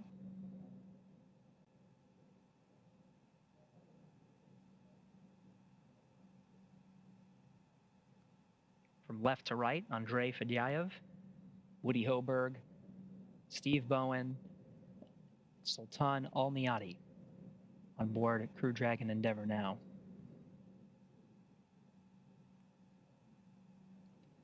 Now we'll continue to follow along through this process, but from here over in Hawthorne, we're now going to toss it back over to the Kennedy Space Center, where again we scrubbed at about 2 minutes 30 seconds to take us through and continue to give us updates along the scrub process. Daryl. All right, thanks so much, Gary. Back here at the Kennedy Space Center in Florida. I'm Daryl Nail, and I'm with Crew 3 Commander, NASA astronaut Raja Chari. And it goes without saying, Raja, looks like you're going to have to wait on seeing your first launch. As Gary mentioned, we had a scrub at right around 1:43 a.m. Eastern Time. Got down inside T-minus 10 minutes, and they started to notice an issue with what's called TTAB, and these are the chemicals that help ignite the Falcon 9 engines, all 9 of them. And as it turned out, it looks like there wasn't enough confidence in moving forward with the amount of TTAB that was there to light those engines, and so we had a scrub called. And so now, from the astronaut's perspective, Raja, you're sitting in there. First of all, tell me about what kind of reacts. Yeah, so I think it's good and bad, right? The bad side is obviously, you're ready to go, been waiting for it, but I think what's really encouraging and what, especially we're appreciative as the astronauts is knowing that everyone's got our back and that safety is the paramount thing. So as much as everyone wants to go, the right thing to do is obviously, in this case, to scrub. And so I think that's really easy to remember when you're in the seat and when you're dealing with, as you go through the process of de-arming the launch escape system, all those steps just remind you, like, oh yeah, the safety's got to be first. I think it's also kind of a good deal because it gets a free run through of all the events and the timeline. So now they've seen it all once. They have the wet dress, but now you've taken it all the way down to near launch, and you get another run of that, another run through the procedures. We talked earlier in the night about sleep shifting, so they're already sleep shifted. That's why we do it that way, so that they're, you can continue and no earlier than tomorrow another launch opportunity. So I think that's kind of what's going through the mind right now. You heard earlier the call up from the core to get into 5.100, so that's the procedure they're running now. Earlier in the night, they're using 4.100 is the procedure name, and that was the launch prep, and this is the scrub prep. And so as a rough rule of thumb, what they teach the crew is about as long as you were fueling, it'll take that long to defuel. So since we were pretty deep into the count, you would expect to take that amount of time to basically take all the fuel out of the rocket. So the big picture is the crew's going to stay there just like they were ready for launch with the visors down, completely restrained, because the rocket still has prop on board, and so the launch escape system is still armed. So it is still a volatile machine. There's propellant on board. Exactly. So they still, so we still have to treat it as if it's ready to go, as it is ready to go. Then once the prop is all off, then they can disarm the launch escape system, bring the crew access arm back out, and then egress the vehicle. So essentially what we saw earlier in the night, just run back in reverse. And then I think it's also a good example. You mentioned like inside T-minus 10 minutes is when we started to see some ground chatter and know there was an issue. You didn't hear that on the loops to the crew. And one of the reasons is, we work a lot in training to figure out, like, what do you tell the crew? What don't you tell the crew? But generally speaking, if there's nothing the crew can do about something, or, in this case, there's an action being worked, then maybe it would maybe potentially only confuse the situation to give them extraneous information. In this case, once they had actionable info, like, hey, we're going to scrub, or we're looking at this, that's when they call it up, versus just peppering them with random pieces of information that may or may not be relevant. In today's case, it turned out to be relevant, but they let them know that once that was the case. But yeah, I think from the crew standpoint, this is something we, just about, honestly, our launch was the first time we ever had an event where nothing went wrong, because in all the sims you do, something generally goes wrong. That's the whole point. Right. So if this is actually par for the course, that you're like, oh yeah, of course, of course something happened, because that's what always happens in the sims. That's how you sim. Yeah, that's how you sim. So I think it's unexpected, and with I think we relearn this every time we launch a vehicle, whether it's Artemis, SpaceX Dragon, a Starliner. We always learn things, and you can never assume everything's going to go perfectly. So I don't think it surprises anyone. Not to say that they're not disappointed. There's still that. That's probably the first emotion. The first thing reaction, is like, right? oh man, but then like, oh, that's good. Right. They made the safe decision. But yeah, absolutely a little disappointed. But you're still going to get to go to space. We'll just maybe do it a day or two later. And currently, according to SpaceX, when they initially made the announcement, it takes about 50 minutes to detank the rocket. And currently, we're right around a half hour left in that process. So we've gone about 20 minutes in detanking. As you mentioned, astronauts have to stay strapped in exactly where they are to wait it out as that propellant is detanked. And I found that you can kind of get a visual marker by what you see right here, right? You can see some venting and venting of the locks at the top, but then also just about as high as that condensation is coming off the rocket. SpaceX with propellant offload update. Now we get an update. SpaceX Dragon, go ahead. Our stage 2 LOX tank is offloaded. We're still tracking about another 25 to 30 minutes here. Last estimate may have been a little low. SpaceX Dragon copy. Thank you for the update. So about halfway done. About halfway, and you can see you're almost about halfway down. I actually never noticed that before, but that's actually a really good insight. And so now the astronauts are waiting in the capsule. SpaceX is looking at, and will look at after this procedure is complete, what's going on with the hardware. There is a launch opportunity tomorrow. And I want to emphasize this is an opportunity if the team decides that they can turn it around in 24 hours.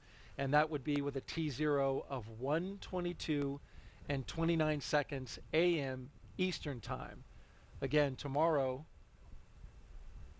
well, this would be Tuesday, February 28th, with a T0 of 1:22 and 29 seconds a.m. There is a launch opportunity. If NASA and SpaceX decide to go forward with that, our coverage on NASA TV would start at 9:45 p.m., both on NASA TV and our streaming platforms.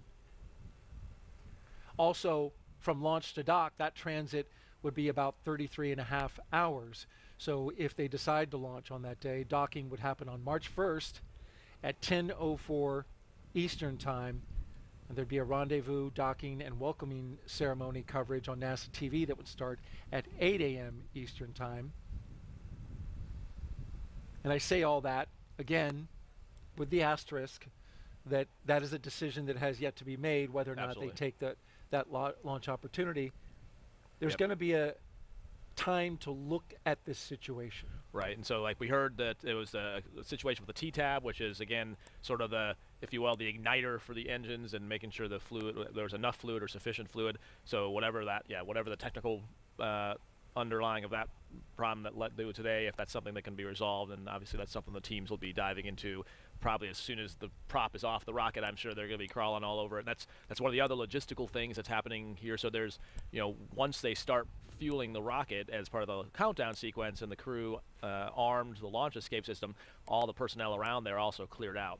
And so right now there is no one really close to the rocket. So once the fuel is off the rocket and then the crew de-arms the LES, then people can approach again. So it does take some time for the vehicles and people and the closeout crew, just like it did to clear out the arm and prep it. They'll have to do the same thing to bring people back to the arm, re-prepare it to connect to the capsule.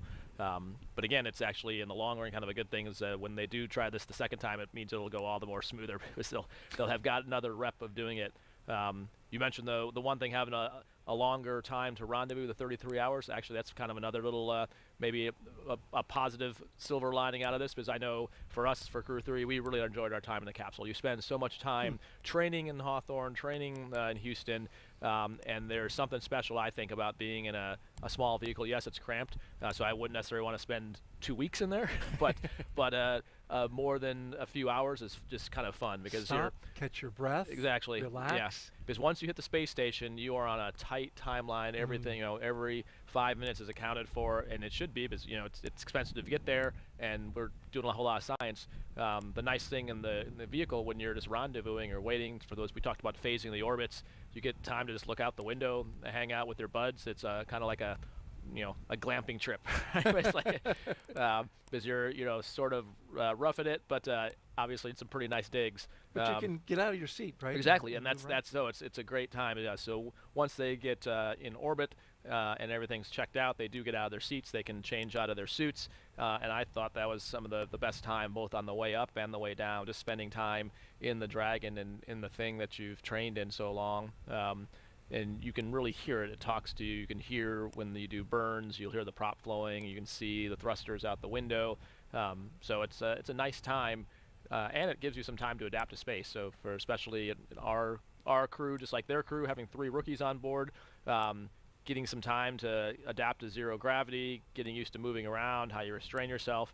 The more time you can get in the Dragon, the quicker you can adapt and get to work on the space station. So I think it's all time well spent when you have a few extra hours in the Dragon.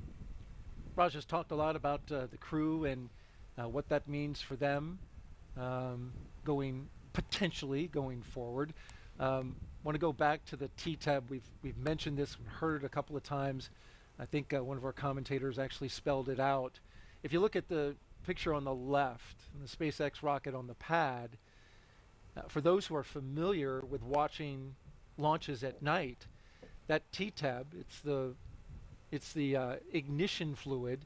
You can actually see it light because it flashes green all around the bottom of the rocket. You can see a green flash, and that's what it does. It lights those 9 Merlin engines, and then you have a liftoff. And they call it TTEB because that's the acronym for triethyl aluminum triethyl boron.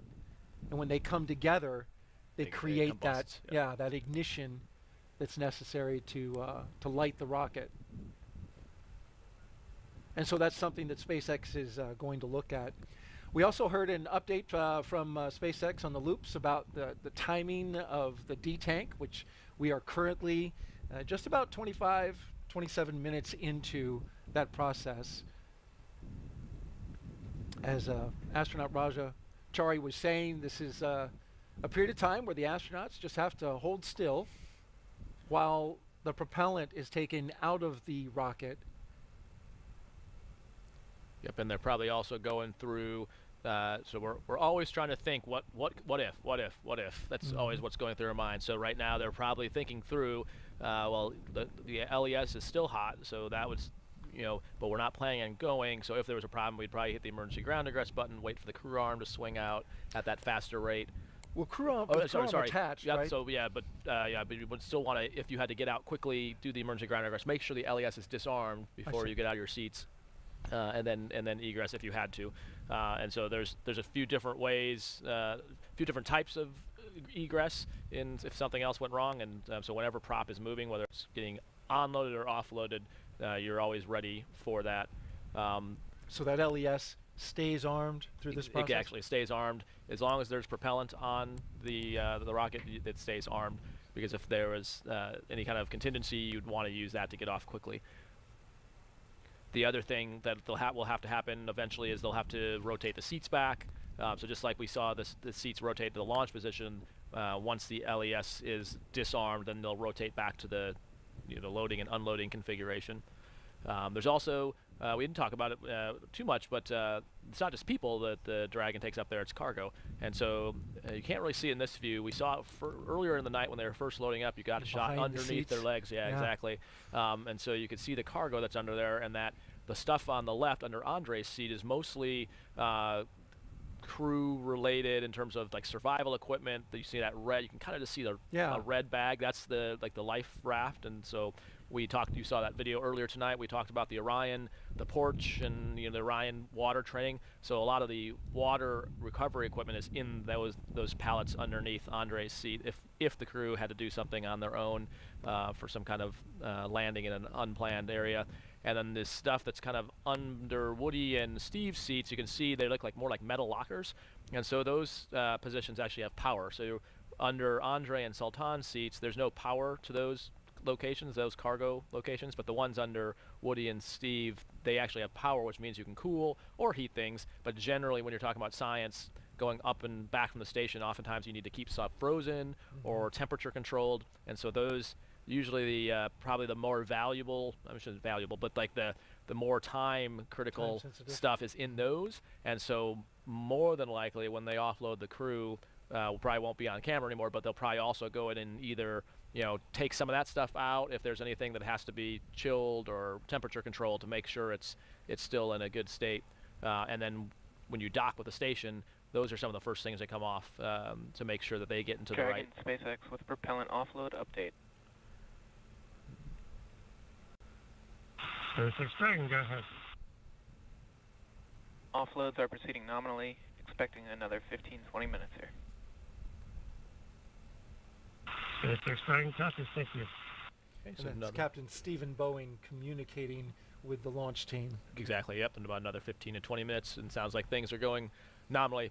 But yeah, so those pallets underneath there, like I said, I'm not exactly sure what's in those particular ones, but it would not be uncommon to pull some of that stuff, they call it like late load cargo that, is very sensitive to temperature or maybe some power considerations that you would pull off and store. And then, like I said, when you dock, those are the first things that come out. But again, the kind of takeaway is it's not just people, but a whole bunch of stuff that goes to the space station by way of the Dragon. And then you can also put things in the trunk as well. On like the cargo Dragons, we saw it earlier tonight, the solar panels, but you can load things into the trunk. Here's a great shot of it. So that bottom section that looks with the solar panels in the black and the white inside there, on one side, you can actually put things inside there as well that obviously doesn't have to be in a nice atmosphere, or so it's things that can be exposed to vacuum. All right, good stuff. NASA astronaut Raja Chari keeping us informed and updated on what the astronauts are going through and what it means for the cargo on board. I want to now take a moment to go back to SpaceX in Hawthorne, California, and get caught up with our NASA commentator, Gary Jordan. Gary? Hey, thank you, Daryl. Yeah, we're following along here in Mission Control Hawthorne.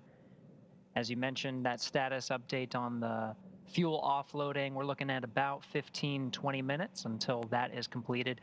In the meantime, you see the Crew-6 astronauts on board inside Crew Dragon Endeavour, passively waiting. They'll be going through a series of more steps once fuel offloading is complete. In the meantime, the Dragon is going to, or the Falcon 9 is going to continue to get rid of the fuel and the oxidizer that's inside the Falcon 9. The seats themselves will rotate from the launch position down so that the closeout team can come back and get them out of their seats. They'll open up that side hatch and get the crew back, walk down the crew access arm, down the elevators, and go back to crew quarters to await for the next launch attempt. Right now, the next launch attempt we're looking at is about 24 hours from now. But right now, if you're just tuning in and looking for updates on the launch of the Crew Dragon to the International Space Station, we are in a launch scrub situation. So at about 2 minutes 30 seconds, the ground teams declared a scrub due to tracking what's called a TTEB. This is the ignition fluid that allows the engines on the first and second stage to ignite and propel the Falcon 9 and the crew into orbit over the 9-minute ascent. Usually if you follow our coverage, TTEB, when the second stage ignites at about 3 minutes into the flight of the Falcon 9, there's this green flash that you see from the MVAC engine at the tip, and then the titanium stabilization ring at the end of the expansion nozzle goes away after that TTEB ignition and the second stage ignites. That green flash is the TTEB ignition fluid, and you can actually see it in our launch coverage. But it was that the ground teams were tracking, and so they identified a ground issue and are now going through the stages of a nominal scrub situation. Just regular tank offloading. We were originally looking at about 50 minutes of tank offloading. Now we're about 15-20 minutes from the latest report of the ground teams. In the meantime, the Crew-6 astronauts are aboard, passively waiting and tracking the fuel offload. And why don't we check in with Kate for more on the scrub situation? Yeah, thanks, Gary. I am following along with the SpaceX ground team's procedures as we are continuing through this nominal scrub. As we heard called out a couple minutes ago, we have about 15 to 20 minutes left of the offload, so that should wrap up between between 2:30 and 4:30 a.m. Eastern time. So we're coming up to that soon. Everything progressing nominally. Looking at the current levels, I'm expecting a call out to occur any minute now, indicating that all RP1 has been detanked from the second stage. So liquid oxygen detanking has already completed from the second stage. So I'm expecting that call out to come any second now, indicating that RP1 has been completely detanked. As for the first stage, also really low levels there. I would say less than 5% remaining locks on the first stage to go, and then probably about 10% fuel left to go there on the first stage. So we're nearly there, but we will hear those progress call outs on the loops informing the crew. As you can see there on the right-hand side of your screen, they remain comfortable in their seats, visors down, seats rotated back. The launch escape system is still armed at this point, although from that view of the pad on the left-hand side of your screen, it might kind of look like the crew access arm is reaching toward the capsule. It's not. We have not moved that yet into the service position, and we won't do that for a little bit yet, but we still have a number of things that we're going to go through in this nominal offload procedure. As I mentioned before, the crew had a dry dress rehearsal on Thursday night, meaning no propellant involved. So that's what makes it a dry dress. But they have gone through this very similar procedure in terms of the closeout team going back up into the tower, back down the crew access arm, and helping the crew get out of the capsule, including reopening that side hatch. So the astronauts will egress from the capsule the exact same way that they ingressed, just in reverse. So pretty simple from that standpoint, but there are also other things that we'll have to do in addition to that fuel detanking or offloading and the disarming of that launch escape system. We will also check with the hypergol sensors, those hypergolic fluids, monomethylhydrazine and nitrogen tetroxide, that MMH and NTO. Those are the fuels that are used to power Dragon when it's in orbit, and they are toxic to humans to breathe. So we will engage those sensors and make sure that there's a zero, that there's no presence of those propellants prior to allowing the closeout team return to the White Room. We'll also make sure that the closeout crew themselves are prepared and ready to re-enter the BDA, or blast danger area. So it's basically everything that they did earlier today, but in reverse. And then another thing that we will also do is we will release the range assets. So of course, all of that all of that sea and airspace that we had closed off in preparation for launch. After that launch escape system is disabled, we'll be able to basically release or free up all of those range assets that are still currently locked down, just in case a launch abort, a Dragon abort, a pad abort in this case, would be triggered. But as we mentioned before, everything continues to progress nominally with no issues. Dragon SpaceX with a propellant offload update.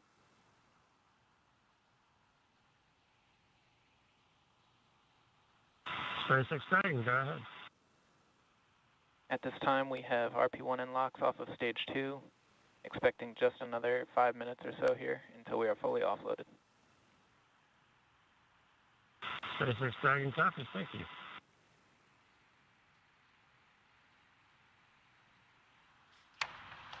So that was SpaceX Core Arthur Barialt, just informing the crew that there's about 5 minutes remaining, as I mentioned before. At this point in time, the second stage is now completely or mostly empty, completely empty of its propellants. The LOX tank on the first stage is nearly empty, and the fuel tank on the first stage has maybe about 5% remaining to be pulled out. So everything continuing nominally with this offload. We heard there Commander Steve Bowen. As I mentioned earlier, he sounds pretty relaxed and cool as an ice cube here, and for good reason. The astronauts train for every possible scenario, this included. As we've mentioned several times before, we have procedures for everything. I am following along with this scrub procedure, and everything continues to go as planned, which is kind of funny to say for an event that we obviously didn't want to happen tonight, but as John Innsbrucker reminded me a little bit ago, the Mercury flight director said back in the early days of the space program, it's better to be on the ground wishing you were flying than to be flying wishing you were on the ground. So this is a good example of the system doing exactly what it was supposed to do. In the case of off-nominal TTEB readings, there was a scrub called at about 2 minutes and 30 seconds prior to liftoff, and that was an issue that the crew had that the ground teams had informed the crew of around T-minus 5 minutes, had indicated that they would need a couple more minutes to troubleshoot the problem, and ultimately called that scrub at T-minus 2 minutes and 30 seconds. So at this point in time, the crew remains in their chairs, Unfortunately, not a whole lot for them to do other than continue to monitor using their crew displays, continue to monitor the progress of the propellant offloading and the overall vehicle health. But as I mentioned before, the commander's tone of voice indicates that everyone is, I'm sure, disappointed that they didn't get to go to space today, but unbothered or not worried about what we're walking through, as we have practiced a similar scenario very recently with that dry dress rehearsal just this past Thursday evening. So after we fully detank the vehicle, we will be able to disarm the launch escape system and then bring that crew access arm, which a great shot there on the left-hand side of your screen of it stowed away. We will basically rotate it back into its service position, and the close-out team will, I guess it will be the opposite, more of like a close-in team.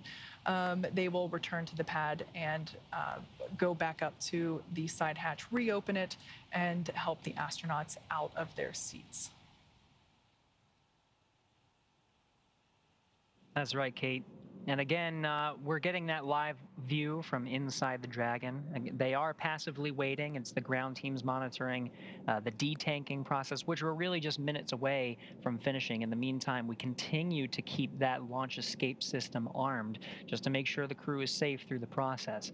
Now, after that detanking is complete, one of the next steps will be to disarm the launch escape system. When the Falcon 9 is not fueled, it's in a safe configuration to go ahead and disarm that and go through the next series of steps, including that crew access arm swinging back and retrieving the crew.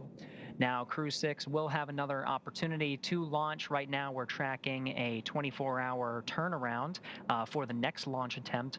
Of course, the teams on the ground will have to evaluate and continue to evaluate the issue that was identified as part of today's launch scrub.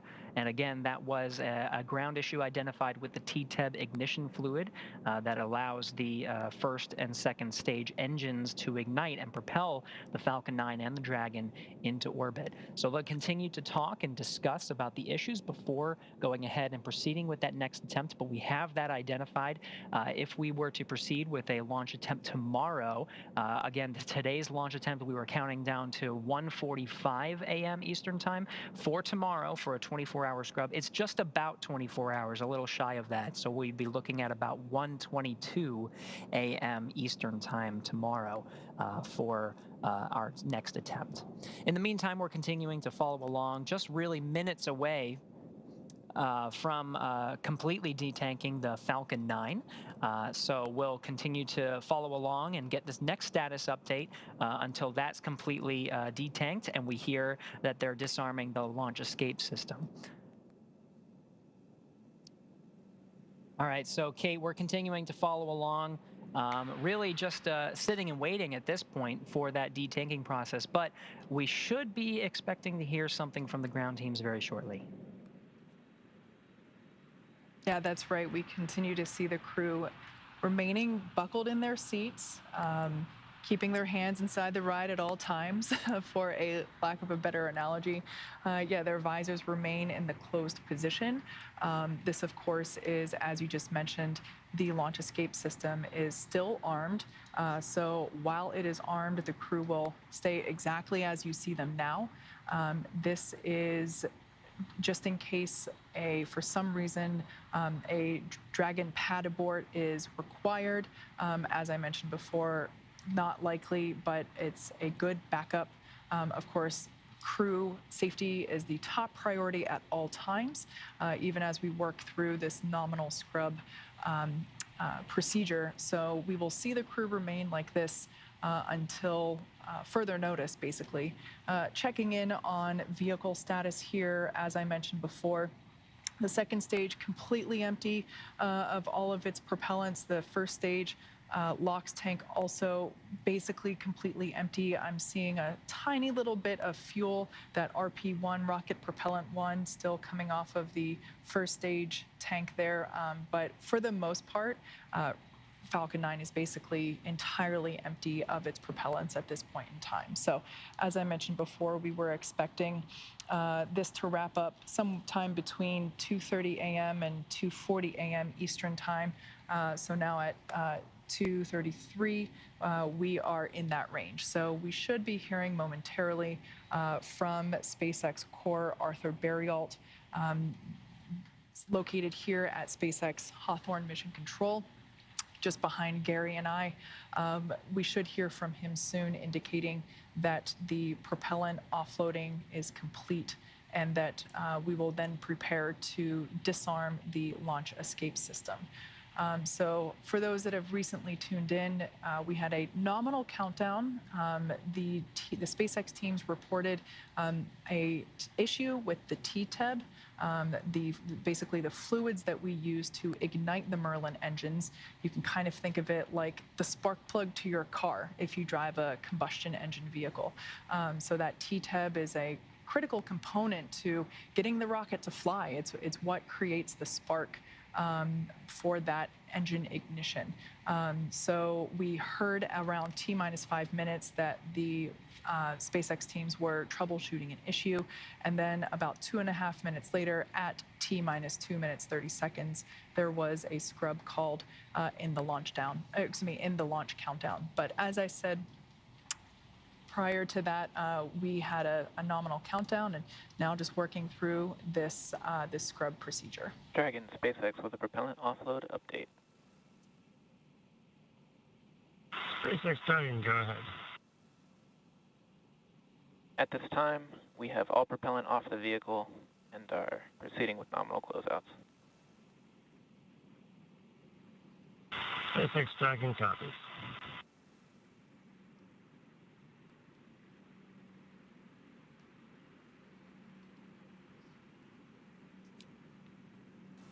All right, so that's an important call.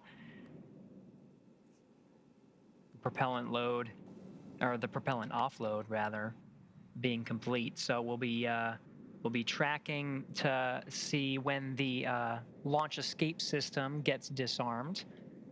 Right now it's still armed, just as a precautionary measure as the ground teams continue to track the Dragon propellant. SpaceX, with that call, you are go for section 2 of 5.100 and disarm launch escape system. Here we go.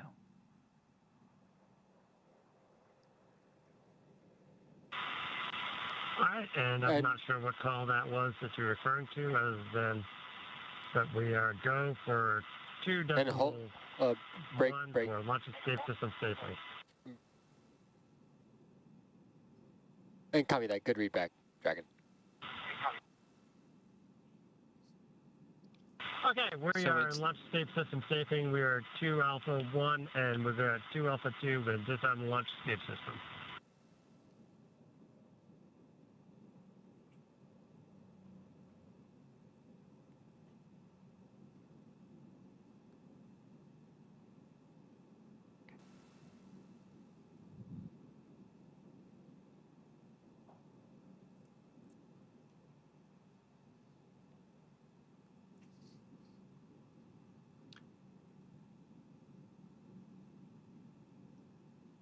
So again, if you're just tuning in, the ground teams we're tracking propellant offload.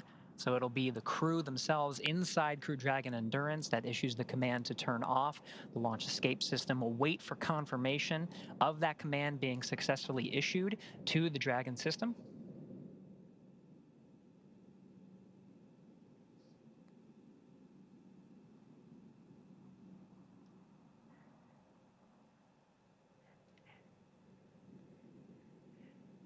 All right, and it looks like we got that confirmation that the launch escape system has been inhibited.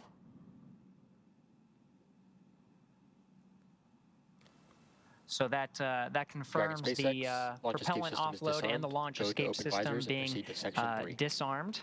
So the crew will work through a series of commands. We're going to go with advisors and proceed to step 3.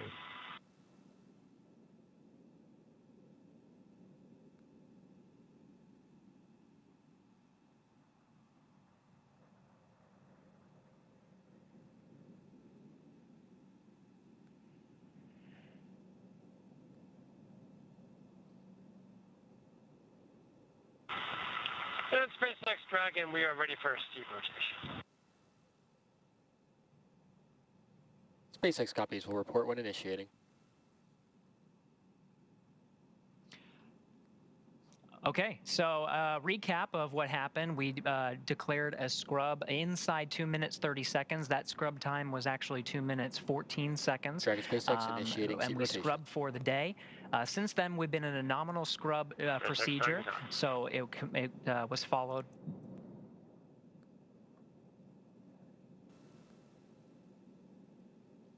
So we're continuing to follow along.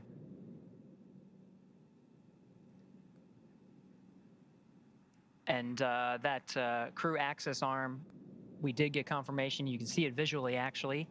It is swinging back into place to access the side hatch on the side of Crew Dragon Endeavour.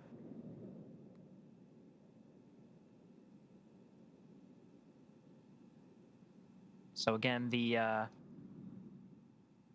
Falcon 9 is completely offloaded with fuel and oxidizer, and the launch escape system has been disarmed. Those commands confirmed before going ahead and swinging the crew access arm back. You heard the command for seat rotation, so we may be able to see that. And for launch, the seat rotates up to about a 14-degree angle. That's the seat. That's the launch position. The seat rotation goes down to about a 40-degree angle SpaceX to allow. seats are in the upright position. SpaceX Dragon copies.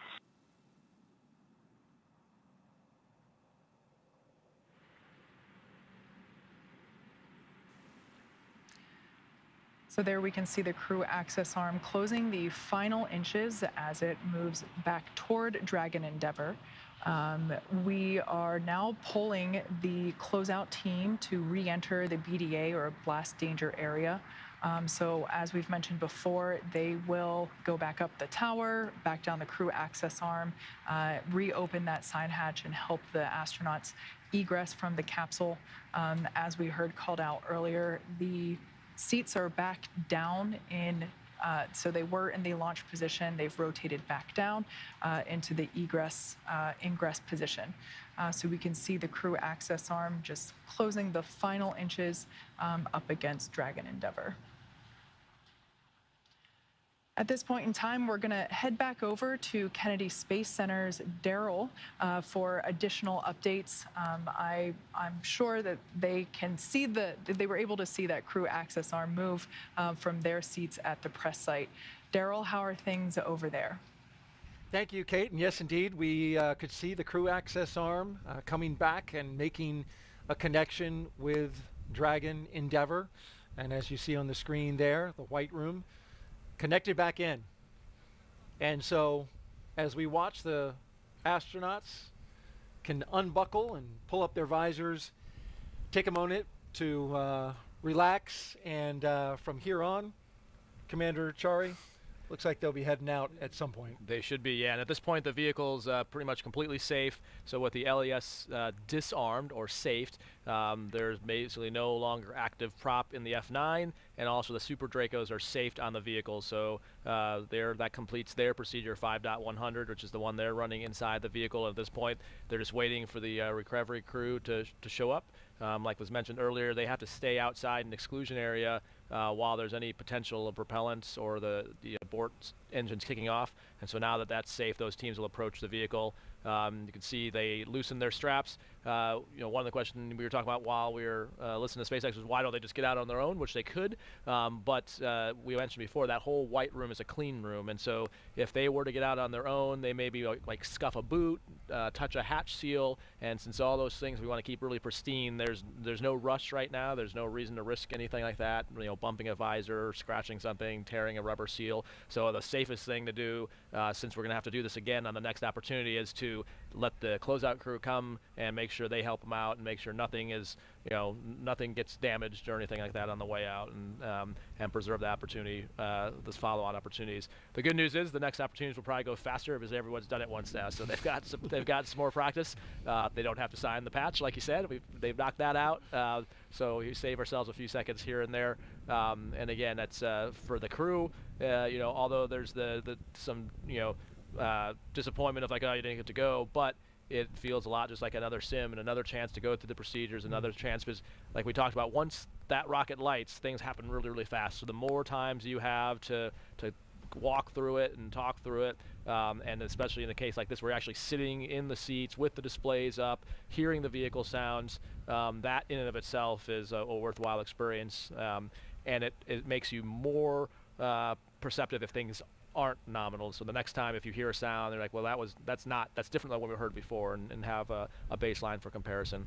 It looks like Woody's playing with his box settings, so now that their visor's up, they're probably changing their settings just so they're not getting background noise. You can see they're starting to get their gloves out, unzip, getting their hands out, and just get a little more just cool off, and just kind of hanging out and relaxing, waiting for the crew to come get them. So Crew-6 did a dry dress just a few days ago. We could think of this as it's a wet dress. Exactly, right? Yep. This one had the prop. And so the more experience they get, the better off they'll be for the next attempt. Just to recap, if you're just joining us, we scrubbed the launch attempt at T-minus 2 minutes and 14 seconds before liftoff. There was a hold in the countdown, happened at 1:43 a.m. Eastern Time. The SpaceX team encountered an issue in the ground system affecting the loading of triethyl aluminum and triethyl boron, which together, the acronym TTAB, they are the ignition fluids for F9. The ground team couldn't provide sufficient confidence of a full load of that TTAB, which is important to light all 9 of the Merlin 1D engines underneath the Falcon 9. So the team scrubbed it, and now they're going through their procedures for launch scrub. And so moving forward, we have some launch opportunities coming up for Crew-6. I mentioned the first one on February 28th. There's also another one on March 2nd at 12:34 a.m. Eastern Time. Yeah. And if we were to go then, we would begin our NASA TV coverage on March 1st at 9:30 p.m. And there would be a docking at 1:05 a.m. Eastern Time on March 3rd. Also want to make a note that there is no press conference tonight. Initially, that was scheduled. Had there been a nominal launch, but in this case, NASA is foregoing the opportunity for a press conference, and so stay tuned to your social media channels and NASA's official commercial crew blog. We've pulled go for the closeout team to start re-entering the BDA, and they'll be back alongside you at the capsule shortly and helping you egress. Additionally, just want to do a quick comfort check, make sure you guys are still feeling okay sitting there, and if you need a PMC, I can set one up.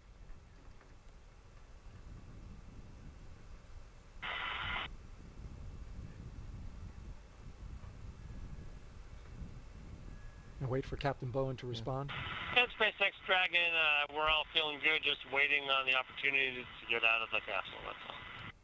All right, SpaceX copies. Yeah, so the call there you heard was that gives the crew some SA that the recovery crew is going to be approaching, because if they do hear bumps or see shadows or silhouettes moving outside the windows, you can't see, you don't have direct line of sight into the room, but you can see maybe some movement or light changes, and that lets you know that's people that's intended versus something off nominal happening. And then a PMC stands for a private medical conference, and as you heard, they're doing fine, just waiting to get out. Yep. And so that's going to do it for our coverage of Crew-6, the first attempt of Crew-6 to launch to the International Space Station aboard a SpaceX Falcon 9 rocket and Dragon Endeavour. Didn't get to do it today. Roger, you're going to have to wait to see your first launch. Yeah. But good things come to those who wait. And so I want to thank you for being here. Oh, really I appreciate it. It was a fun time. I'm sure I'll get to see a launch eventually. So as you mentioned, those follow-on launch opportunities, right now I'm sure the teams are going to be continuing to work through breakfast and lunch to figure out if they can fix the problem and when we'll be ready to go. But we'll go when it's safe and ready to go. So absolutely. NASA's ethos will launch when we're ready. And so that's going to wrap up our coverage for this evening. Thank you for watching Crew-6's launch attempt to the International Space Station. I'm Daryl Nail for Raja Chari and everyone at NASA. Thank you for watching and have a great morning.